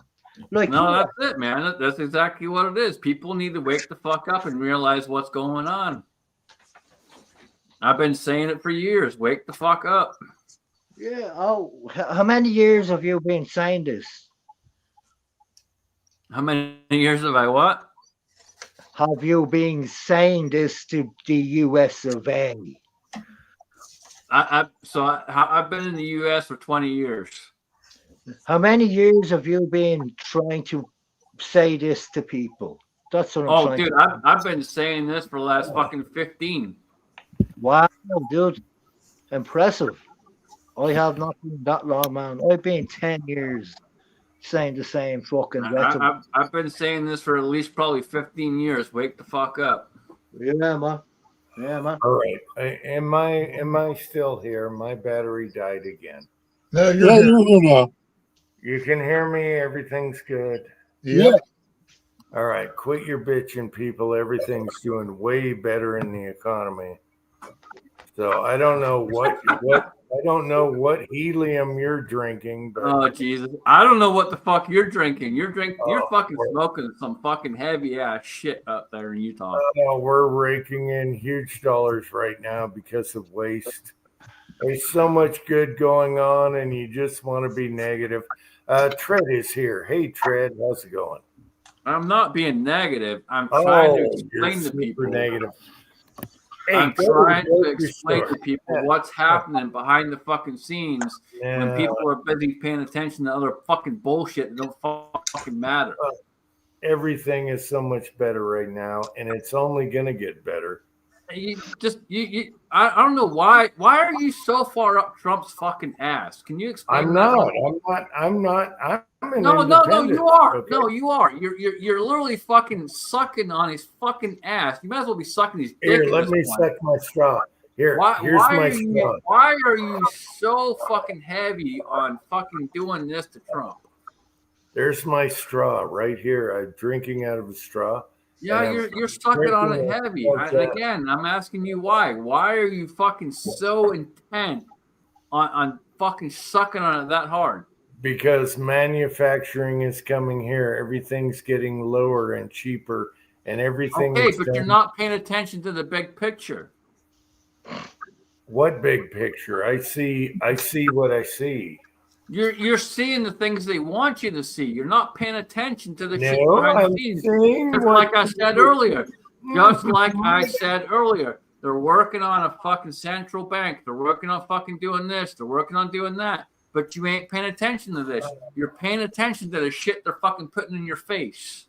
No, I'm saying what goes into the bank account on investment. Oh my God almighty. Dude, stop paying attention to your bank account. Your bank account ain't going to mean fucking dick. On investments. You can think it is, but it ain't going to mean dick when they fucking take over. So stop fucking thinking about your bloody fucking bank. Wake the fuck up. I noticed a dive during the auto pen guy. Oh my God almighty. Jesus. Oh, what was Christ. his name? His name was Biden, the auto pen guy. And Holy now I fuck. see David, help me out, man. Now I see what's going on now, and there's a huge difference. We can't help the fucking blind and the stupid. Well, I can't talk, I guess, but I see Dude, what happened. You're not paying attention, Lily. Fucking pay attention. Oh, do you know how many billions we've saved in the last You're couple of months? focusing on something that doesn't fucking matter. You're focusing on what they want you to look at instead of looking at the big fucking picture. You're not looking at the big fucking picture. The big picture is the shit you're doing behind the fucking. Look at the big picture. I used to tell Fuzzy. No, look at you're the not. You're focusing on the shit they're telling you to focus on. Stop focusing on that shit and focus on the shit behind the scenes. I used to tell Fuzzy like 10 years Tread, ago. no, look I at the do have big fucking picture. proof. Tread, you want fucking proof? I can send it to you all day long, dude. I have all the fucking proof. You have no proof. You have no I have proof. proof. I'll fucking send it to you. Jesus fucking Christ. Y'all are fucking crazy as shit. How much do you have invested for your, living off of? Oh my fucking God. Versus It don't somebody fucking matter. It ain't gonna fucking matter when it's all said and done. versus They're gonna fuck you left, right, and Josh. fucking center, and you ain't gonna have shit. So it don't No, fucking versus matter. somebody- Quit no, worrying about what you have invested and what you think you have when you don't fucking have it. versus You're imagining somebody- something that's not fucking there. versus At somebody. the end of the that fucking lives- day, when they fucking take care of all this bullshit, it ain't gonna fucking matter. None of that shit's gonna be there. None of it. None.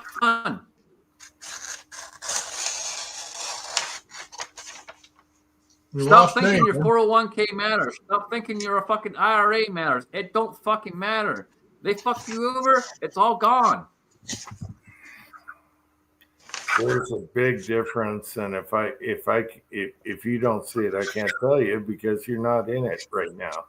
But you're not living off your investments right now, and that's all I got to say about that. It doesn't matter about investments, dude. You got. You're not looking at the big fucking picture. You're looking at shit that don't fucking matter. Chessboard gets it. Chessboard's out there. He knows. He gets it. I'm apparently in the wrong fucking crowd. I don't know why, but apparently I'm in the wrong fucking crowd. I guess chessboard isn't investing, right? Chessboard gets it. Well, he's not investing, right? I guess he's not saying it. So you will see it. You will all see it in like a year or two. You're gonna see it huge. You're gonna see a lot of shit in a year or two, but it ain't gonna be what you expect, and it ain't gonna be what you fucking think. And then you're gonna shut up all about it because it happened. You're gonna come back to me just like you did with chemtrails and go, "You were right." Just like last time, you're gonna see it. Just like when you came back and said to me you were right about chemtrails, you're gonna come back again and say you were right. I'm sorry, I'm a fucking idiot. I want to try it. Okay. So you got some. All right. Anyway. It's brass for you.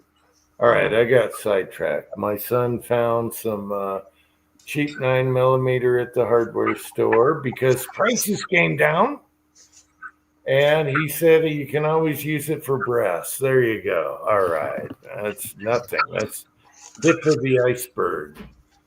Anyway, we will see. We will see in a year or two because we got a businessman running this shit, and there's a lot of savings already. I think Congress just passed a Doge, which dropped us millions and billions of dollars. So there you go. Do you understand what they also just passed that you didn't fucking pay attention to? Oh, Why you're all focused with Epstein?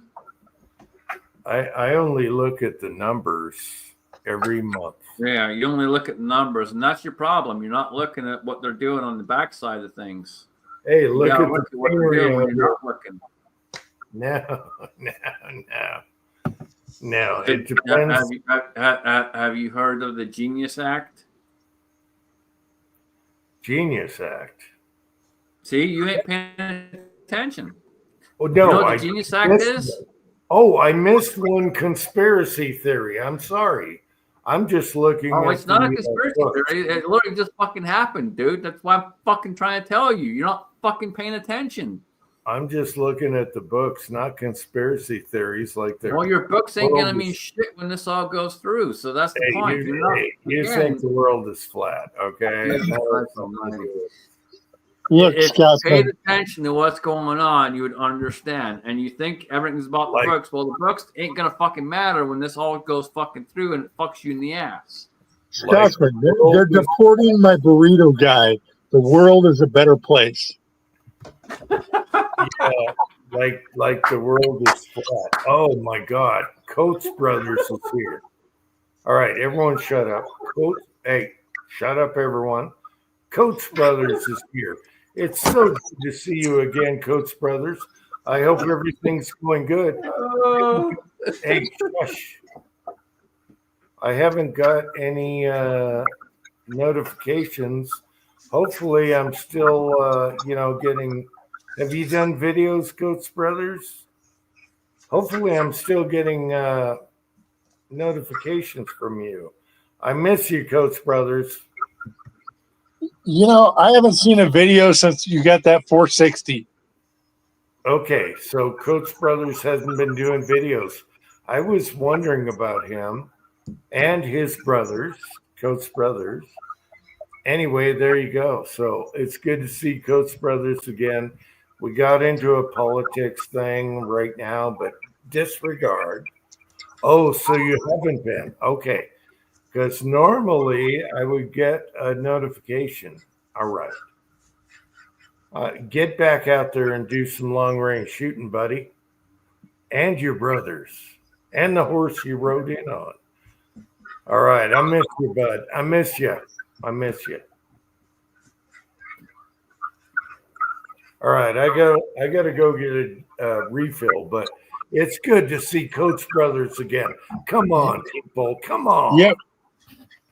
Yeah. All right. Pat knows. I'll be right back, guys.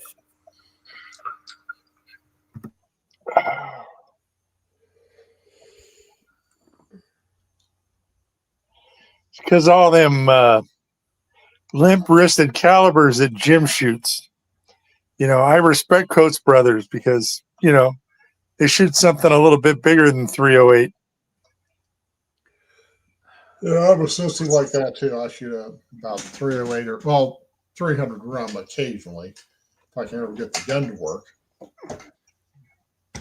It was awesome. A couple of weeks back, I was out in Iowa and I shot a Colt Anaconda for the first time, and I put some 310 grain downrange, and I went through probably half a box easy, and I wasn't even thinking about it as I was doing it because it just like fucking butter to me. I was having so much fun with it. I'm like, I gotta stop shooting this because I know how much that ammo costs. So I had to stop. I had to stop myself. What caliber? Was it 44 or was it 45 long Colt? 44. Okay. I'm thinking about doing one in 45 long Colt or Colt, whichever one makes you happy. Just so I can say I have an Anaconda and I have a 45 Colt. But Yeah, they've always been nice. A couple I've touched and played with, but I've never actually owned any.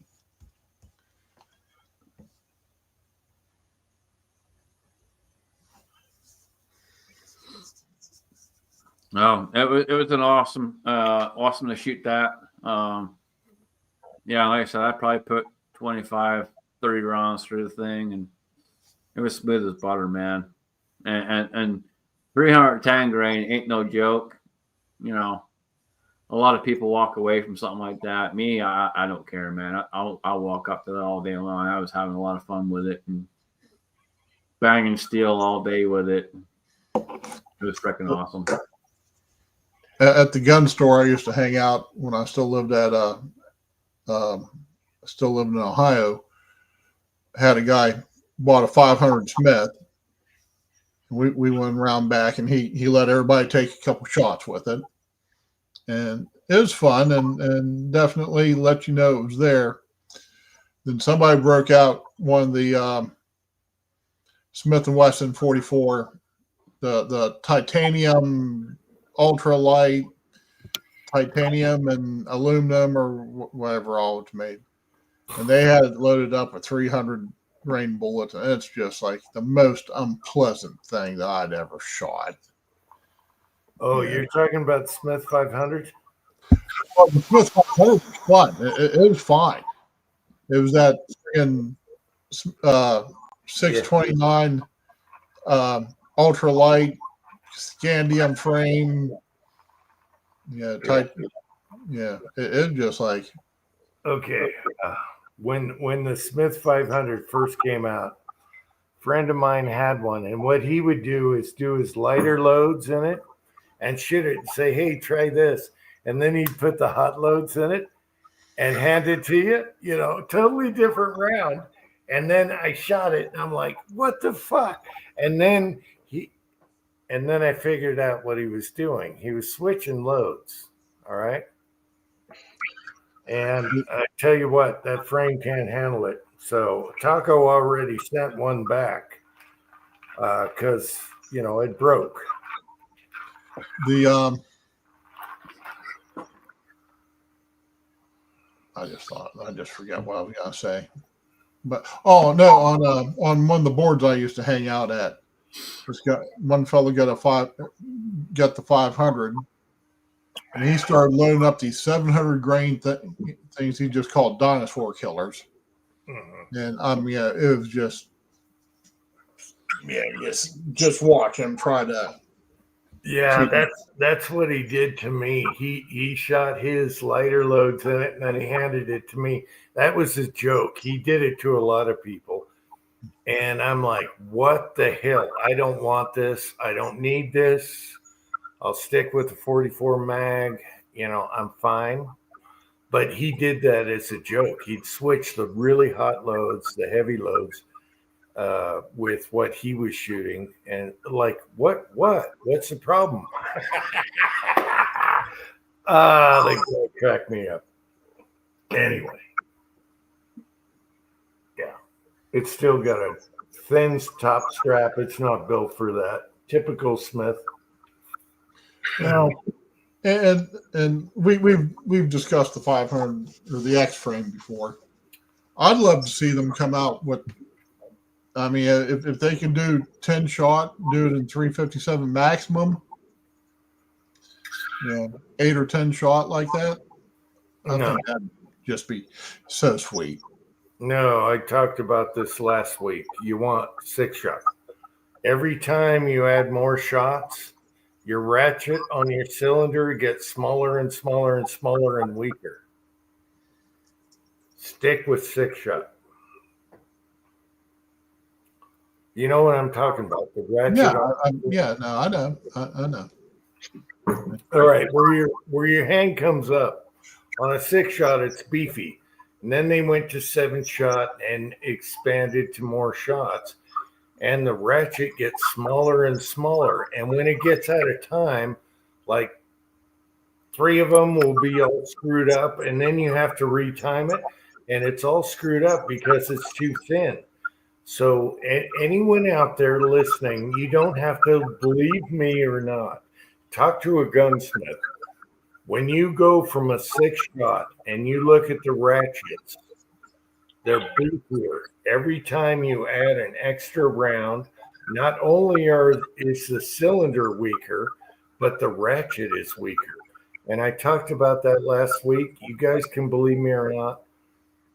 The ratchets get weaker, and also your cylinder is weaker. It's got more holes in it. And that's a problem. That's a problem. As far as I'm concerned, you guys can believe whatever the hell you want. But Well, it's not believe or not believe. I mean, obviously, you're going to have the smaller hand, like or the ratchet.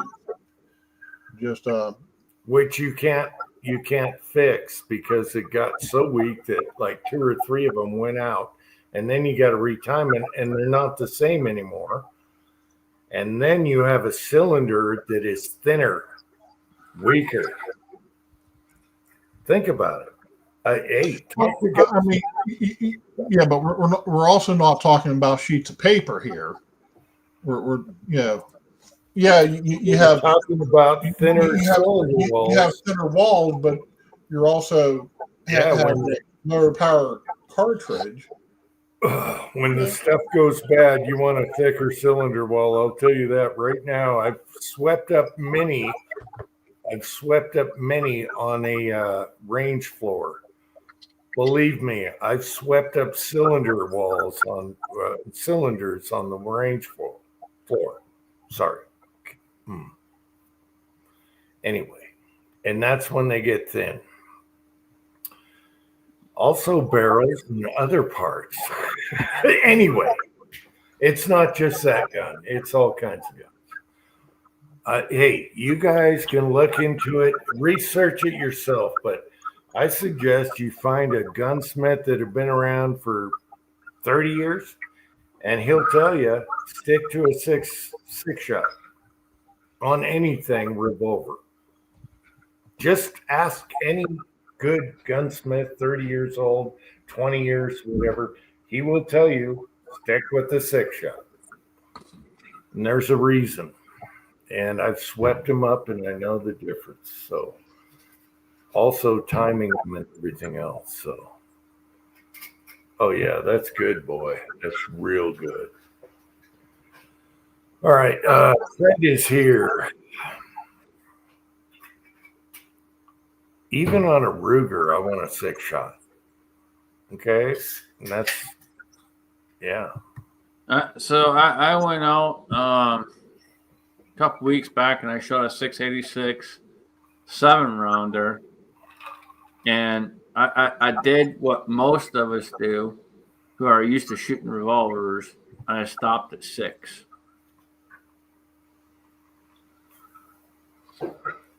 Just because that's that's what we're used to. We're used to shooting 6 and we walk away. Gunswatter, there's only a certain grade of steel. You can't go, if you go super hard, you're going to get brittle. There's only and that's why the manufacturers do it in that steel. You can't go super hard and brittle, and you can't go too soft. And that's, hey, you guys can look this up for yourself. You know, I'm just a goofball. I know nothing about guns. Okay, I know nothing. Look it up for yourselves.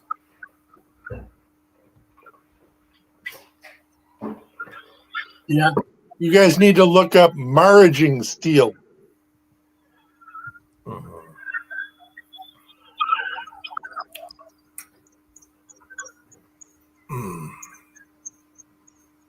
Yeah. Anyway, I'm going to hop out for a few minutes. I'll be back. I got to cool off. It's 100 degrees back here.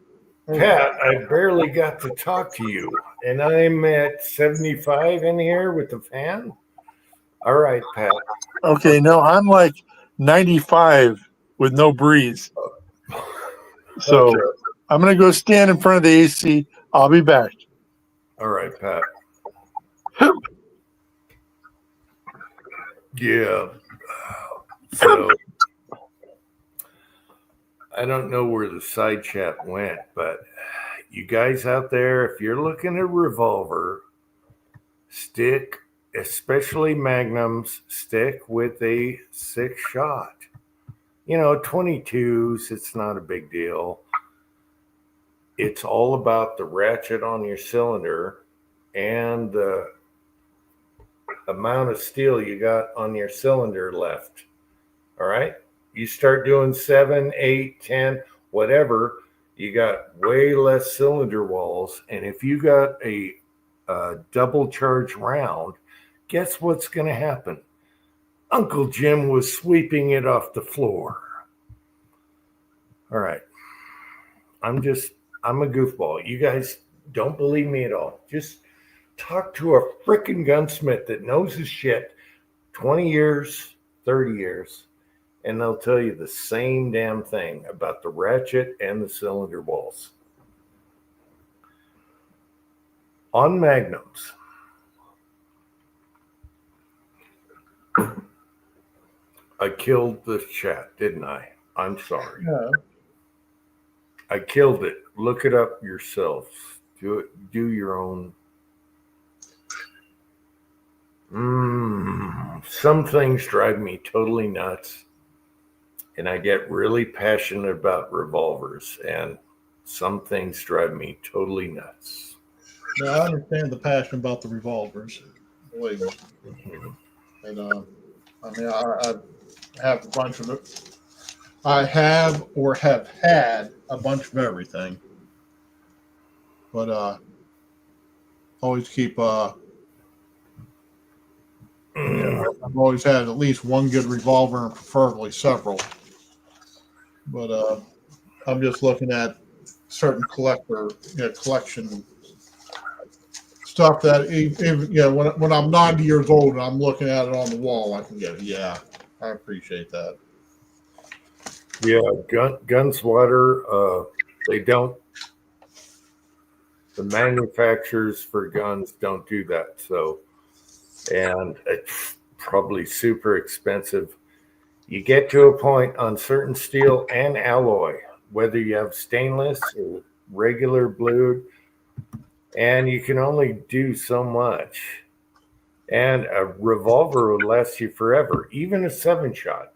Most people would never screw up their ratchets, but it does happen, and that's why they go to gunsmiths. And then if you have a double charge, you're going to blow that cylinder because it's got less meat on it. You could blow one up anyway if it's a 6-shot. Just be careful out there. I'm a goofball. I know nothing about guns. I have no experience on guns whatsoever. Oh, but you're being a little passive aggressive there, buddy.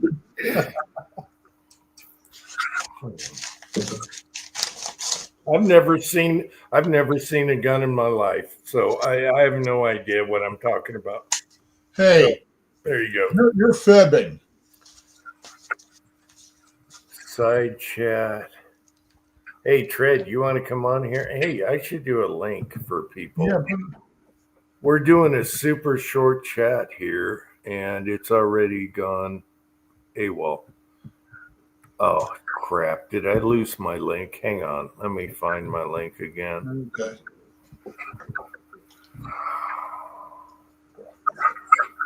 Yeah, there's a reason. There's a really good reason they made them 6-shot. And I'm talking Colt, Smith & Wesson, Taurus, everything. There's a reason they made them 6-shot, and that's the ratchet system on the cylinder. All right. And I know nothing. Don't listen to me. All right. So are we back? Yeah. Okay. Now I can post a link. I have no idea how revolvers work. Believe me, I have no idea how to time them, how to do anything, how to set that. No.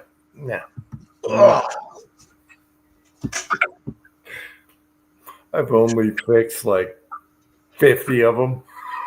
Anyway, no, I know nothing. Okay, there's a link if anyone wants to come on. Do you know how many parts I have for revolvers in my drawer? Well, it sounds like you have a pretty good collection there. Nothing. No, I don't have a giant Ziploc bag of parts for revolvers because I don't know anything. I know nothing. No one taught me anything. Not all of my gunsmith friends over the years. No, I know nothing about this stuff. I have no idea what gunsmiths get every day and what they have to do to fix stuff. Any kind of gun. No, I know nothing about this. Have no clue whatsoever. I'm just an old goofball that knows nothing.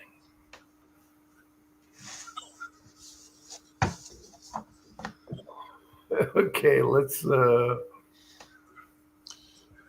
I love these chats though because we are different. We go everywhere. Where did we start with professional wrestling, whatever? Then we got to revolver. Actually, And maybe we'll talk about 1911s and high power someday because I could go forever on what I don't know about those either. Yeah. well, over 4 hours, 4.5 hours ago, you guys were going down memory lane talking about old houses that you guys lived in.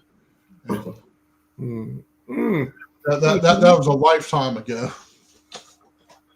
Yeah, everyone should visit their old place they lived. And we lost Dave, I guess, from. Yeah, he dipped out a while back. I don't know if you. Okay, sorry, Dave. We lost you in Ireland. Sorry about that. I think Ireland, Scotland should stick together. The UK is totally screwed. So they're all Islam now and protesters and oh my God, if you look at the news over there, you have no clue what's going on. All right. Anyway, I don't know nothing about that either. So anyway, where are we at tonight? Anyone in side chat got any questions? I'm glad you're hanging in here, Rollis. I'll say this again. You got the moon. Yeah. To the moon, Rollis. I wanted to say that. To the moon. There you go. I snapped that picture through one of my telescope, the first telescope I ever had. And it took me about 5 minutes to decide to put a camera on it and take a photograph. So.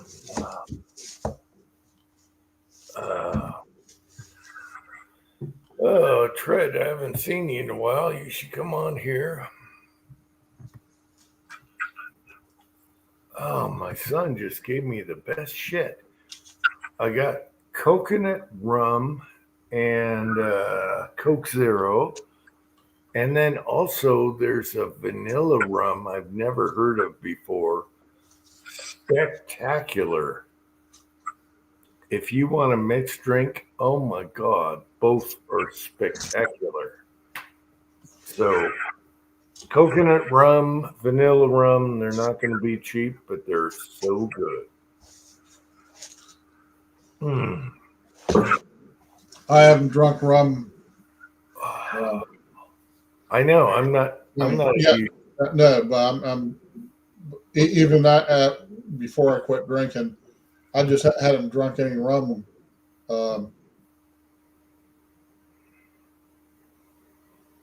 Even called something, I guess, of weightings. Huh. But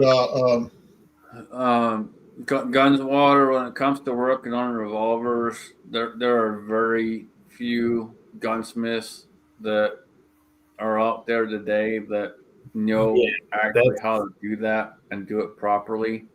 That's why I said 20. Yeah, that's why I said 20 years, 30 years. And if it's something that needs to, if it's got pitting and got all kinds of issues and needs to be worked down to where they're polishing it up and doing this and doing that and then rebluing it, yeah, you're gonna be waiting a while But there are very few that can actually do that and do it right. Well, okay, Gunswatter, if you just need it timed, all he has to do is bend the hand over a little bit. But it depends on the star, like we talked about. But man, I'm almost saying, what kind of gun do you got?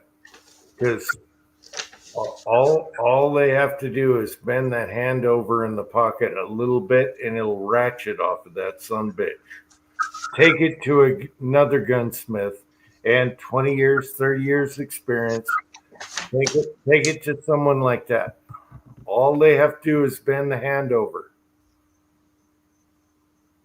Yeah, it shouldn't take them that long.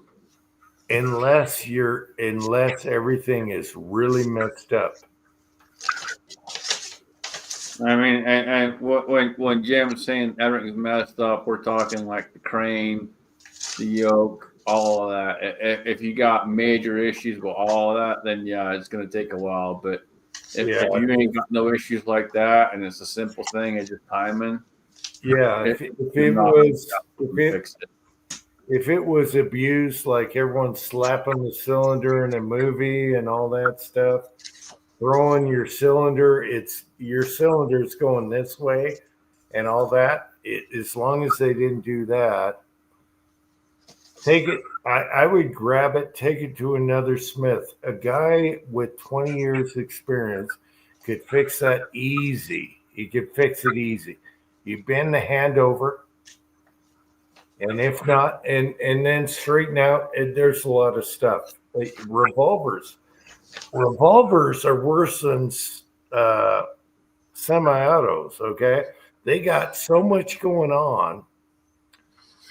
You got your if you've never worked on a revolver, I'm going to tell you straight up, as someone that has, if you've never worked on one, there's a lot to it, and especially if you get into trying to clean up pitting, clean up this, clean up that, and polish it, and all the rest of it, that's a lot of work, and you got hours, and I mean hours invested in fixing and correcting. Okay, but if it's something as simple as it's just bent and not going in place, yeah, it shouldn't take them more than 5 minutes to fix it. Yeah, a lot of people think revolvers are more reliable than semi-autos, but there is a ton of shit that has to go on in a revolver to make it go bang. And that is headspace. It's everything. Headspace, action, outlet. However, so you straighten out the yoke, okay. It was a Gunswatter that had the problem. I want to talk about this now. All right. And here's the other problem is a lot of newer gunsmiths don't know the older stuff. So they don't know all the ins and outs, especially Colts, which are really picky on revolvers. They're super picky. You got to time those things perfect. Smiths are easier. They're way easier. We could go forever on this. You bring up a good point that newer smiths don't know the old stuff, and I say that simply because that's why I'm working for the gunsmith I'm working for. I'm working for him because I know the older stuff he don't know. He doesn't know the old Smiths. He doesn't know the old Colts. Yeah, I'm saying 20, 30 years old experience, okay? That's my kind of rule. If you're, whether it's Colt, Smith, whatever, and it's usually just Smith and Colts. And Colts are even tougher. But Colts are awesome, but they're way more picky than Smith. A Smith & Wesson is easier to fix, if that makes sense. The way it was designed, it's easier to figure out the problem. It was more mainstream. It was more common. But you got to find a guy that didn't die of a heart attack yet that's been working on them 20, 30 years. And they will fix it like right now. They will even put a spring in your firing pin, you know, the free floating firing pin to make it, and then give you a way lighter trigger because that spring is in the free floating firing pin. A lot of people don't know about that. So if you go way light on your trigger, you got to free float the firing pin. A lot of people don't know that shit. There's a lot of tricks these guys know, and they're old guys, and you just got to find the right guy. All right. So if you don't want light strikes and you want a really light trigger, you got to have you got to put a spring in your firing pin. And I'm not talking about the ones that are captured. I'm talking about on the hammer. Yeah. There's all kinds of tricks out there, but it's a lost art. It's actually a lost art, and it's dying. And I hate to see that. I hate to see that it's dying. I can tell you from personal experience. I've got right now. I'm 11 hours into a 10-4 of fixing the frame, polishing it, and getting it up to what it needs to be to re-blue it. That's 11 hours. And I'll tell you straight up, guys, I still probably have at least triple that to finish it before it's ready for bluing. And that's what it takes to get these old guns up to par. And the thing of it is that even though I'm putting all those hours in and doing all that work, it's still not going to be an old school Smith & Wesson blue. There's no way. There's just no way. It's almost impossible to get that old Smith & Wesson blue. No, you can get the right bluing salts by the bucket, 5-gallon bucket. Have you seen my jeweled high power? You can get the right bluing salts. Brownells actually still sells it. And but you got to buy it by the bucket, and you need a proper blue tank with all the pipes and the heat. You need 3 tanks, actually. One is to blue it, one is to dunk it, and one is to quench it. And that's what I used to do at my neighbor's yard. And I got guns I can show you right now that are every bit as good as any Smith & Wesson.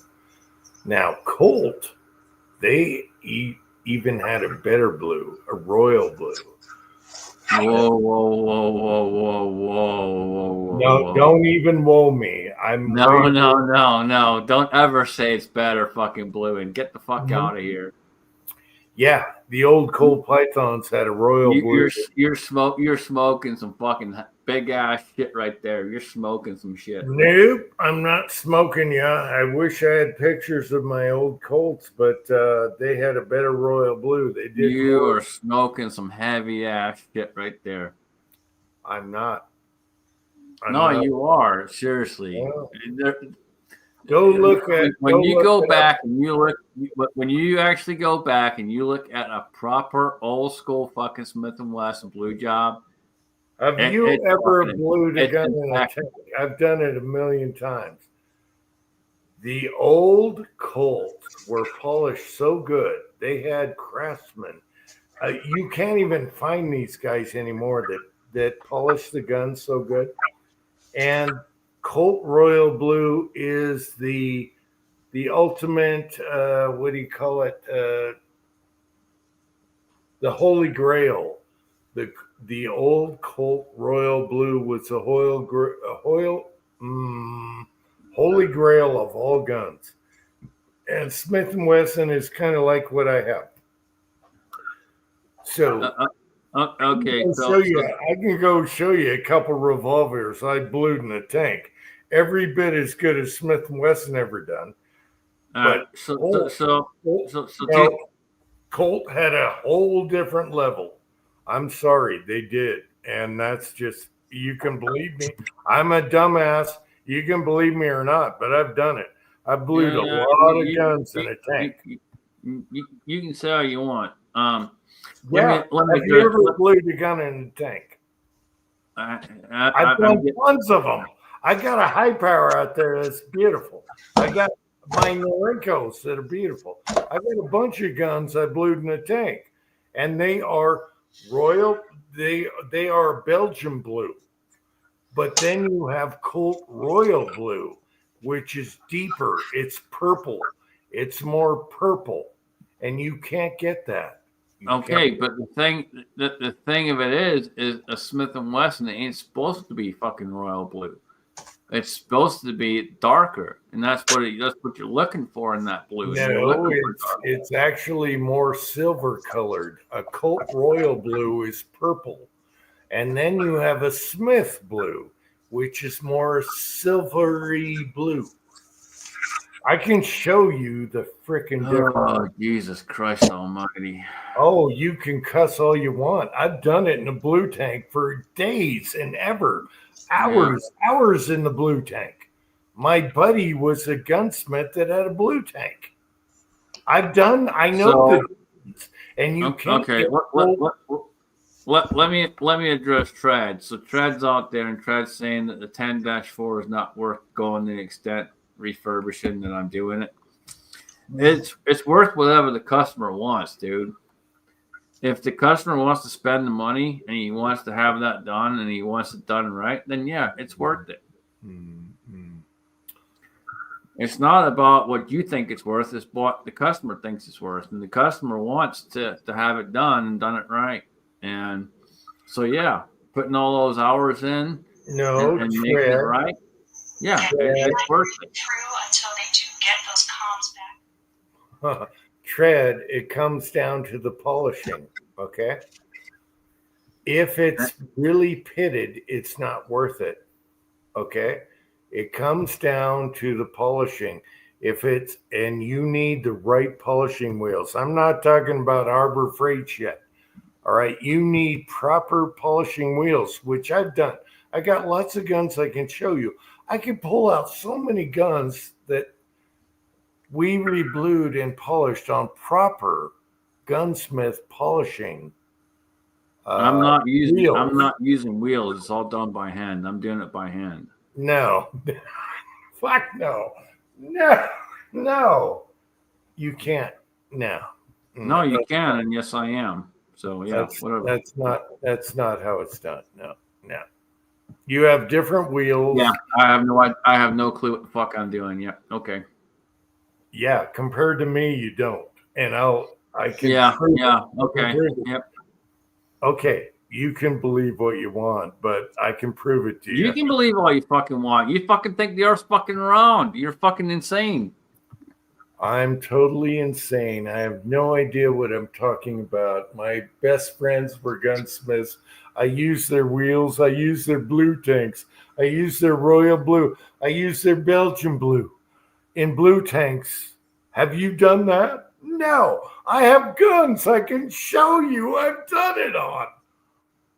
Oh my God! You can really? say what you want, but you're sitting there fucking saying, "I've done this, I've done that," but you have no fucking clue what I've fucking done.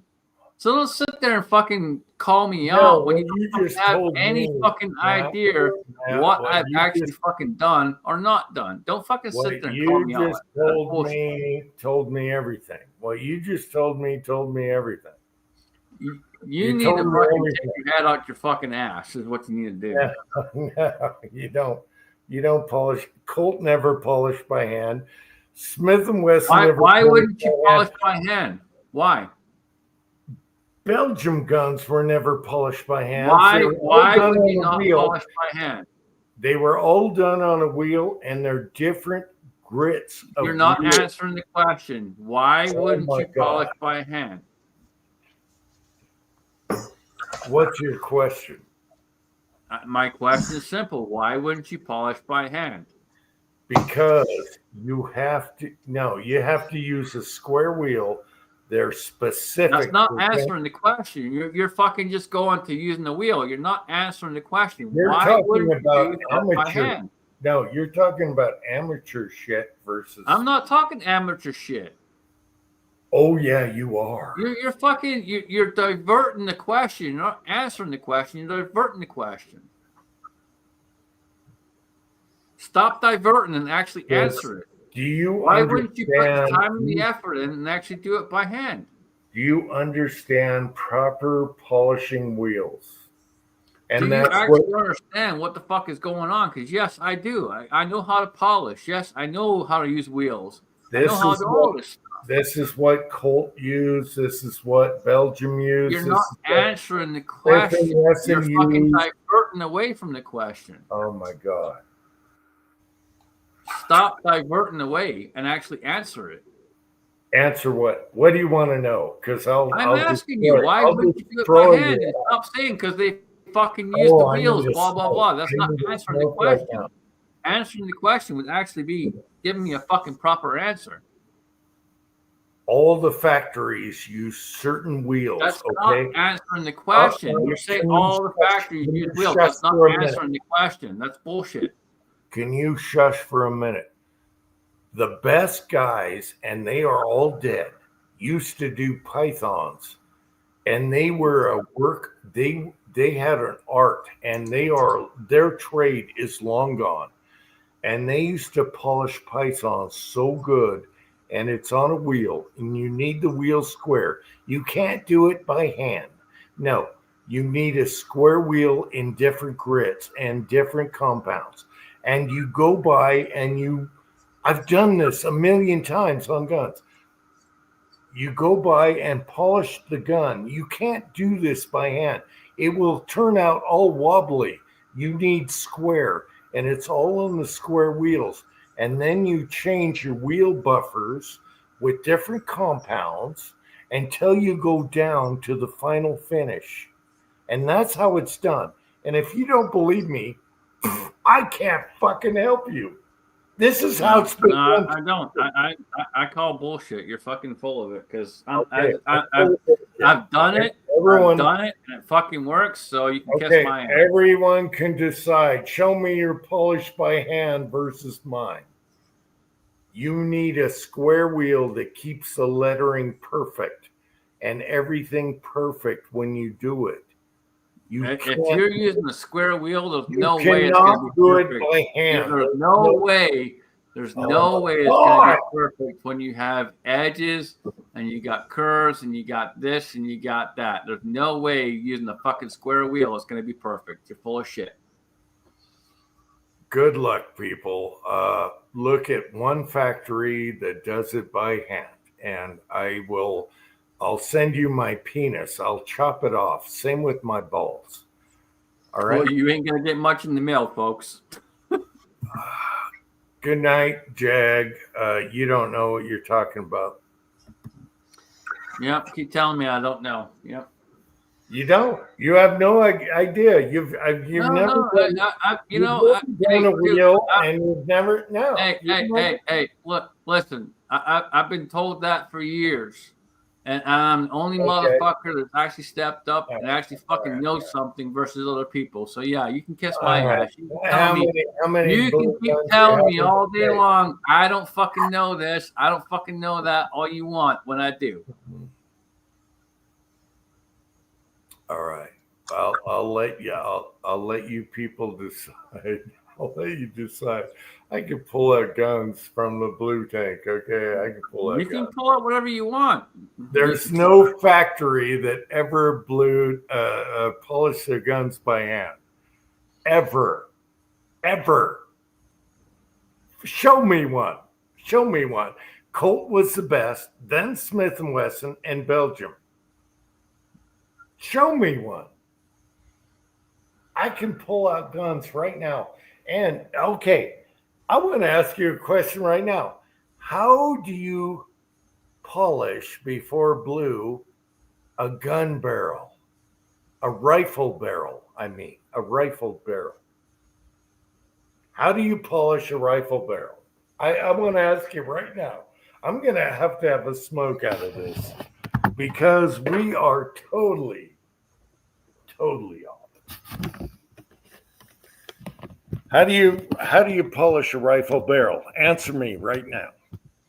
A rifle barrel. Say you have a lever action. How do you polish that barrel? Well, all Are you depends. gonna do it by It all hand? No, depends. you're not going It to all do depends it. what's going on with the metal. You can't just throw out. No. You tell No. me. You can't just throw No. out just a fucking generic No. barrel. It all I'm depends giving- what's going on with the shit.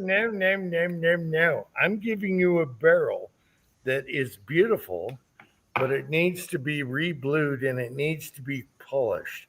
And it's a vintage barrel. Say it's a bolt action or whatever, a lever action, whatever. You take the tube off a lever action anyway. You Gentlemen. tell me how you polish a rifle barrel. A rifle. Not Gentlemen, a pistol, you go this way.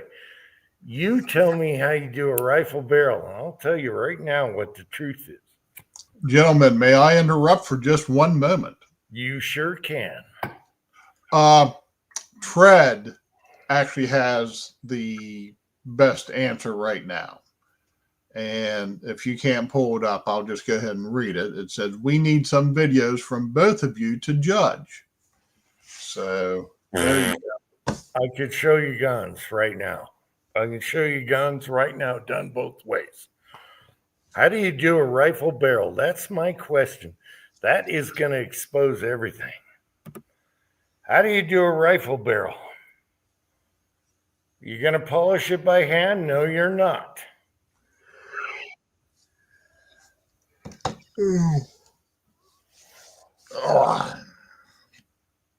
Anyone want the answer from an old guy that's a goofball that didn't know shit about blowing guns? It's called crosshatch. It's called crosshatch. And I can go show you one right now. Because we did it. And it's Belgian blue and it's beautiful. I can go show you right now. It's in my safe. That thing was a rusty piece of crap and it's beautiful. I have a couple of them. I got one that's really rare. Yeah, I got one that's really rare. It's a safe queen that I don't shoot anymore. It's called, he didn't answer the question because he didn't know. It's called crosshatch. You got to crosshatch, polish it. And that's how barrels were done on long barrels, not pistols.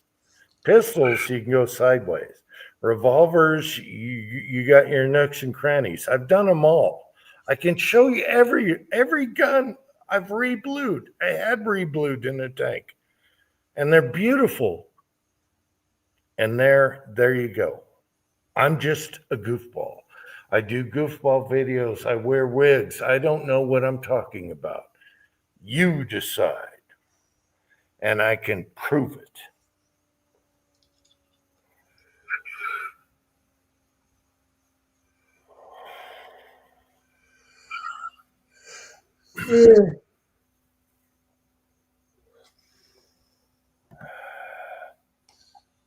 Cat out of the bag. Jim has guns we don't take out. Yeah, it's called crosshatch, and that's how you do rifle barrels. It's a technique, and it takes time. It takes lots of experience to do. And this is the difference between experience and younger guys. It's a lost art, almost.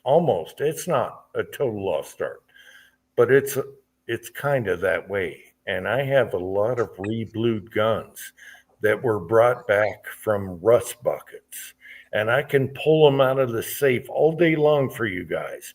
But do I have to? Do you guys believe me, or with the wig and the makeup? It's up to you. It's up to you.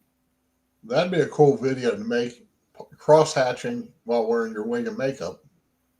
It's too late. I don't have the buffers now. My neighbors Yeah, I moved. My neighbor was a gunsmith. I did a lot of guns on his equipment and his blue tanks, and they are beautiful blue. My Marlin 39. There's a lot. I'm not being. I'm not arguing with you. Yeah. When I do a video, I can't show you on live, so I can't show you. You can't show me live, but do us a video. That'd be a hell of a video to do. I've shot those guns on video. Well, I have a really rare Remington single shot that it's worth fucking $900, $1,200. right. It sits in the safe. It's a 22. What am I going to do with that? I got to, Right. No, I understand that. But no, I mean, Well, take it out and show it off a little bit. Here's the thing of it, man. You can do a video if you want to, and I'll fucking make a video. I don't give a shit. But I don't think. Look, what you need to understand is you're doing stuff by machine, which is fine, whatever. To each their own. But don't turn around and say that doing it by hand isn't as good. You can do it by hand, and it's going to turn out just as good, if not better. Because when you actually take the time and you put the effort in and you fucking make it look right, then yeah, it's going to look really fucking good. So don't turn around and tell me that doing it by hand isn't going to come out with the same kind of results. It's probably going to be better because if you actually know what you're doing and you take your time, yeah, it's going to look fucking good. And to turn around and say just because I'm young doesn't mean I don't know what the fuck I'm doing. That's a fucking insult. And you can shove that one up your fucking ass.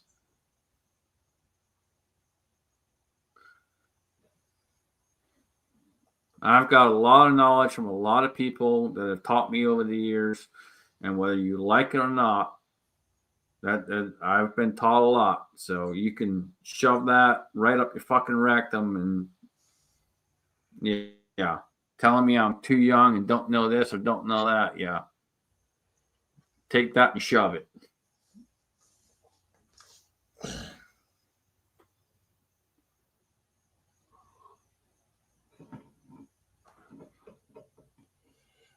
Guns of water. It is a tough crowd tonight, huh?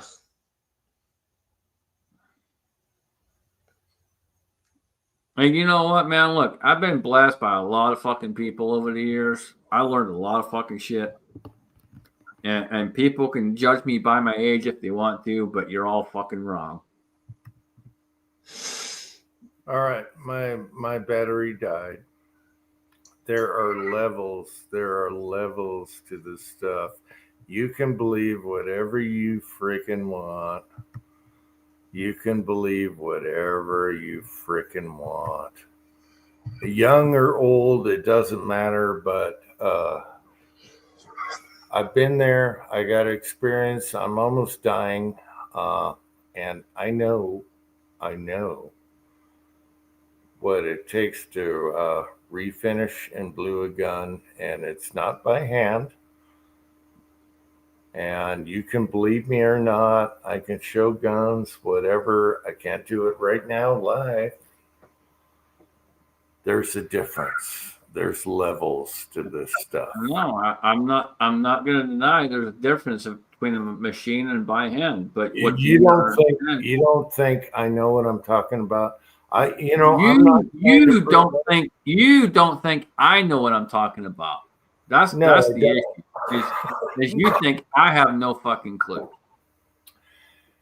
From what we've gathered, no. And I'm just going by the regular manufacturer. You're going by, you think I'm too young, this, that, the other bullshit. You don't actually know what I know.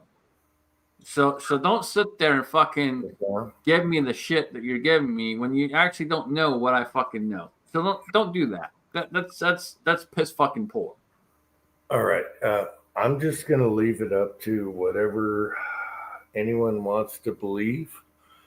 but I've been there, done that a million times, a long time ago, and I could show some guns that were done properly, and I don't know what to say. There's levels. There's levels to this game. There's levels to gunsmithing. Okay. So I'll just leave it at that. I don't want to insult you. I'm just saying what I know from experience. Okay. And Well, I learned from people that have been doing it for forever and had the blue tanks and the polishers and all that. And it's okay. Well, if you're not trying to insult me, then don't go against the fact that I'm doing shit by hand. Just because I'm doing it by hand doesn't make it wrong. Yeah. Hold on. Let's stop listening to me.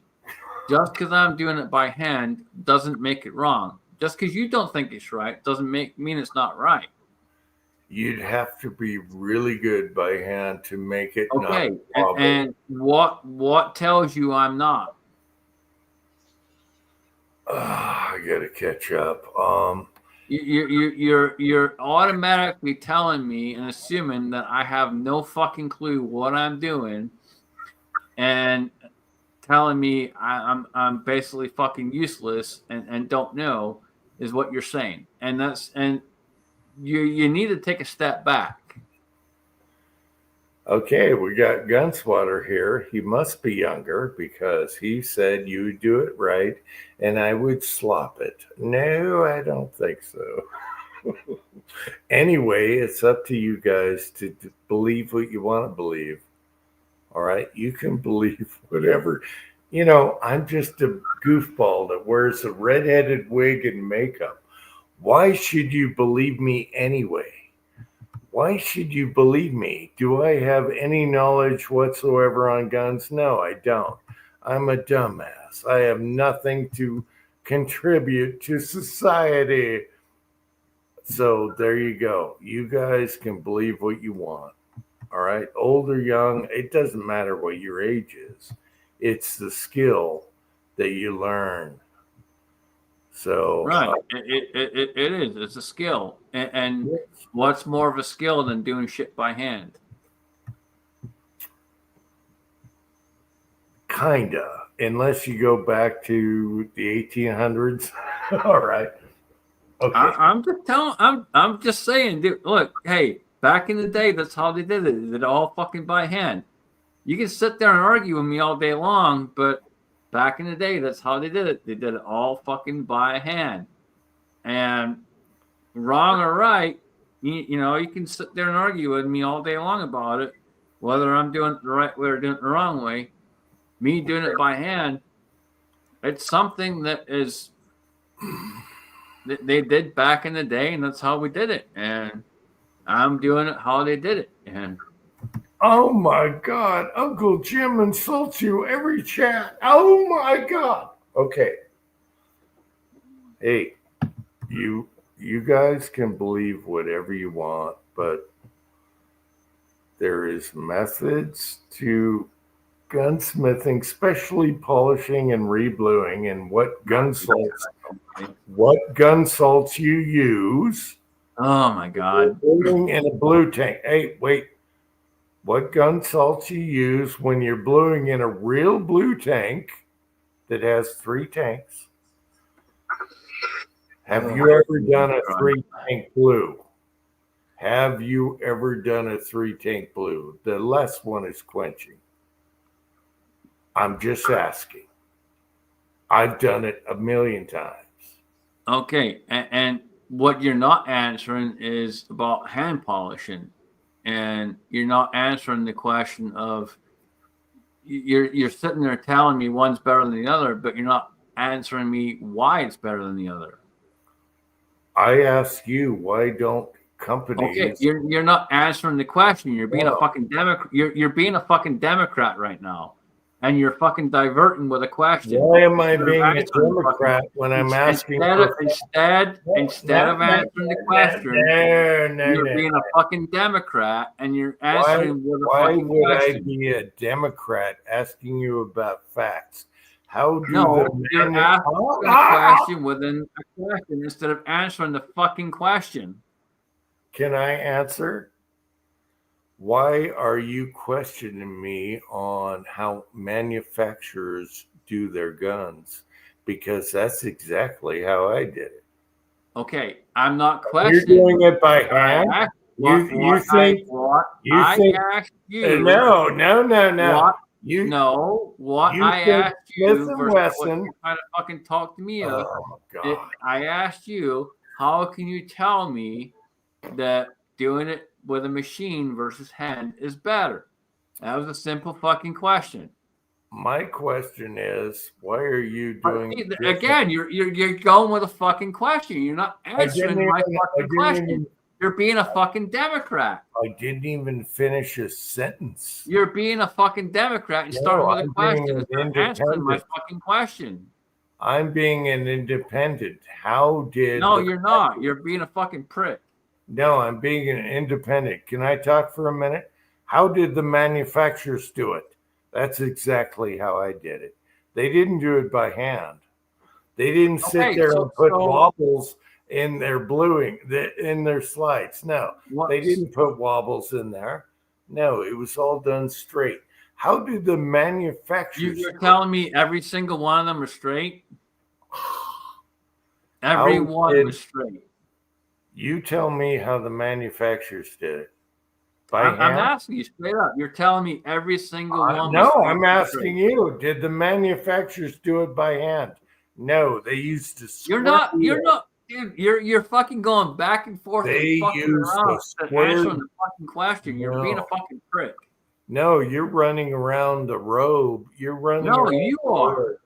The flat Earth. You're running around it. Jesus Christ They- Almighty, dude, you're the It- one fucking running okay. around. Answer my question. Did the factories do it by hand? No, Why wouldn't they? because it takes too long and you don't have a square wheel. You're wobbling it by hand. And you're trying to tell me that everyone gets fucking straight with a square wheel? Get the fuck Are out of you here. answering my question on how You're the not factories- answering mine. You're fucking avoiding shit again. No, start with me. How did the You're factories- avoiding again. Let's go to the basics. How did the factories do it? Jesus Christ Almighty. Did Okay. the factories Fuck do up. it by Shut hand? up. Shut up. The factories did it by machine, Oh, right? yeah, run around Kamala Harris. No, Kamala- shut up and shut drink up for some a wine, second. Kamala. No, drink some wine, Kamala. How did the factories do it? By hand? No, they Okay, didn't. you gonna shut up and listen? No, you got to answer me. You keep running around. Shut up and listen. Jesus No, Christ. you shut up. How did the factories do it? They used a square wheel, and they Okay, used different but you're compounds. telling me that they did that every fucking surface was exactly fucking perfect? Get the fuck out of here. That never fucking happened. Never. Exactly. Yeah. That never. Oh, how do you think the whole old They were pythons did? never fucking perfect. You Do I can fuck need off. to show You you can take that how? shit and you can shove that up your fucking rear end all day long. Oh my God! How do you think the old pythons were done? The best bluing They were ever. never fucking perfect. The best Never. polishing ever. Never. Oh my God! And those guys are a lost art. They all used the buffers, different wheels. They were square wheels, and they used different compounds as they went down. And the lettering was perfect, not wobbly like hand done. It was perfect. And if you don't believe me, you guys can out there. You guys can believe whatever the frick you want, but I know what I'm talking about here, especially when it comes to polishing and blue. Especially, I've done. How many have you done? I'm too young. How man. many have you done? I'm stupid. I'm this, that, the other, whatever. You're not going with how it's done. I'm going with facts. I don't care what You're going with what you know, as back in the day. You're not going with things that are done today. You're not looking at the things Okay. that people do. I'm going with facts. You guys can believe whatever the frick you want. Look at how manufacturers used to blue and polish guns, and you can go from there. And that's all I'm going to say. Hopefully, there's footage on this shit, but that's how it was done, and it was done perfectly. And you didn't know what crosshatch was on rifle barrels. You don't hand polish a rifle barrel. No, you got to crosshatch it. You got to go at a zigzag action. That's how they did rifle barrels back in the day. How do I know that? Oh, you look it up. I can show you some. I can pull some out of the safe. Anyway, whoever on the side chat, you can believe whoever you want. I'm just a goofball that wears a wig and makeup. I don't know what the frick I'm talking about anything as far as guns.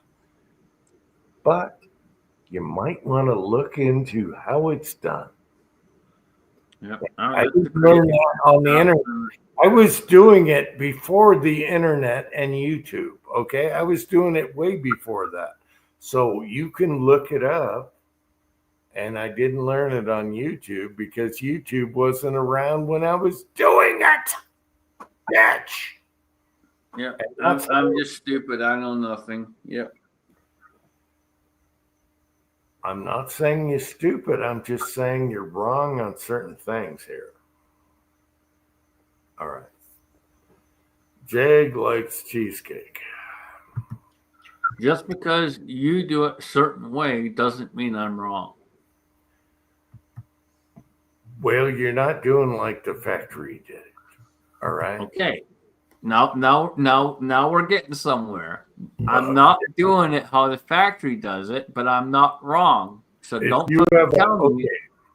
fucking tell me I'm fucking wrong when I'm not fucking wrong. Okay, let's get to the meat. I'm not doing it as the factory did it, but I'm doing it a certain way. All right, let's get to the meat here. If you got a pitted out gun, are you going to hand polish that thing? No, you're not. You're going to put it on a wheel and get everything straight and get the pits out. Even though you why are you going to why are you going to put it on the wheel? Beat, no. Why? If it's real, can I talk? Even though it's really bad, you're going to beat blast it first, and then you're going to polish it because you'll never get those pits out unless you got a straight buffer wheel going straight so the slide looks perfect straight, and you don't mess up the lettering. It can't look wobbly. It's got to look perfect. Okay, number one, I call bullshit on the fact that you can't do it without fucking up the lettering and doing this and doing that. I call bullshit. Yes, you can. That's true. I've seen a lot of re-blued guns that look like shit. There are some that look like shit, but there are ways to do it where you can do it and not fuck up the lettering. And again, you don't like it, but it's all by hand. And if you do it by hand and you take your fucking time and you actually pay attention to what you're doing, yes, you can go ahead and make it look like factory. You can never do it straight by hand like you can. You can.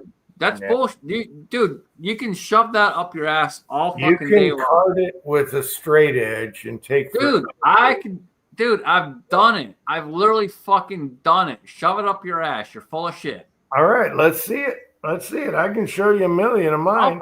I'll fucking send you pictures. I don't fucking care. You're fucking. No, I want to see it on video, and I'll show you mine. Anyway, I'll fucking send you a video. You fucking. You can use a straight edge. You could use the straight edge and card it, but it'll take you forever. No gunsmith ever done that.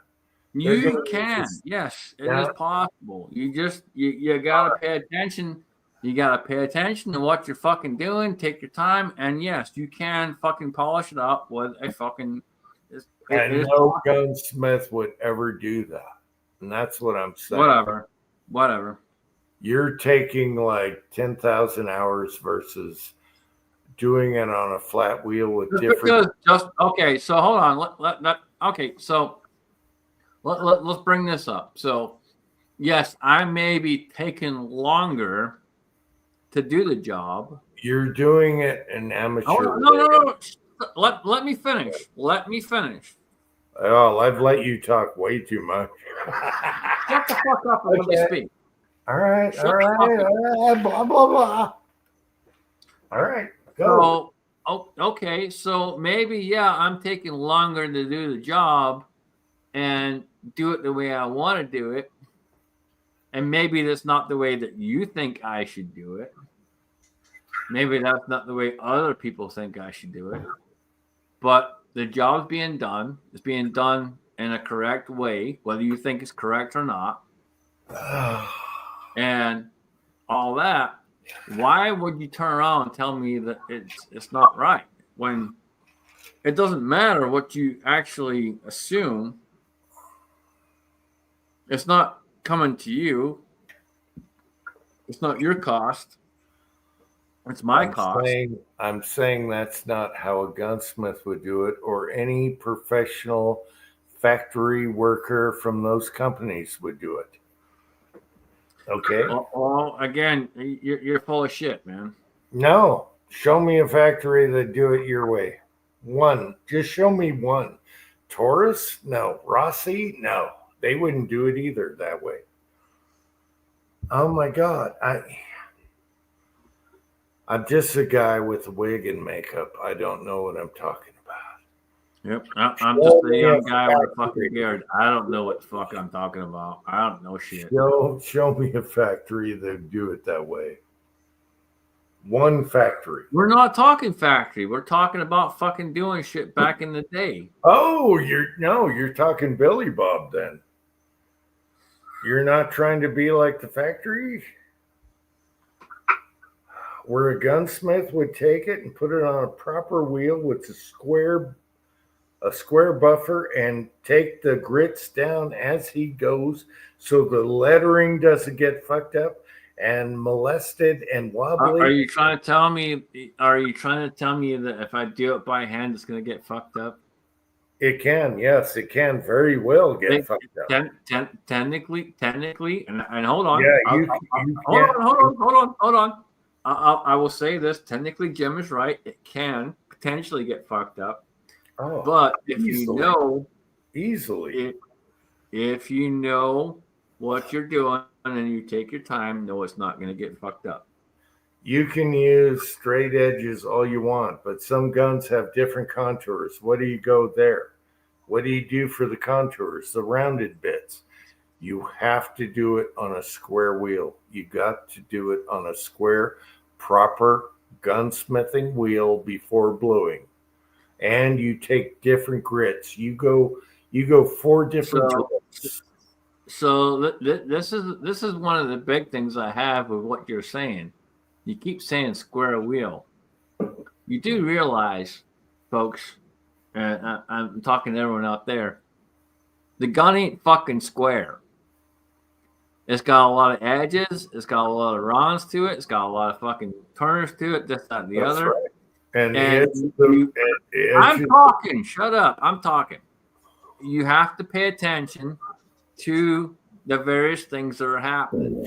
And if you're using a square wheel, it is super fucking easy to fucking turn one of those edges into something else. No. It's not a fucking edge. No, the sides fray. If you ever used a wheel like I have a million times, the sides. Oh my God! I'm not Uncle Jim. I don't know what I'm talking about. I don't know shit. Blah blah blah blah. I know you like to talk a lot, but the squares on the flats, the round sides of the wheels go in the grooves, and it's a whole art to do that. And if you like I said, I'm just a goofball. I don't know what I'm talking about. No, People I don't know what I'm talking about. I'm just a young fucking prick according to you. I don't know shit. Well, you didn't know about cross-hatching rifle barrels because No, I do know about cross hatching. I didn't say anything about cross hatching. all of a sudden you do. So how do you? You're the one that brought it up and fucking Show called me me how out you when I polish didn't a say- rifle. I didn't even fucking say anything. You called me out when I didn't say nothing. Show me how you polish a rifle barrel.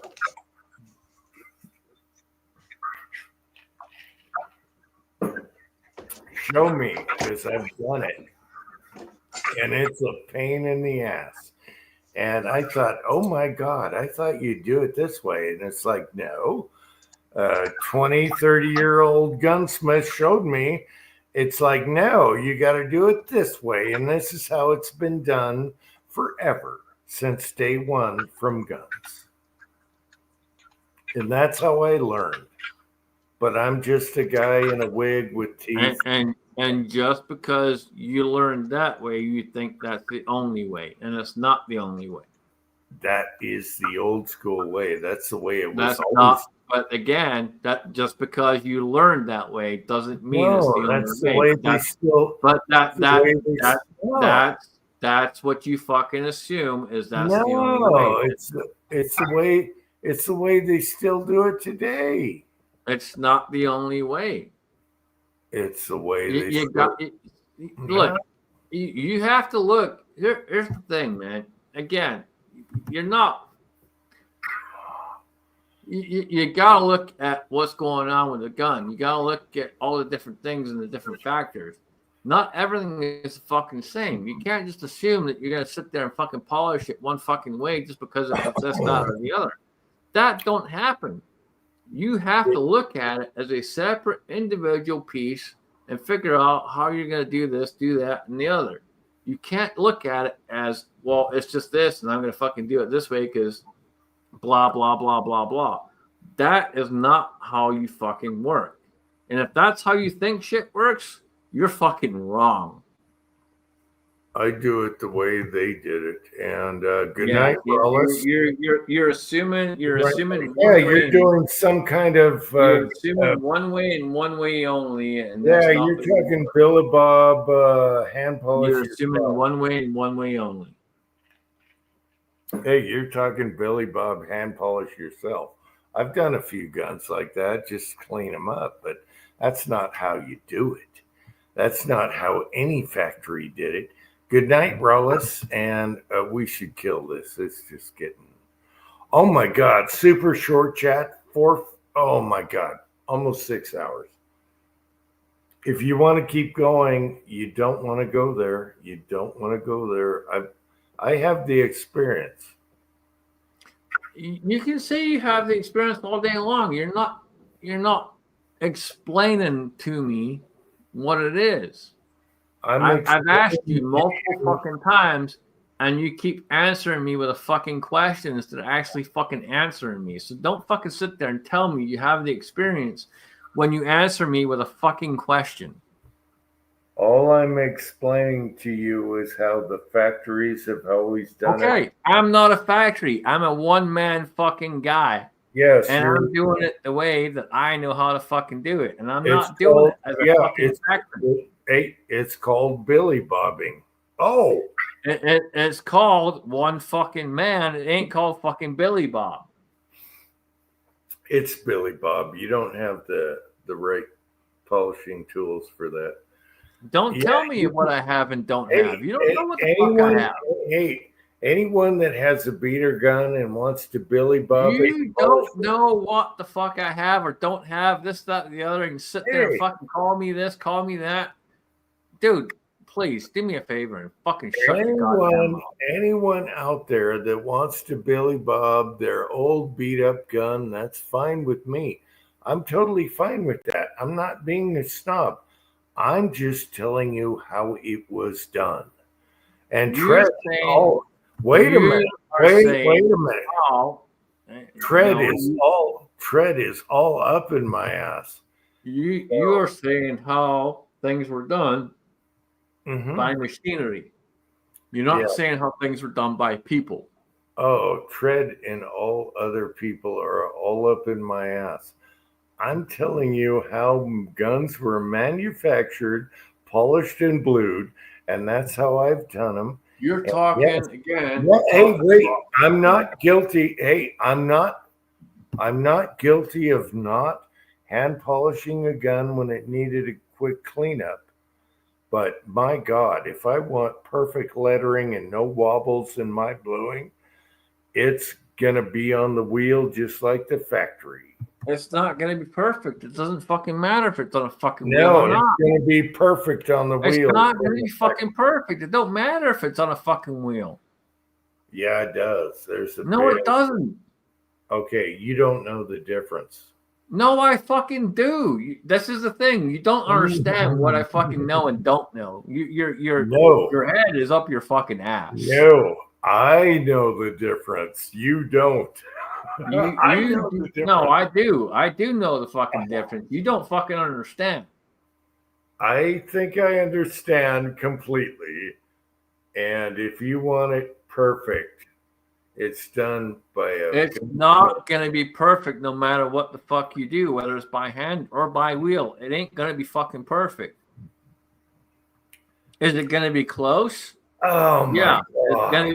it's gonna be Fred fucking close. said, okay, But is it gonna be perfect? No, it's not gonna be fucking perfect. let's address Tread here. He said the factory does it the quickest to get out of the door. No, they don't. They didn't used to in the old days. They did it for perfection. And Tread, what I'm talking about is perfection versus out the door. Yeah, there's a difference in quality and how people had pride in what they did. And Colt was really good at polishing guns. If you look at the old Colt 1911s and the old Pythons, nobody polished guns better than they did. And I'm not a Colt fan. I hate Colt. I can't stand Colt. But they had the best polishers out there. So there you go. And I hated those bastards. All right. Let's see. A big row. I love you, Pat. All right. Same with holsters, you know. There's people that take pride in leather holsters, not Kydex. Anyone can make Kydex. There's big pride in leather holsters and all that. Yeah, all right. You know, you guys could hate my ass, but I know. Actually, I don't know. Okay. Let's see. I don't know what the hell I'm talking about. I'm just on TikTok. I've never seen a gun before. I've never blued a gun or polished a gun before. I'm on TikTok. Why would you listen to my ass? Bitch. All right. You guys believe whatever you want. You can go forever. There's levels. There's levels. Well, that's all I'm going to say. There's levels. Now I need a smoke. I'm getting pissed because nobody appreciates old school. And old school was the best school. You just can't go online and learn how to polish a fucking gun. All right? Are we still live here? You can't go online. You can't go on YouTube and learn how to polish a fucking gun. It takes you 20 fucking years to polish a fucking gun. And that's who I learned from. And that's all I got to say. Mother. Now I'm getting pissed because it's a skill. I will agree with you that it's a skill, but I will call bullshit on that it takes No, 20 years. it's a skill. It's like blacksmithing. You just can't make a scrawny, stupid freaking knife blacksmithing. No, it's a skill.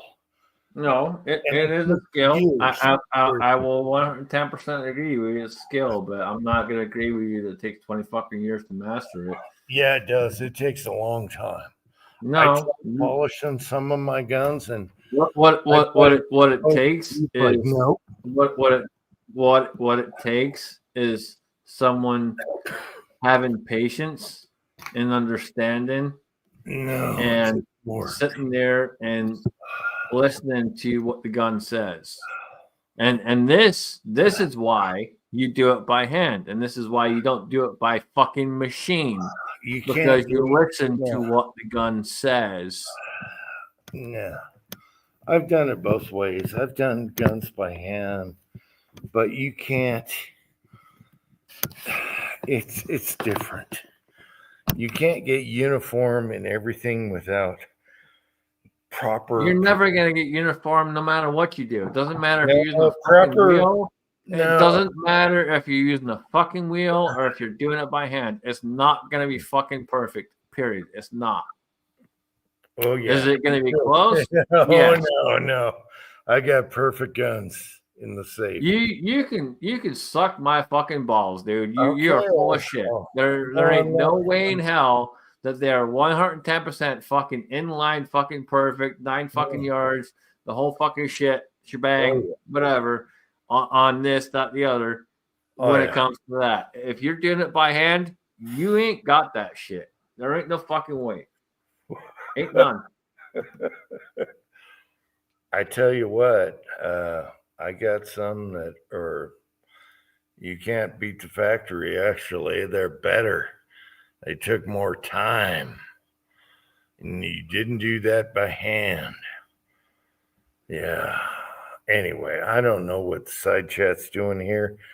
I got to take a pee. I'm trying to light up a smoke. I ran out of. You guys can figure it out for yourselves, okay? There was an art. It's just like, man, old manufacturing, old gunsmithing, old blacksmithing. There is an art compared to today where they just spit shit out.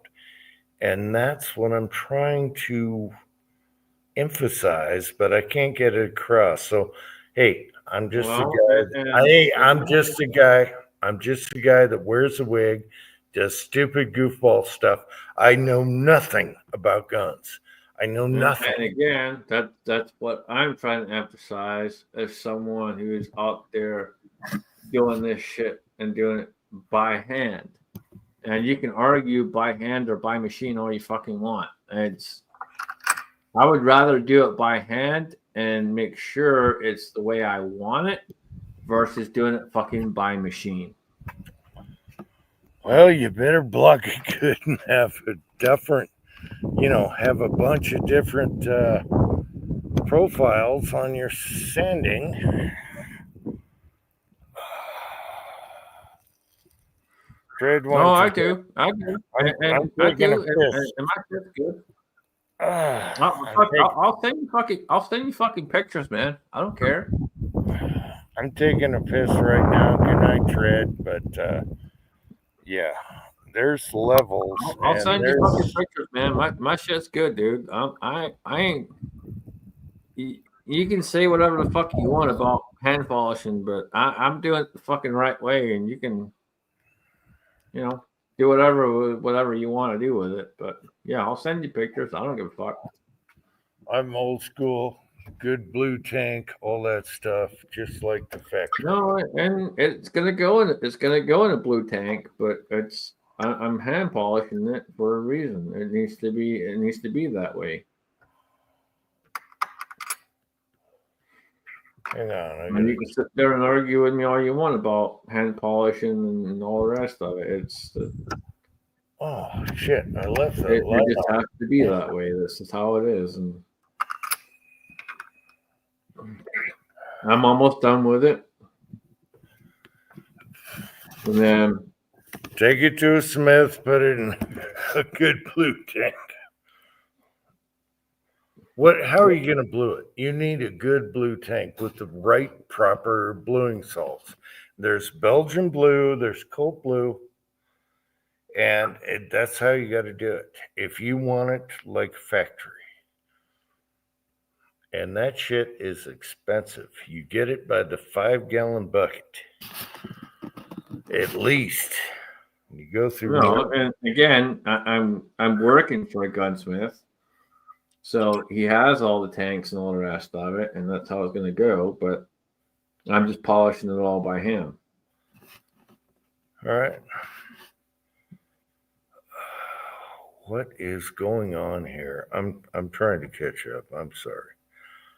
Stop saying you guys you were arguing about one motherfucker. Hey, I'm not arguing. I'm a dumbass. I'm a goofball that knows nothing about guns. I have no idea how guns work, or how to blue them, or how to polish them. The ones in my safe just accidentally showed up there. I have no idea how they turned out. Yeah.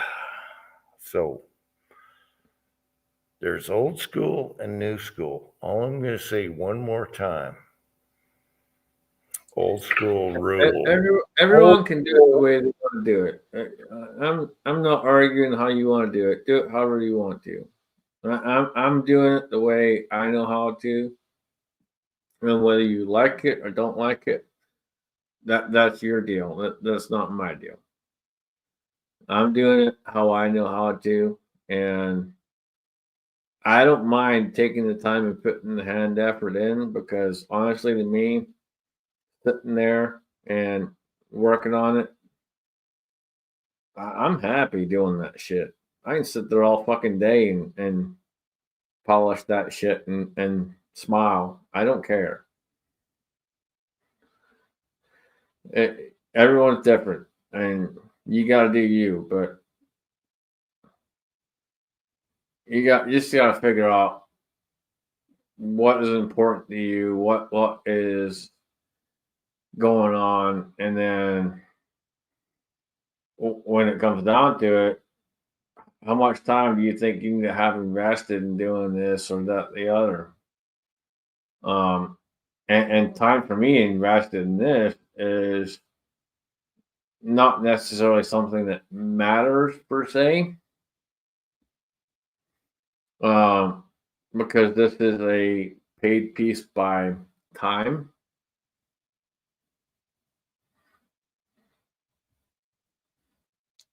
So I'm not worried as to what they say it is. It's per piece. So I'm going on how much time I have in it. So that's all I'm looking at. Looks like we lost Jim.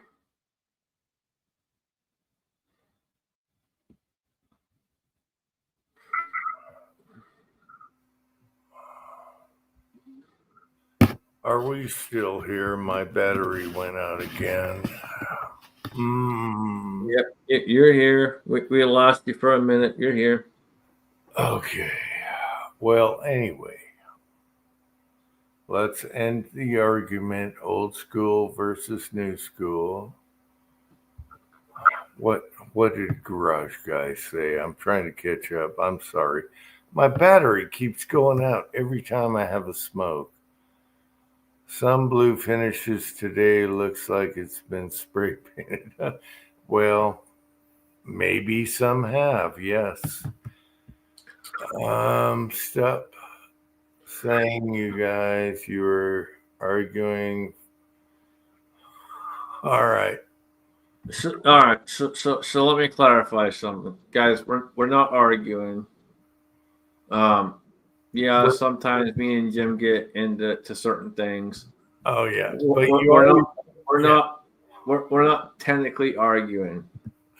What you gotta understand is we come from different realms, and Jim is an old school kind of guy. I'm an old school kind of guy in a certain per se. That's what I grew up with. That's what I learned. That's what I know is old school. But there are some things I do differently that Jim doesn't do. And so every now and then we get into it and shit like this.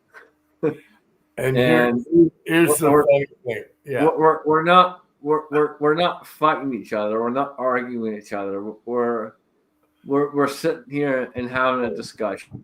And I mean, they'll not always be the best discussion that you guys are gonna watch, but you just need to understand it's simply a discussion. We're not arguing with each other. We're not fighting each other. If I wanted to fight Uncle Jim, I'd drive there and I'd kick his ass, and it would take me more than a minute. Oh So no, you're not kicking my ass. No. I could drive there and it would take me more than a minute. So, but anyway, I'm a wrestler. See, you're you can be a fucking wrestler all you want. You're like this fast. You're like this Japanese style. No, I take you down to the ground, choke you out. Anyway, here's the funny thing. Oh, you gonna choke me? I choke your ass out. Anyway, Don't threaten me with a good time. Wrestlers always win. Anyway, here's the funny thing. We argue all the time about shit, but he's always back here. We don't argue. We're always doing. No, stop. We are having discussions. We are not arguing. We are having discussions. Hmm? And here's the funny thing. We always argue about shit, but we come back and talk the next time, okay? And that's what is great about America. You can still, talk about your stuff, who's going to beat up who, whatever, and what's the best way forever. Anyway, we'll end the chat there, but we always come back together, and so we can fight all we want, but we still love each other, don't we, Scotsman? You're a fucking prick, but I still love you, asshole. Do I have to put on my lipstick? Where's my lipstick? It's on your ass. Oh, lipstick on my ass. Oh, that's bad. That's bad. Turn around and look. Oh, Thorzax is still here. Jag is still here. Anyway, guys, I love all you guys in the side chat. And me and Scotsman are going to fight. We're going to fight about everything. However, we still come back to zero. Right, Scotsman? We come back to zero. What y'all need to understand is we ain't fighting. He's a prick. I'm a prick. And pricks work together. Oh, Jag says Rowdy Row. Anyway, I love all you guys in the side chat. And Scotsman, man, I gotta crash out. I need my sleep. So Fucking pussy. Oh, fucking pussy. Yes, I'm a pussy. I gotta get my sleep. This was a super short chat and it went 6 hours. All right. Last words, Scotsman. I will give it to you. I could give it to you. You can get the last word. Y'all stay safe, stay vigilant, and keep up the fight. And remember, God fucking bless America. America. All right. Good night, everyone. I love everyone in the side chat that went through all this. Where is my mouse? Okay. That went through all this stuff. And until next time, thanks for watching. And Scotsman, we're going to do a foof. And wait a minute. Damn it. No, you can do it right now. If you want a foof, we're ready. All right. Ready? A foof! Poof.